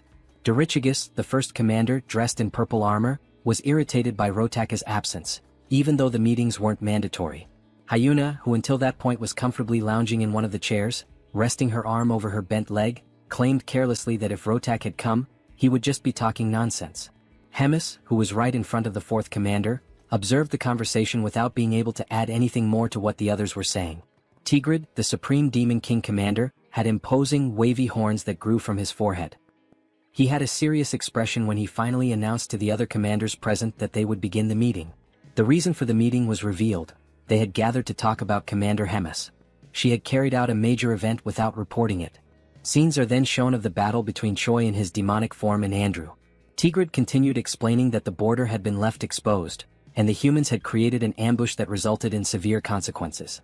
Usuge then interrupted the Demon King's speech to specify that the effects of that battle were 97 dead, 100 wounded, and an even greater number missing. Tigrid had his black claws resting on the armrests of his golden throne. His expression was calm as he continued speaking about Hemis attacking the 4th commander for no apparent reason and, according to the rules, battles between commanders require prior approval. Then, with a serious look, Tigrid announced the beginning of the discussion regarding the punishment that would fall upon Hemis, based on her actions. At the moment he opened the floor for objections, Hemis promptly interrupted, wishing to express her side. She raised her hand and requested attention to object. With no resistance from the others, Hemis began to speak, aiming to defend herself against the claim that she had acted without cause. She then explained that everything happened because there was someone acting as a spy against her. She explained that the attack on the fourth commander happened because she thought he was the spy, given the circumstances. With that, Hemis raised a question, suggesting that the ideal would be to find out who was trying to harm her, not try to punish her for defending herself from something so sneaky. Tigrid's expression changed. He was irritated by the question, seeing it as an affront. He then asked if such a proposal was a way of challenging his authority. Hemis simply replied that it was nothing more than a humble suggestion. She smiled, and her bold expression spoke louder than her words. Such an attitude only raised Tigrid's indignation, who was stunned by the commander's boldness and clenched his fists on the armrest of his throne. Some time later, Uzgaze, Dorichigus, and Hyuna gathered in the corridors, in front of the meeting room, discussing what had just happened. Uzgaze pointed out how terrible the emotional outburst of both commanders had been in front of them, rendering the meeting useless. Hyuna expressed her frustration, irritated by the possibility that Rems and the Demon King would never be friends again. Dorichigus commented that he thought it impossible for them to be as united as they once were, and Hyuna declared that she didn't like the direction things were taking. In the end, the group decided to put these events aside and not give them much importance, as situations like this would probably repeat themselves frequently from then on, and the only thing left to do was to choose a side to stand on. Meanwhile, in the magical tower of the fourth command, Shai's group approaches, and the hero is soon mesmerized by what he sees. They are then received by the fourth commander's bodyguards, who immediately request everyone's identification. Roger introduces himself as the commander of the 3rd Regiment and notes that he is accompanied by 2 humans. The guard receives the referral sent by Hemis, reads the contents of the paper, and greets everyone enthusiastically, declaring that the commander is waiting for them, and then guides the group to the meeting. Meanwhile, Rotak is in his office, relaxed in his chair, reflecting on the human who can use dark mana and who, furthermore, has a body in the process of transforming into a demon. Even though he finds the situation interesting after receiving warnings from Hemis, he ultimately reminds himself that the human is still just a human. Soon, the group arrives at the room and greets Commander Rotak, who receives them and immediately jumps toward Choi, who barely has time to greet him and is caught off guard. While analyzing Choi's body, he is surprised that he doesn't feel anything and then begins the infusion of energy into one of the hero's arms, warning that it will hurt a little, but that Choi needs to endure it. Choi doesn't understand the situation, and the only option is to endure the discomfort caused by the energy emitted by Rotak, flowing through his body without understanding what is happening. As soon as it ends, Abelson expresses her concern, asking if the hero is okay, while he is on his knees trying to recover from what just happened. The saint approaches Choi, ready to help him, while Rotak declares he is impressed with Choi's evolution. As the hero raises his head, Rotak asks if he knows about the future that awaits him, and only then informs him that if Choi continues at the pace he's going, he will be dead in about 3 months. This information leaves the hero stunned, surprised by such an unexpected future. Rotak then explains what is happening in the hero's body, and that, since he is rapidly transforming into a demon, he can consider himself fortunate, as only small parts of his body will undergo alteration. However, it won't be long before, sooner or later, his organs will be corrupted by dark mana, and the moment Choi's heart or lungs are corrupted, he will die instantly. Choi doubts it, claiming that he doesn't feel anything, and Rotak turns his back to retrieve something, while simply warning that if Choi doubts it, he just needs to wait and see. He then picks up one of the papers on his desk and presents it to Choi, informing him that it is something called the Demon Contract, whose function is merely to reveal the truth. This surprises Choi. The Demon Contract then confirms the conversation, stating that Rotak's certainty about Choi's death in 3 months is genuine, and outlining Rotak's intention to take care of the hero Choi, foreseeing that Choi will agree to participate in Rotak's experiments, which will also be conducted using methods that will not result in Choi's death, and that the hero will not contest possible deformations during the treatment. Also, if his intelligence or ego fades during this treatment. Choi realizes the commander's intentions, and Abelson is surprised by the presentation of the contract, asking Choi not to agree, since she will take responsibility for caring for him. Rotak then intervenes, calling Abelson arrogant, warning that dark mana and divine power are opposites, and that her healing power only worked until now because Choi still has a mostly human side. However, in the future he will become a complete demon, and that will completely nullify the effect of divine powers on him. Abelson and Choi are surprised by Rotak's statement, and he, aiming for urgency in the contract signing, reminds them that 3 months is an optimistic estimate, urging Choi to decide quickly what he wants to do. The group then takes some time to reflect on the situation, and Rachel worries about what might happen to the hero, who apparently has a terminal illness, whose doctor capable of treating him demands that the hero give up his body to undergo psychopathic experiments. Choi explains that he is trying to buy some time before training the battalion, wondering if there is another way to get treatment without needing to be part of some kind of experiment. Rogers then questions why Choi doesn't try to seek an answer from Hemis. Choi is surprised by the suggestion, and the commander then replies that there is an unofficial ranking among the commanders, where Hemis is at the top of the hierarchy, while Rotak is at the bottom, and that she can easily exert some pressure and make the second commander yield on the conditions. The group then knocks on the door to return, requesting authorization, and Rotak promptly allows everyone to enter. Thus, Choi presents himself again, holding something covered by a cloth in his hand, asking permission and entering the room. Rotak then notices the artifact and asks what the hero is holding. Commander Rogers places the object on the table, revealing it to be a glowing purple orb, already known by everyone there, and then he begins to cast the spell to contact Hemis. Rotak becomes slightly startled and concerned by the presence of the communication orb, and it doesn't take long for Hemis to initiate contact, greeting Rotak and asking how he has been. Rotak, with a trembling voice, greets Hemis, highlighting how long it's been since they last saw each other. Hemis recalls that the last time they met was at one of the meetings with the Demon King, and Rotak, even more nervous, repeats and confirms that it is indeed true. Hemis then goes straight to the point, stating that she is there only to ask for a favor. In a threatening tone, she asks him to write a few things into the contract, starting with a demand that Rotak do his best to treat Choi. Secondly, that the hero will not suffer any harm. Rotak realizes the direction of the requests and is stunned, unable to argue. Hemis wastes no time and adds the third point, requesting that he include in the contract that nothing in Choi's body can be altered without permission, and that the hero must not die before the contract is finalized. Rotak becomes enraged with the list of changes to the contract, questioning why Hemis would care so much and why he should follow that for a human. Hemis, with a neutral expression, calmly calls Rotak's attention, and he straightens up in submission upon hearing Hemis recall the moment when she took him in and fed him after he had been abandoned by his people 350 years ago, that she also helped him win the commander selection tournament 200 years ago, and that she also saved him from being killed by humans 100 years ago. And with each reminder, Rotak's pride sank further. Hemis finishes by saying that, lastly, she ended up paying the price for having interceded for Rotak, and gives him the ultimatum. If he remembers all that, there is no other choice but to sign everything, leaving Rotak with no alternative but to obey.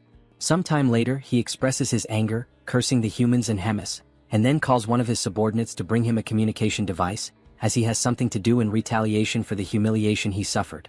Time passes, and the next day Rotak receives Choi again in his laboratory, which he also uses as an office, and informs the hero that there is quite a lot to talk about.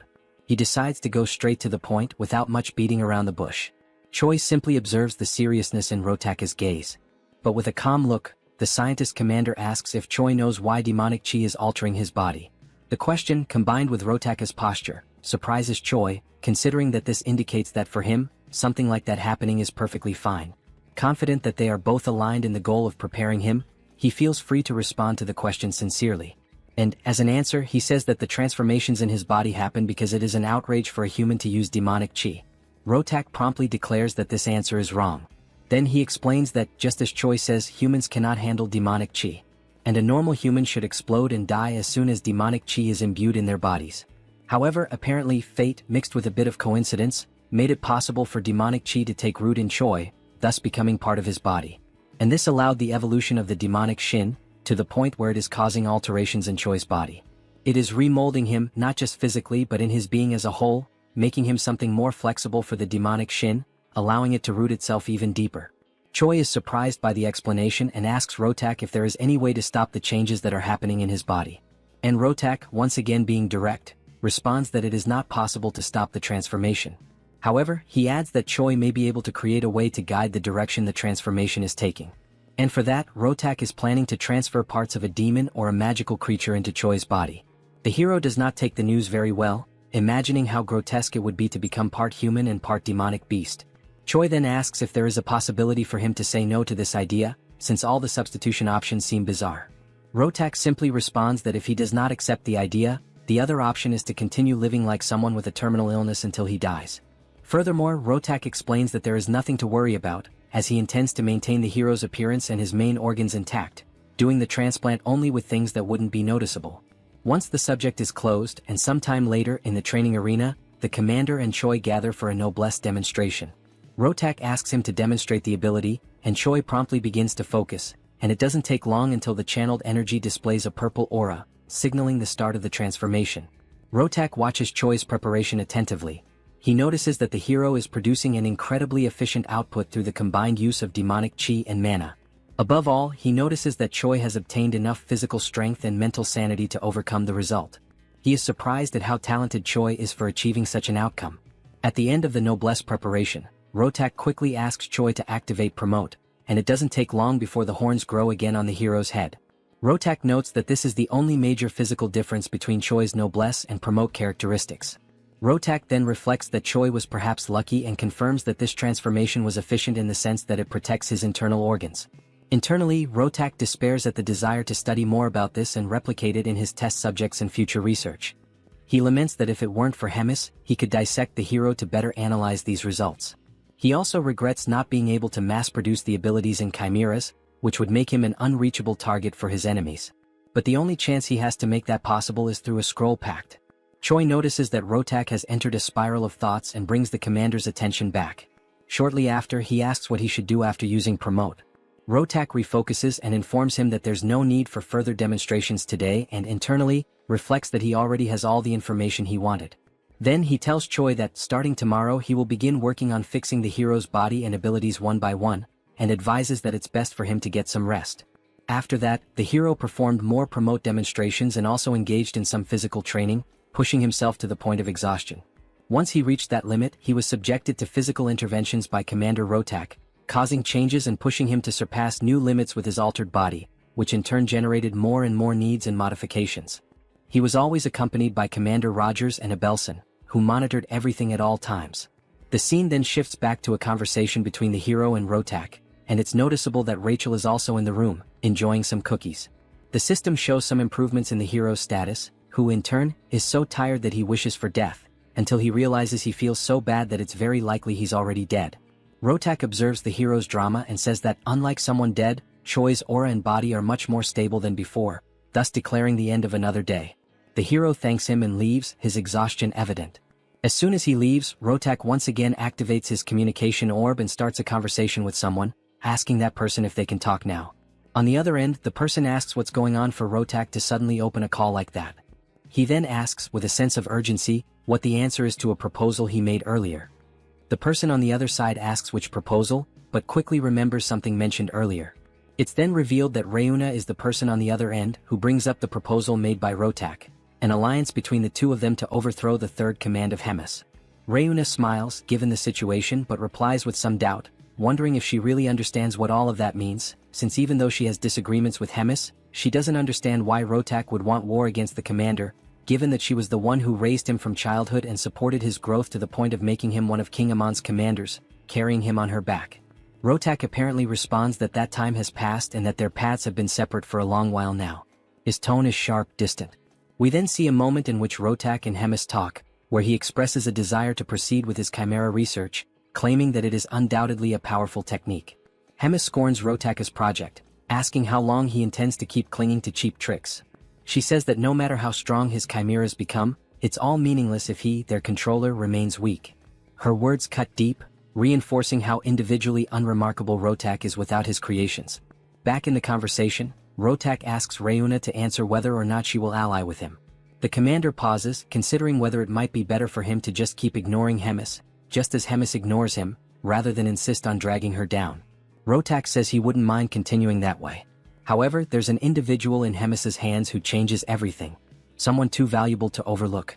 If he could replicate that individual's abilities in others, their alliance could become something much greater than revenge. It could reshape their position entirely. Reuna quickly realizes that he's referring to Choi, but asks if it might be someone else, still questioning whether he's really worth the fall of Commander Hemis. Rotak confirms that he is.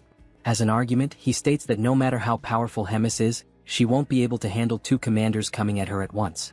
If the two of them join forces, her downfall won't just be possible, it will be certain. Reuna reflects for a moment, her expression unreadable. Then, she agrees to the proposal and tells him to contact her as soon as a plan is in place. The call ends with Rotak calmly saying that he'll reach out again in a few days. Rachel, who was still enjoying her cookies, overheard the entire conversation and is shocked by Rotak's plans. It doesn't take long before the team contacts Hemis to talk about the plot forming against her, but to everyone's surprise, Hemis already suspected everything. Choi asks why she isn't surprised. Hemis then asks back why she would be, since everything was already out in the open. She then questions if that was the reason the team used the communication orb. Choi replies that it wasn't, because he has something else to report. He wants to know what he should do in this situation, considering that he is just a small shrimp in the middle of a battle fought by great whales. Hemis reflects for a moment, her gaze turning distant as if measuring the weight of her next words. Then she looks back at them and asks for their opinion on an idea she just came up with. But this idea, while clever, would put Rotak in a very tight spot.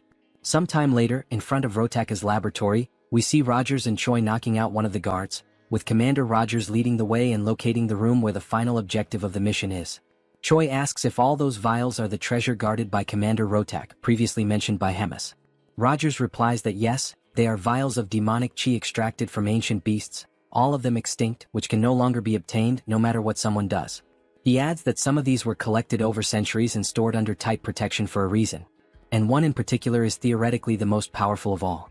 While holding a vial with a red liquid in his hand, Rogers asks Choi to wait a bit before taking any action, and warns that if something goes wrong, he'll make sure to arrange a good funeral for the hero. Choi reacts with unpleasant surprise, saying that he's very moved, and sarcastically thanks the commander. Then, without much hesitation, the hero takes the vial from Rogers and asks if it's the right time to drink it, as he begins to consume the potion. Moments earlier, still during the call between Choi and Hemis, the detailing of the plan that would follow began, an unexpected strategy meant to help Choi take better advantage of his encounters with Commander Rotak. The instruction was short and clear, yet jarring. Hemis told Choi to hurt himself. The simplicity of the order contrasted sharply with its implications. Naturally, the plan left the hero stunned, confused, and hesitant.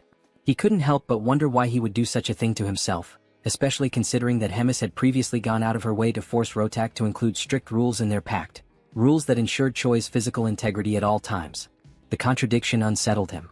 Hemis, noticing the hesitation and fear building in Choi's expression, softened her tone slightly.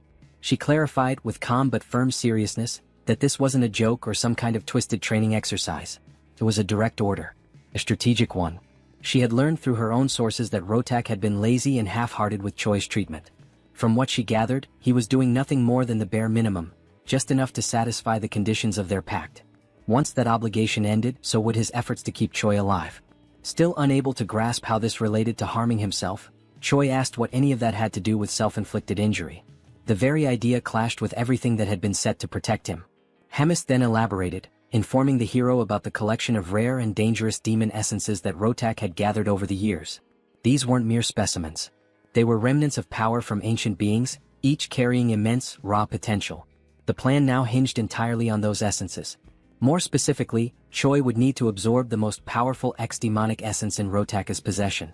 The mere mention of absorbing such volatile energy made Choi's stomach turn. He voiced his concern, asking whether ingesting something like that wouldn't inevitably lead to death. It was a fair question, one Hemis had clearly anticipated. With the same composed authority, she reminded him of the Pact's power.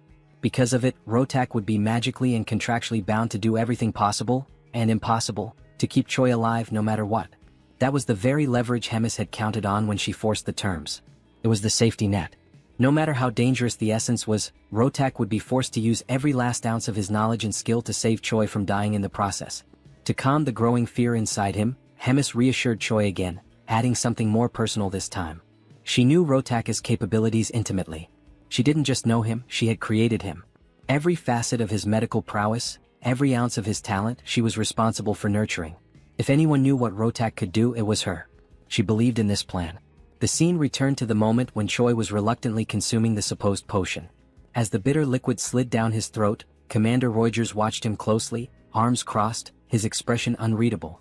Rachel stood nearby, concerned, and asked if everything was all right.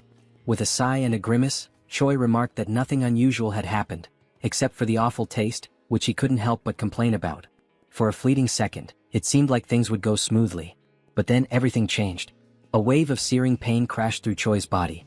It was so sudden and overwhelming that his limbs locked, and the potion vial slipped from his fingers, shattering against the floor. His vision blurred. His breath caught. The agony was unlike anything he had experienced before. Rachel's voice broke through the chaos, calling his name with urgency. Rogers, though less panicked, narrowed his eyes and murmured something about the side effects having begun. The pain intensified. Choi writhed in place, desperately trying not to black out. In a moment of delirious humor, he sarcastically berated Rogers, accusing him of withholding just how brutal the side effects would be, especially since he clearly knew what was in the potion. Rogers responded with dry indifference, saying it was common sense and didn't warrant explanation. Choi glared at him, opened his mouth to say something more, but the pain took over and he lost consciousness. Sometime later, Choi woke up groggily lying in a bed. He immediately realized it wasn't any place he recognized. The air was sterile, the light cold. He sat up slowly, his muscles sore and weak.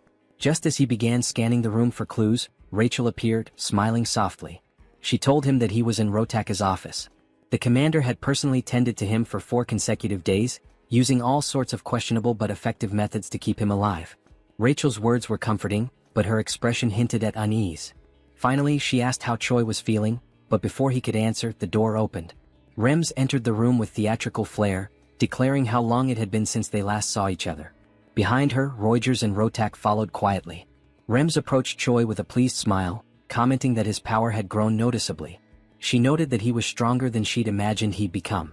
Choi tried to deflect the praise, modestly insisting that he wasn't that strong, but she ignored him completely. Without warning, she placed her hand on his shoulder and chanted a spell. Choi's right arm turned pitch black. Pain surged through him. Whatever magic she had cast was aimed at destroying his limb entirely. And once again Choi was left stunned, unsure of why or what would come next. Rotak then explains that the demonic essence of the beast Choi ingested is slowly but surely establishing itself within his body. The beast in question was once feared throughout the demonic realms, an entity known for its near-complete invulnerability, a creature considered by many to be indestructible. Now, that same property was beginning to manifest within Choi's body, granting him the terrifying durability of that ancient being. His cells, muscles, and internal structure were starting to reflect the changes brought by the ex-demonic infusion. However, even with such a remarkable result, one fact remained unaltered. The testing process had been excruciating. What Choi endured to reach this state was nothing short of brutal. The pain had been relentless. The transformation violent. His body had teetered between survival and collapse, and it had taken all of Rotaka's knowledge, along with the pack's forced intervention, to keep the hero alive through the ordeal. Still, the results were undeniable. Standing nearby, Rems took it all in. With a faint smile and an arched brow, she admitted she felt a hint of jealousy, though her tone was half playful, half serious. She questioned aloud whether this entire plan had been intentionally kept from her. Perhaps as some personal project Rotak didn't want interfered with. Rotak, for his part, didn't dignify the accusation with a real answer. He merely brushed it aside, stating curtly that the hero's treatment was complete. Then, without any visible emotion, he asked whether it was time to destroy the pact. Rems gave no resistance. She calmly began the destruction ritual, acknowledging that the pact's purpose, to ensure the completion of Choi's treatment, had now been fulfilled. As the last glyph of the contract faded into magical dust, the pact dissolved entirely. The invisible leash that had bound Rotak to his obligations was gone. With nothing holding him back, Rotak didn't waste a moment. He turned to Rems and, in a voice laced with bitterness, made it clear he hadn't forgotten her interference. In a tone more threatening than professional, he promised she would regret everything. His eyes, cold and unblinking, burned with silent fury. Rems, unfazed, merely smiled. Her voice carried a touch of amusement as she questioned if she truly would be the one to regret anything. Her answer was cryptic, a layered warning rather than a rebuttal. She suggested that regardless of how things unfolded, perhaps regret would fall on someone else entirely, and that in the end she would be waiting eagerly to see how Rotaka's threat unraveled. The scene shifted to the training grounds, where Choi and Riadrun stood amid the dust and sweat of daily drills. The sun hung high in the sky as their sparring session intensified. From the very first strike, Riadrun noticed a difference. Choi's posture, his timing, the pressure behind each attack, it had all improved. The young hero had indeed become stronger. Choi launched a fierce punch, one that Riadrun blocked with minimal effort. But the hero didn't stop there. He pressed on with a series of rapid strikes, chaining his movements together with surprising precision. Riadrun watched carefully, analyzing each blow, studying the trajectory of Choi's fists, the positioning of his feet, the way he adjusted his breathing to manage exertion. There was real progress here. And then, a breakthrough, Choi landed a solid punch to his mentor's abdomen. Riadrun didn't even try to block it. He took the blow, let it connect. The smile that flickered on Choi's face afterward said everything. For the first time, he had struck his teacher cleanly. All his pain and effort were beginning to bear fruit. But the celebration was short-lived. In a sudden motion, Riadrun brought his massive elbow down on Choi's head, knocking him flat onto the dirt with a dull thud. The world spun for a moment. Choi lay there dazed, his skull pounding, once again reminded that there were levels to power, and he still had a long way to go. Lying on his back, he reflected on what everyone had been saying. That he had grown. That he had improved. And yet, here he was, laid out once again by Riadrun's sheer strength. He sighed. Maybe progress wasn't enough. Riedrun, ever the calm and supportive mentor, knelt beside him. He said that there was no need for discouragement. Choi was unlike anyone he'd ever trained. His rate of improvement was staggering. He didn't seem to have any plateaus in his development, just an unrelenting climb. His body hadn't fully adjusted yet, but once it did, the results would be extraordinary. Choi, still skeptical, rose to his feet. He muttered that he didn't believe it. He remembered how he'd barely survived the last real fight, and that was only because others had stepped in to help. Riedrun said nothing at first, just smiled at his student's humility. At the end of the session, he extended a hand and pulled Choi back up again. With a reassuring nod, he told him not to be so impatient. The real test would come, and when it did, Choi would be ready. Encouraged by that vote of confidence, Choi promised with quiet determination that he would prove his worth. Meanwhile, back in Rotaka's domain, the atmosphere shifted. Soldiers moved with urgency, preparing for something serious. Weapons were handed out, orders were issued. In another room, cages were being locked, each one containing a chimera ready for deployment. The air was tense. In his office, Rotak received confirmation. Everything was prepared. Without hesitation, he rose. His goal was clear. They were going to retrieve the human from the dark fortress, the one Rems had stolen. With fury burning in his voice, Rotak swore that she would pay. That human wasn't hers to take. He was his experiment, and he wanted him back. Back to the moment when Hydrun and Choi finished their training, and Hydrun speaks words of encouragement to Choi, asking him not to be impatient, as the moment to prove himself is yet to come, leaving the hero with renewed confidence. A great explosion occurs, causing massive damage to the wooden structure surrounding the training grounds.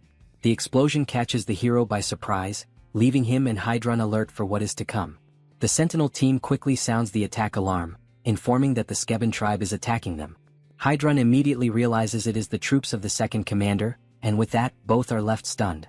The Skeben tribe, commanded by Rotak, are, as previously seen, rat-like beings about 1.5 meters tall, who are physically weak due to their size and physical characteristics, but are extremely cunning beings. Outside the fortress, the commanders of the Skebens order more firepower, and cannon projectiles are launched toward the fortification that protects the fortress. The scene then focuses on Ryan, who praises Rotaka's firepower and had not imagined how confident he and his tribe would be, before Rotak could respond to one of his subordinates. He arrives at the location warning that the wall that was being attacked has fallen, and the speed at which they achieved this goal was thanks to the previous attack that caused delays in the repair of those walls, information that had been passed on by Ryan to Rotaka's subordinates. The second commander then orders the teams to attack with the chimeras on the front line and informs Galdeo to capture Choi. Rotak, in turn, states that he will go along with Hyuna to deal with Hemis personally and thus carry out his revenge plan. The scene then focuses on Hydrun and Choi again, who are moving as the hero claims he had already imagined Rotak might pull off some scheme like this someday, but with Tom declaring he didn't expect it to happen so soon. Hydrun, noticing Choi's agitation, asks him to calm down and adds that in moments like this, more than ever, he needs to act calmly. In contrast, Choi reacts hysterically, asking what they are supposed to do now in a situation like this and also asking what he himself should do. Hydrun, with a serious expression, declares that he will gather all the troops and assigns Choi a particular mission. Choi attentively observes the instructions, which are, first, to eliminate Commander Galdeo, which leaves Choi completely stunned, as he is being assigned to deal directly with a commander. Hydrun gives more details about this commander, explaining that he is a very close confidant of Rotak and adds that in other situations he himself would take care of fighting Galdeo. However, Hydrun declares he has full confidence in Choi's strength, and this vote of confidence makes the hero even happier, feeling ready to accept the mission. Secondly comes the mission that is quickly brought into the scene, where Choi is carrying Abelson by the arm while they run through the corridors. The Saint questions whether Hydrun sent Choi directly to get her out of there, and Choi confirms that indeed that is what happened. The justification for taking care of Abelson was rooted in a simple but strategic reasoning. If she were allowed to simply wander freely, sharing her divine power without restriction, she would quickly become a significant threat to the demonic forces. Her presence alone, radiating sacred energy, would be enough to destabilize entire squads. And if such power fell into the wrong hands, or even just wandered unchecked through the battlefield, it could shift the tide in unpredictable ways. This explanation, while grave in tone, was met with a soft chuckle from the Saint, who found some amusement in how seriously her power was being regarded. Choi, standing beside her with a focused gaze and unwavering seriousness, declared his intention clearly. He needed to find Galdeo. The air around him seemed to tighten with tension. But even before he could consider which path to take, the very commander he sought emerged from the shadows, appearing without warning and commanding immediate attention. The suddenness of his arrival caught both Choi and Abelson off guard. The imposing figure stepped forward, introducing himself with confidence and a hint of arrogance. This was Galdeo, the one Choi had been preparing to face. As soon as the hero caught a glimpse of Galdeo's stats, an imposing power level of 162,730, he found himself stunned. The sheer magnitude of strength displayed before him far exceeded his expectations. This wasn't just a strong opponent, this was a genuine powerhouse. The realization drew a comparison in Choi's mind. He couldn't help but recall Taylor, the enemy hero whose raw power had proven incredibly difficult for both him and Rogers in a previous battle. It was a grueling confrontation, one that tested their limits. Now, standing before Galdeo, Choi couldn't help but question whether he had the strength to emerge victorious on his own. Before he had the chance to assess his surroundings or think of a strategy, Galdeo made the first move. With a snap of command, he unleashed his hellhounds.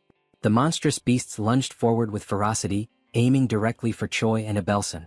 Reacting instinctively, Choi placed himself between the saint and the oncoming danger. Snarls and growls filled the air as the hellhounds sank their teeth into him from every direction. The pain was sharp, but he stood firm, shielding Abelson from harm. Galdeo, observing with malicious satisfaction, claimed that he had successfully restrained the hero. He began charging what appeared to be one of his most devastating attacks, boasting that this would end the battle swiftly and leave nothing of the hero behind. However, just as he prepared to strike, Choi interrupted. His voice rang out with firm resolve. He stated that the hound's bites were insignificant, their power greatly exaggerated. As their fangs pressed against his skin, he felt nothing, not even a scratch. With that, he activated his transformation, a blinding surge of energy engulfing him as his body pulsed with raw force. In an instant, he ascended directly to level 3. The sudden shift in power stunned everyone. The hellhounds, sensing the danger, instinctively backed away. Galdeo himself was caught off guard, his confidence visibly shaken. But Choi gave no pause.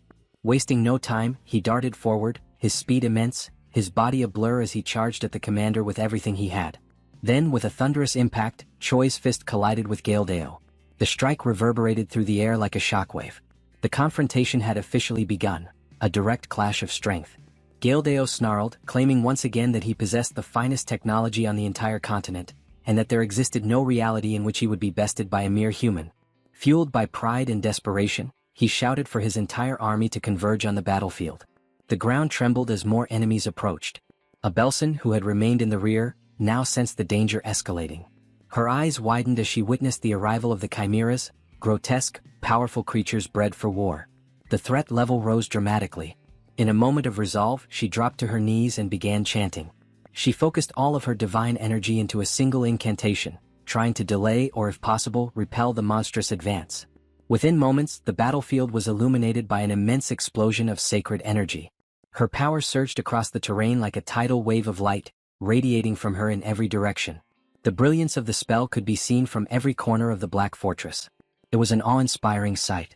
But Choi's admiration was quickly replaced with concern. He knew the toll such a spell would take.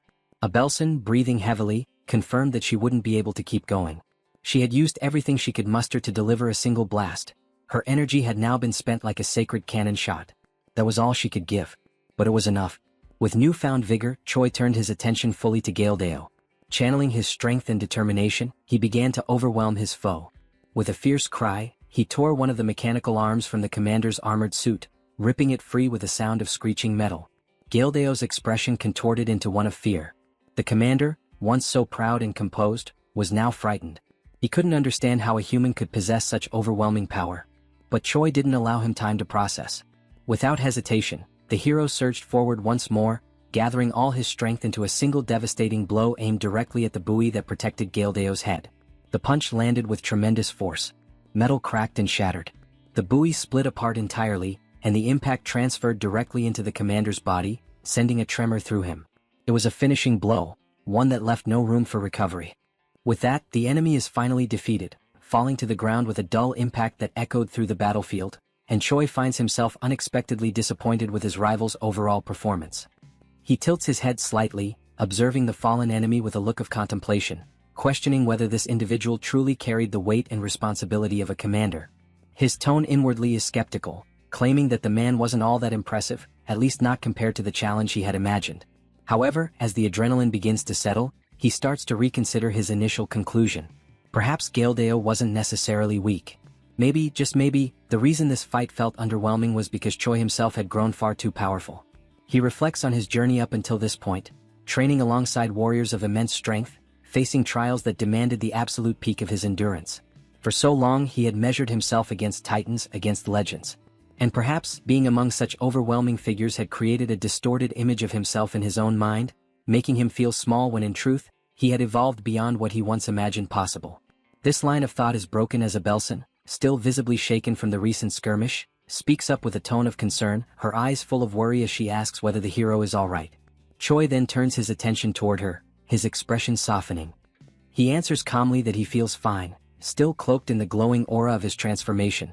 Just as he begins to relax, the hero catches a subtle shift. Something about Abelson's posture, or perhaps her aura, catches his attention and fills him with unease. His brows furrow slightly, but before he can dwell on it, the scene transitions, cutting away to another battlefield, a different clash entirely. Now we find Hemis standing tall and firm in her own confrontation. Her eyes are locked forward, facing not one but two enemies. Before her stand Rotak and Hyuna, both exuding menace and confidence. The second commander, with a twisted smirk, asks whether Hemis is ready to face her end. His voice is laced with mockery, echoing across the scorched terrain. Hemis responds not with fear but with biting sarcasm. Her words drip with irony as she mocks their excessive preparation, noting with theatrical dread that they even saw fit to bring the fourth commander just to take her down. The absurdity of it almost amuses her, and she scoffs at what she calls cowardice taken to an entirely new level. But Rotak remains unfazed, dismissing her words with cold indifference. He makes it clear that he doesn't care what Hemis calls him, coward, weakling, dishonorable, it makes no difference. What matters is the result. And for him there is only one conclusion to this battle, her destruction. Not only that, but surpassing her as a warrior and burying her legacy in the ruins of this battlefield. With unwavering resolve, Rotak steps forward, his presence growing more intense, and prepares himself for the clash that is about to begin. Rotak then turns to Hyuna and asks if she is fully prepared and truly ready to begin the decisive battle that will at last bring an end to Hemis's reign. Hyuna reacts to his question with a sinister, almost mocking smile and a sharp, scornful gaze, as if she cannot fathom how naive and foolish Rotak has been all this time. She tilts her head slightly, her eyes glinting with mischief, and then, dripping with heavy sarcasm, she slowly and deliberately responds that she won't be able to join in because, all of a sudden, she felt an overwhelming, uncontrollable hunger deep in her core. She repeats this ironically several times, emphasizing the absurdity of her excuse, which only leaves Rotak utterly baffled and thrown off balance. Rotak, unable to contain his irritation, demands to know exactly what kind of nonsense and ridiculous excuses Hyuna is babbling about at such a critical moment. But Hyuna remains calm and composed, lightly waving her hand as she casually replies that Rotak and Hemis can go ahead and have all the fun and excitement on their own. She declares that she will be heading home instead to prepare and savor a delicious bowl of steaming hot ramen, almost as if nothing important were happening at all. Before finally turning to leave, Hyuna dramatically points her finger at Hemis and states that she has one final thing to announce before she makes her exit. It is then revealed that from the very moment Rotak first reached out to Hyuna with his plan, she had already secretly decided to betray the Demon King's army and side with Hemis instead, merely pretending and acting as if she were joining Rotaka's orchestrated attack.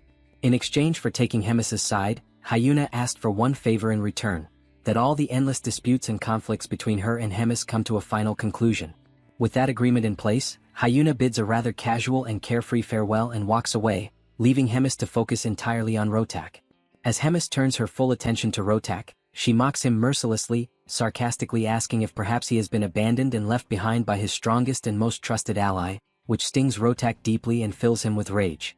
At that moment, Rotak finally begins to understand what had been obvious from the very start and demands that Hemis confirm the truth directly, whether she and Hyuna had truly conspired together to deceive and betray him. Hemis, calm and serene, gently affirms that Rotaka's guess is indeed correct.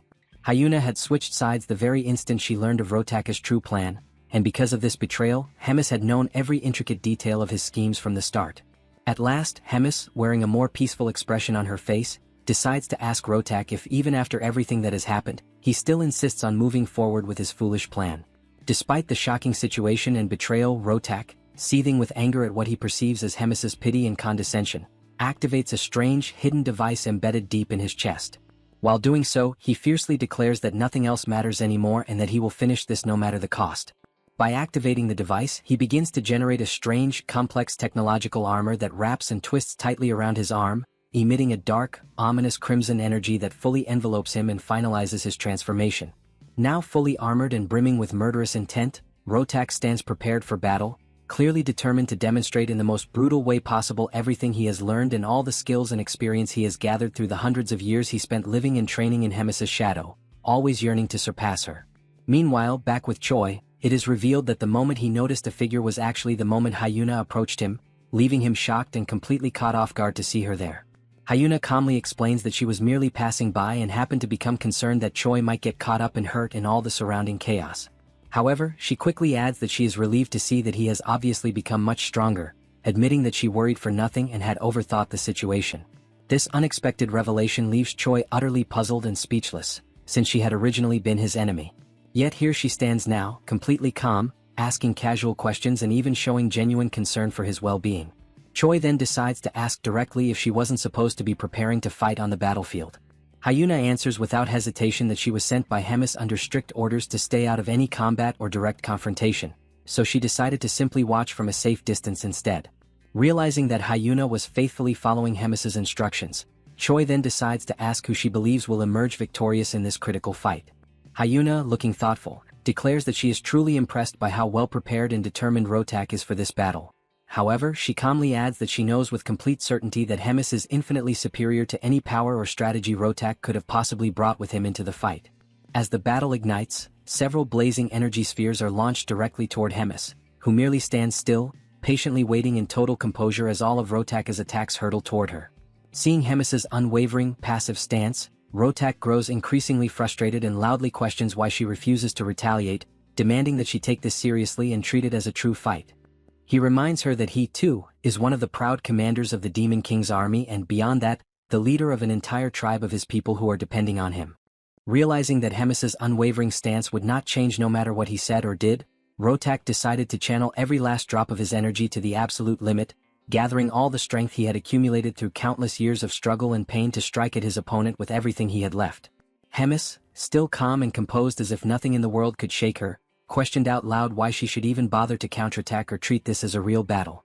In her mind, it was pointless, since regardless of any effort Rotak might make, she already knew with absolute certainty and unshakable confidence that she would ultimately emerge as the sole and undeniable victor.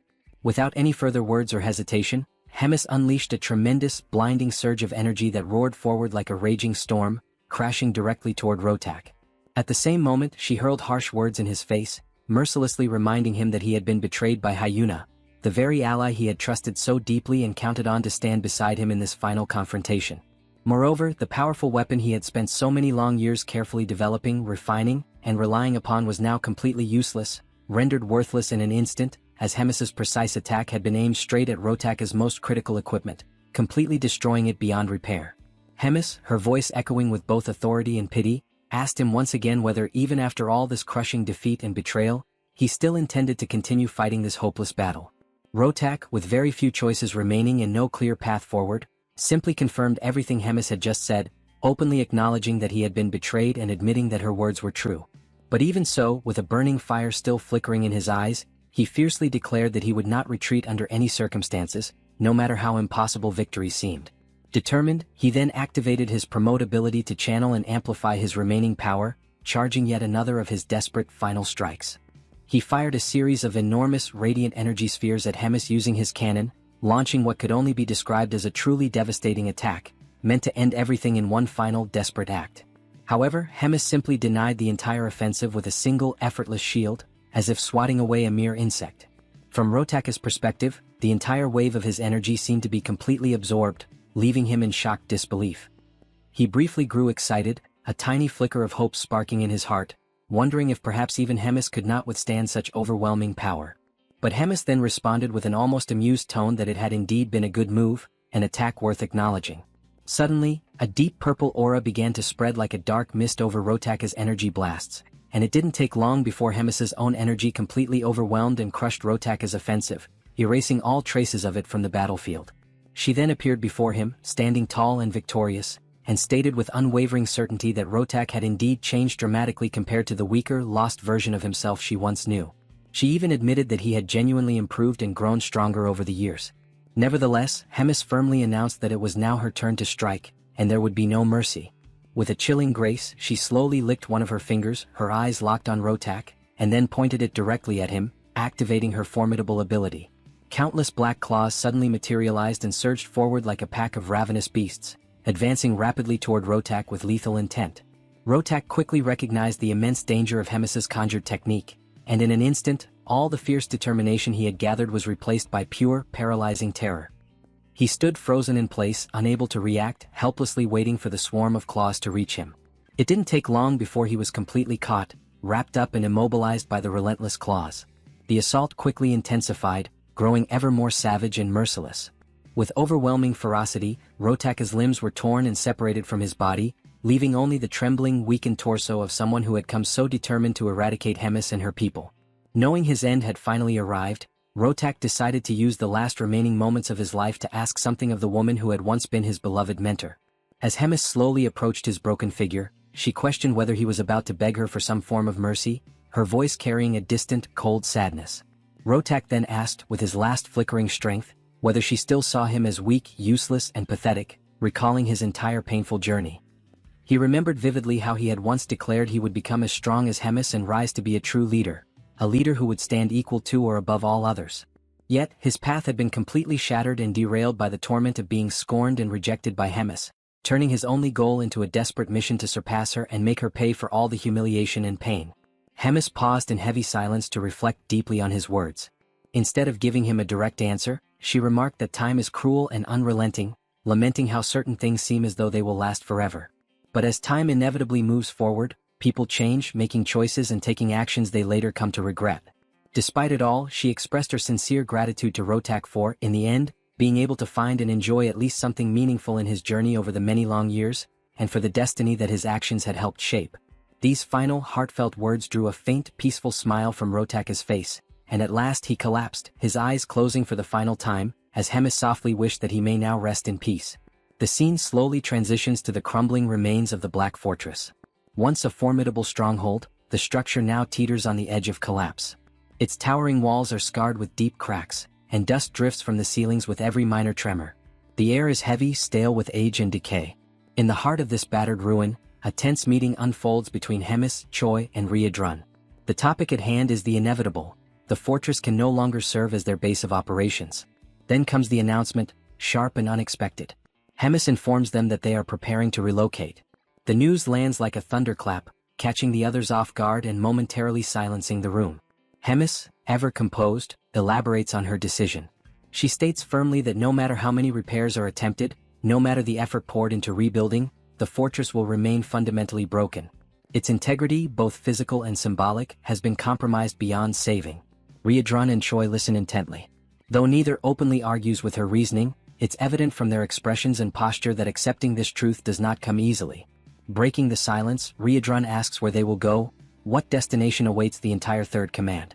He frames it as a logistical question, but beneath it lies concern for their future and safety. Without hesitation, Hemis answers. The Third Command is to be moved to the 8th Division. Their new home will be Fort Gadrick. The declaration lands heavily. Riedrun begins to object, perhaps to voice doubts or propose alternatives, but Hemis immediately shuts him down.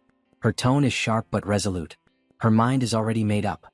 She orders him to write a letter demanding the evacuation of the current commander of Fort Gadrick, making it clear the fort will now belong to them. With no room left for discussion, Choi and Riedrun exit the chamber. As they walk through the deteriorating corridors of the fortress, Riedrun falls into uneasy silence. In his mind, questions swirl. Of all the divisions, of all the fortresses available, why had she chosen the 8th? What could possibly be going through Hemis's mind? Noticing his companion's troubled expression, Choi finally speaks. He asks what it is about the 8th Division that's causing such worry. Riedrun responds after a pause. He explains that Fort Gadrick isn't just any fortress, it is the one closest to the forward outposts maintained by the human forces. In short, it is the closest thing they have to a frontline base. A dangerous, volatile position. Choi's face hardens as the implication sinks in. It's a deadly place to be stationed. And yet, he reasons, if the fort has survived this long under such pressure, then surely the one commanding it must be highly capable. Riedrun disagrees, shaking his head. He reminds Choi of Fort Hemern. The reference seems to confuse him, which visibly irritates Riedrun. That's where they first met, he says with a touch of frustration.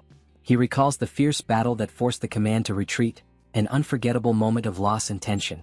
He goes on to remind Choi that Grat had been the commander of that division during those days. Choi then asks how they managed to deal with Hemis's wrath in the aftermath of the defeat. Riedrun answers soberly. Amid the chaos, Grat had somehow managed to protect Fort Gadrick, his personal base of operations. Choi gives a brief nod, commenting that Grat must be someone who knows how to protect what's his. But Riedrun doesn't agree outright. Instead he responds carefully. Perhaps Grat truly defended it with skill, or perhaps he resorted to some other method. It's impossible to say for certain. The scene shifts to Fort Gadrick itself. Grat, seated in a dimly lit office, finishes reading Riedrun's letter. The veins on his temple twitch as his hand curls into a fist. Without warning, he slams it onto the table with a loud crack, shouting Riedrun's name in fury. The arrogance of the message enrages him. The order is clear. He is to evacuate the fort so that it can be claimed by Hemis's third command. The insult stings. He mutters bitterly under his breath, calling Hemis an old witch, and questioning what her true intentions could possibly be.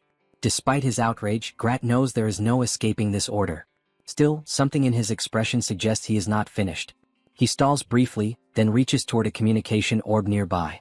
With practiced hands he activates it, initiating a magical connection. Once it stabilizes, he announces himself.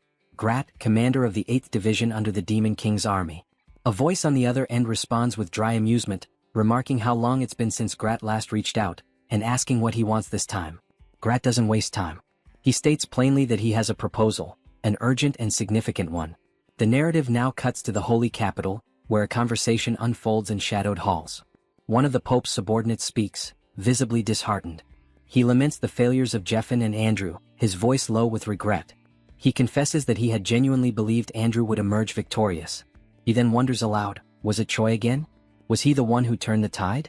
The man with the monocle confirms it without hesitation. He adds that Choi's progress is unlike anything they've ever seen. His power is rising far too quickly. It's a pattern that's now beginning to alarm the Pope himself. The advisor then suggests perhaps it would be wiser to deal with Choi later, to shift their focus for now toward resolving the situation with the Drajan Empire. After all, he says, despite everything, Choi is just one man. But the Pope rejects that reasoning.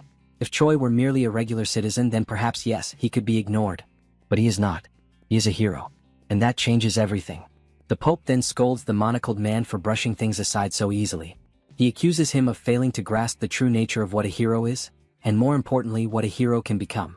Such a decision would be incredibly dangerous and entirely indefensible, especially coming from someone in a position of such authority. The weight of such recklessness could ripple across kingdoms. The Pope, solemn and commanding, stresses the urgency of neutralizing this threat before it spreads, before it digs deep into the heart of the sacred capital itself and poisons everything from within. Turning to his aide, he asks in a quiet but heavy tone whether there has been any further communication from the spy embedded within enemy lines. The man confirms that there has. He reports that a message just arrived. According to the spy, a surprising offer was made. Support has been promised to completely wipe out all major enemy targets in a single decisive strike. Hearing this, the Pope falls silent for a moment. The offer is shocking, completely unforeseen. Such a bold proposal leaves him visibly stunned. He narrows his gaze and, in a hushed voice, wonders aloud how the spy could even hope to carry out such a sweeping, ambitious mission. The man elaborates further. The third command is preparing to relocate. Their new destination is Fort Gadrick. The intention is clear. They seek to claim the fortress as their own and establish it as a new operational base. The suggestion is that something much larger may be unfolding there, some plan already in motion. As the room grows tenser, the Pope raises another question. If this proposal had already existed, why was it not brought up sooner? The response from the advisor is direct but uneasy.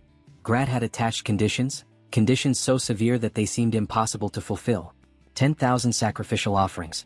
The strategic recall of support posts scattered across multiple fronts.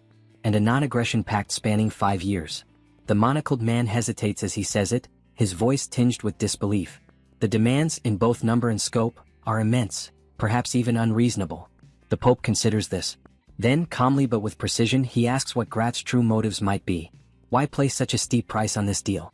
The advisor takes a breath and then answers. He's heard whispers that the second command seat has been vacated, the result of internal strife, specifically tied to Hemis's elimination of Rotak. With such a power vacuum, Grat might see a chance to ascend, to claim that seat for himself.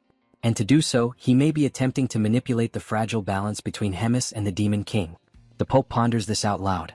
10,000 sacrifices, and perhaps more than just bodies, maybe land as well.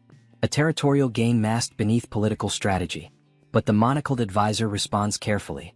It's not the land that's troubling, he says, it's the staggering demand for sacrifices. That level of loss could shake even the strongest foundations of the empire. The Pope then wonders aloud, why is Grat, of all people, seeking so many resources and services from within the empire's reach? Before another answer can come, the Pope rises slightly from his seat and delivers his verdict. With a voice of finality, he commands that the agreement be accepted. His conviction takes the advisor by surprise. The firmness in the Pope's decision is unshakable. The Pope begins to explain his reasoning. This might be the only opportunity they'll ever have to crush every looming threat in one bold stroke. To sever the heads of every rival in a single campaign. Even more crucially, this arrangement could elevate their spy into a vital, strategic position within the very core of the Demon King's army. And that, above all else, is an advantage they cannot afford to lose. No matter the cost. Be it 10,000, 100,000, or even 1,000,000 sacrifices. However, the Pope warns, such a scale demands meticulous planning. Every step must be executed flawlessly. The margin for error is now non-existent. No further failures will be tolerated. With that, the Pope issues his final order. Summon the legendary warriors of every region. The time has come. Every blade, every spell, every oath must be prepared, for the final battle is about to begin. Sometime later, within the shadowed walls of Gadrick Fort, Grat welcomed the arriving members of the Third Command. His face wore a smile, but it was clearly forced. His exaggerated enthusiasm poorly disguised the tension lingering beneath. He appeared to agree with their mission, to vacate Gadrick Fort as ordered by Hemis. On the surface he was cooperative. But it didn't take long for the cracks to show. Barely a few words in, Grat's tone shifted. Something wasn't right. His eyes narrowed and a hint of concern bled through his voice. Riadrun, sharp as ever, cut straight to the point. He demanded to know what kind of issue Grat was referring to. Grat then launched into a detailed explanation. According to him, the nearest human army had been behaving oddly. Their troops had been shifting in strange patterns, and massive quantities of supplies were being relocated. From that movement alone, Grat deduced something dangerous. They were likely preparing a full-scale siege on the fortress. It wasn't a guess. It was a calculated warning. Riadrun, concerned but focused, immediately asked what countermeasure had been planned. With a grim look, Grat laid out his strategy. He was preparing a segmented wave offensive, designed to strike preemptively before the enemy could tighten their hold. But to execute it properly, he needed support, solid reinforcements to hold the line until Hemis's main force could arrive. According to Grat, the 8th Division had been suffering from ongoing complications, minor setbacks here and there, that left them undermanned and overstretched. They were in no shape to hold out on their own. Riadrun gave his word.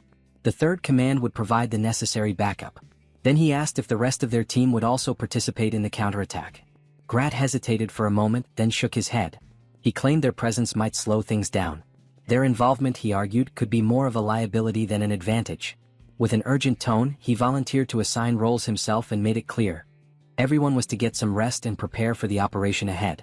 Later that evening, in the quiet of their quarters, Choi and Rachel sat in conversation, tension still thick in the air. Choi, clearly conflicted, turned to Rachel once more with the same question he'd asked before. What did she really believe it meant to be a hero? Rachel immediately sensed where this was going. She braced herself, knowing full well that Choi's mind was already spiraling into another round of reflection. He spoke slowly at first, then with growing emotion. He was a hero, but he was fighting humans. And that truth was tearing him apart inside. Rachel's response was calm, even a little distant. She said there wasn't much they could do, it was just how the situation had turned out. But Choi wasn't satisfied. He was taken aback by her resignation. Rachel, who used to speak endlessly about heroism, duty, and righteousness, now seemed strangely indifferent. When had that changed? Rachel simply smiled and asked when, exactly, had she ever said those things? Choi didn't hesitate. He recalled how she had once promised to guide him to defeat the Demon King and protect humanity. But something had shifted inside him recently. Choi admitted he'd started to see things differently. A hero shouldn't exist solely for humans. And more than that, heroes didn't always follow the right path. Sometimes they chose wrong. At that moment, Abelson spoke up, breaking his silence. He said he'd once read that heroes existed to fulfill the will of all. Choi blinked, confused. What did that even mean? Abelson elaborated. He'd seen ancient writings that claimed heroes were born to secure the happiness of the absolute majority. That was their true calling. Those words triggered a buried memory. Choi's commander had once told him something similar, that in his eyes, Choi was already a hero. It made him question what majority truly meant. Did it include non-humans too? The saint nodded. She said it likely did. Humans, she explained, often believed their happiness represented the happiness of the world. But maybe that wasn't true. Maybe human joy didn't equal universal peace. Choi's brow furrowed. Were heroes supposed to be responsible for the happiness of every intelligent life form? The saint didn't flinch. She said that might be exactly the case. And maybe that's why Choi was different, why he was a hybrid hero. That answer left him silent, his thoughts consumed by the gravity of that role, what it meant to protect the happiness of the absolute majority. At dawn, the assignments were finally handed down. Riadrun would operate solo, an independent unit. Roiger, meanwhile, would lead the observation team. According to intel gathered by the analysis division, he was tasked with triggering a direct engagement once the enemy was detected. His unit would engage immediately upon visual contact. The 8th Division had their role as well. They were to intervene at the end of Riadrun's skirmish, acting as support during the fallout. As for the trio, Choi, Abelson, and Bobo, they were stationed in the rear guard. Their duty was to defend the fortress's stockpiles and resources. Following instructions, the trio moved into what appeared to be a mess hall. It was a modest section of the 8th Division's domain, repurposed for quiet waiting.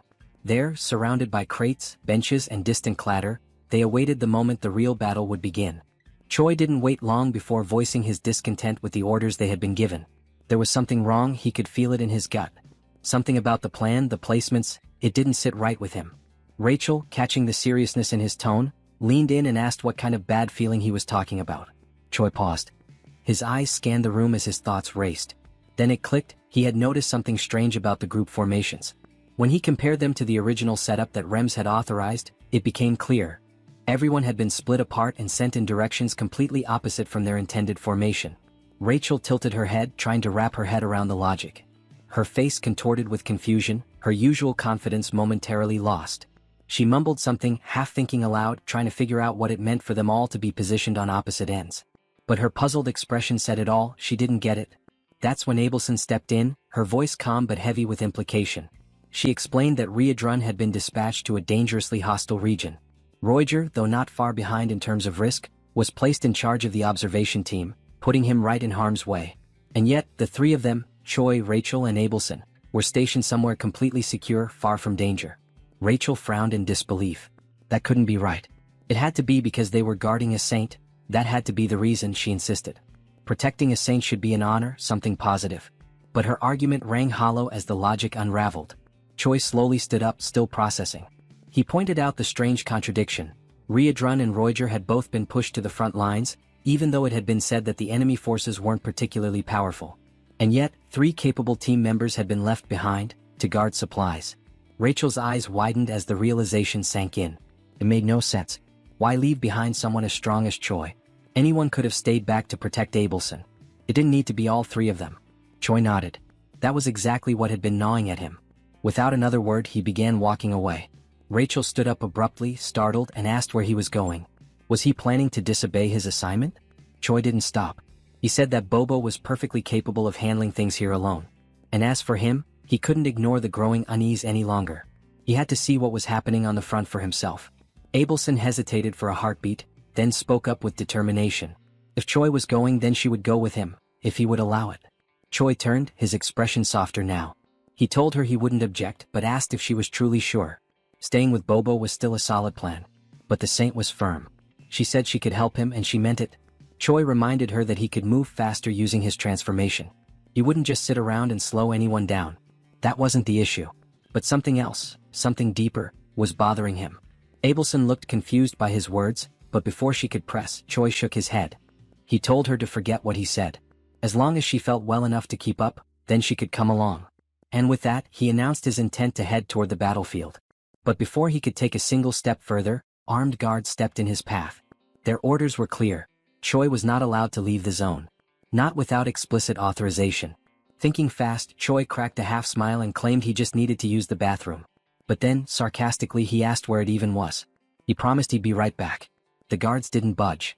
One of them repeated the directive firmly. Choi was not to leave under any circumstances. That shook Choi. The level of control, the extreme effort being made to keep him here, it felt too calculated. His anxiety intensified. Something was deeply wrong. And all he could do now was silently hope that Riadrun was okay, and not completely on his own. Meanwhile, far from the safety of the fort, Riadrun was already in the thick of it. He was breathing hard, his body marked by battle, facing off against a gray-haired hero wielding a blade. The clash had clearly begun, and it hadn't been an easy fight. Then another voice entered the fray. A red-haired warrior appeared, observing the fight with a smirk and calling Riadrun by his infamous nickname, the Red Nightmare. He praised Riadrun's performance. Even though Byron, the gray-haired one, was still just a rookie, the newcomer admitted he hadn't expected Riadrun to hold off two heroes. Byron scoffed. He said that if he hadn't let his guard down, he could have defeated Riadrun on his own. But the red-haired hero snapped at him, telling him not to get cocky. He reminded Byron that he was still green, and now wasn't the time for boasting. Then came the order, end the Red Nightmare. At once he called in the Holy Magic Unit. From the shadows, a wave of soldiers surged forward, taking formation with precision and discipline. Riadrun's eyes widened. It had been a setup from the beginning. All of it, a trap. And in that crushing moment of betrayal, the truth hit him like a blade to the back. Grat was the traitor. Back at Gadrick Fort, Choi and Abelson made their move. They slipped past the guards, pushing into the night at full speed. Soldiers tried to intervene, but the two were too fast. They left Bobo behind, not with worry but confidence. No one would dare harm him. Everyone knew that dog belonged to Rems. That knowledge gave them the freedom they needed. And as Choi surged forward, his breath quickened, not from exhaustion, but from the growing dread pulsing in his chest. He just hoped it wasn't already too late. If you enjoyed this video, don't forget to give it a thumbs up, it really helps. And for more content like this, make sure to subscribe and hit the notification bell so you don't miss any updates. Let me know in the comments if you'd like to see another part. I'd love to hear your thoughts. See you next time. Bye-bye.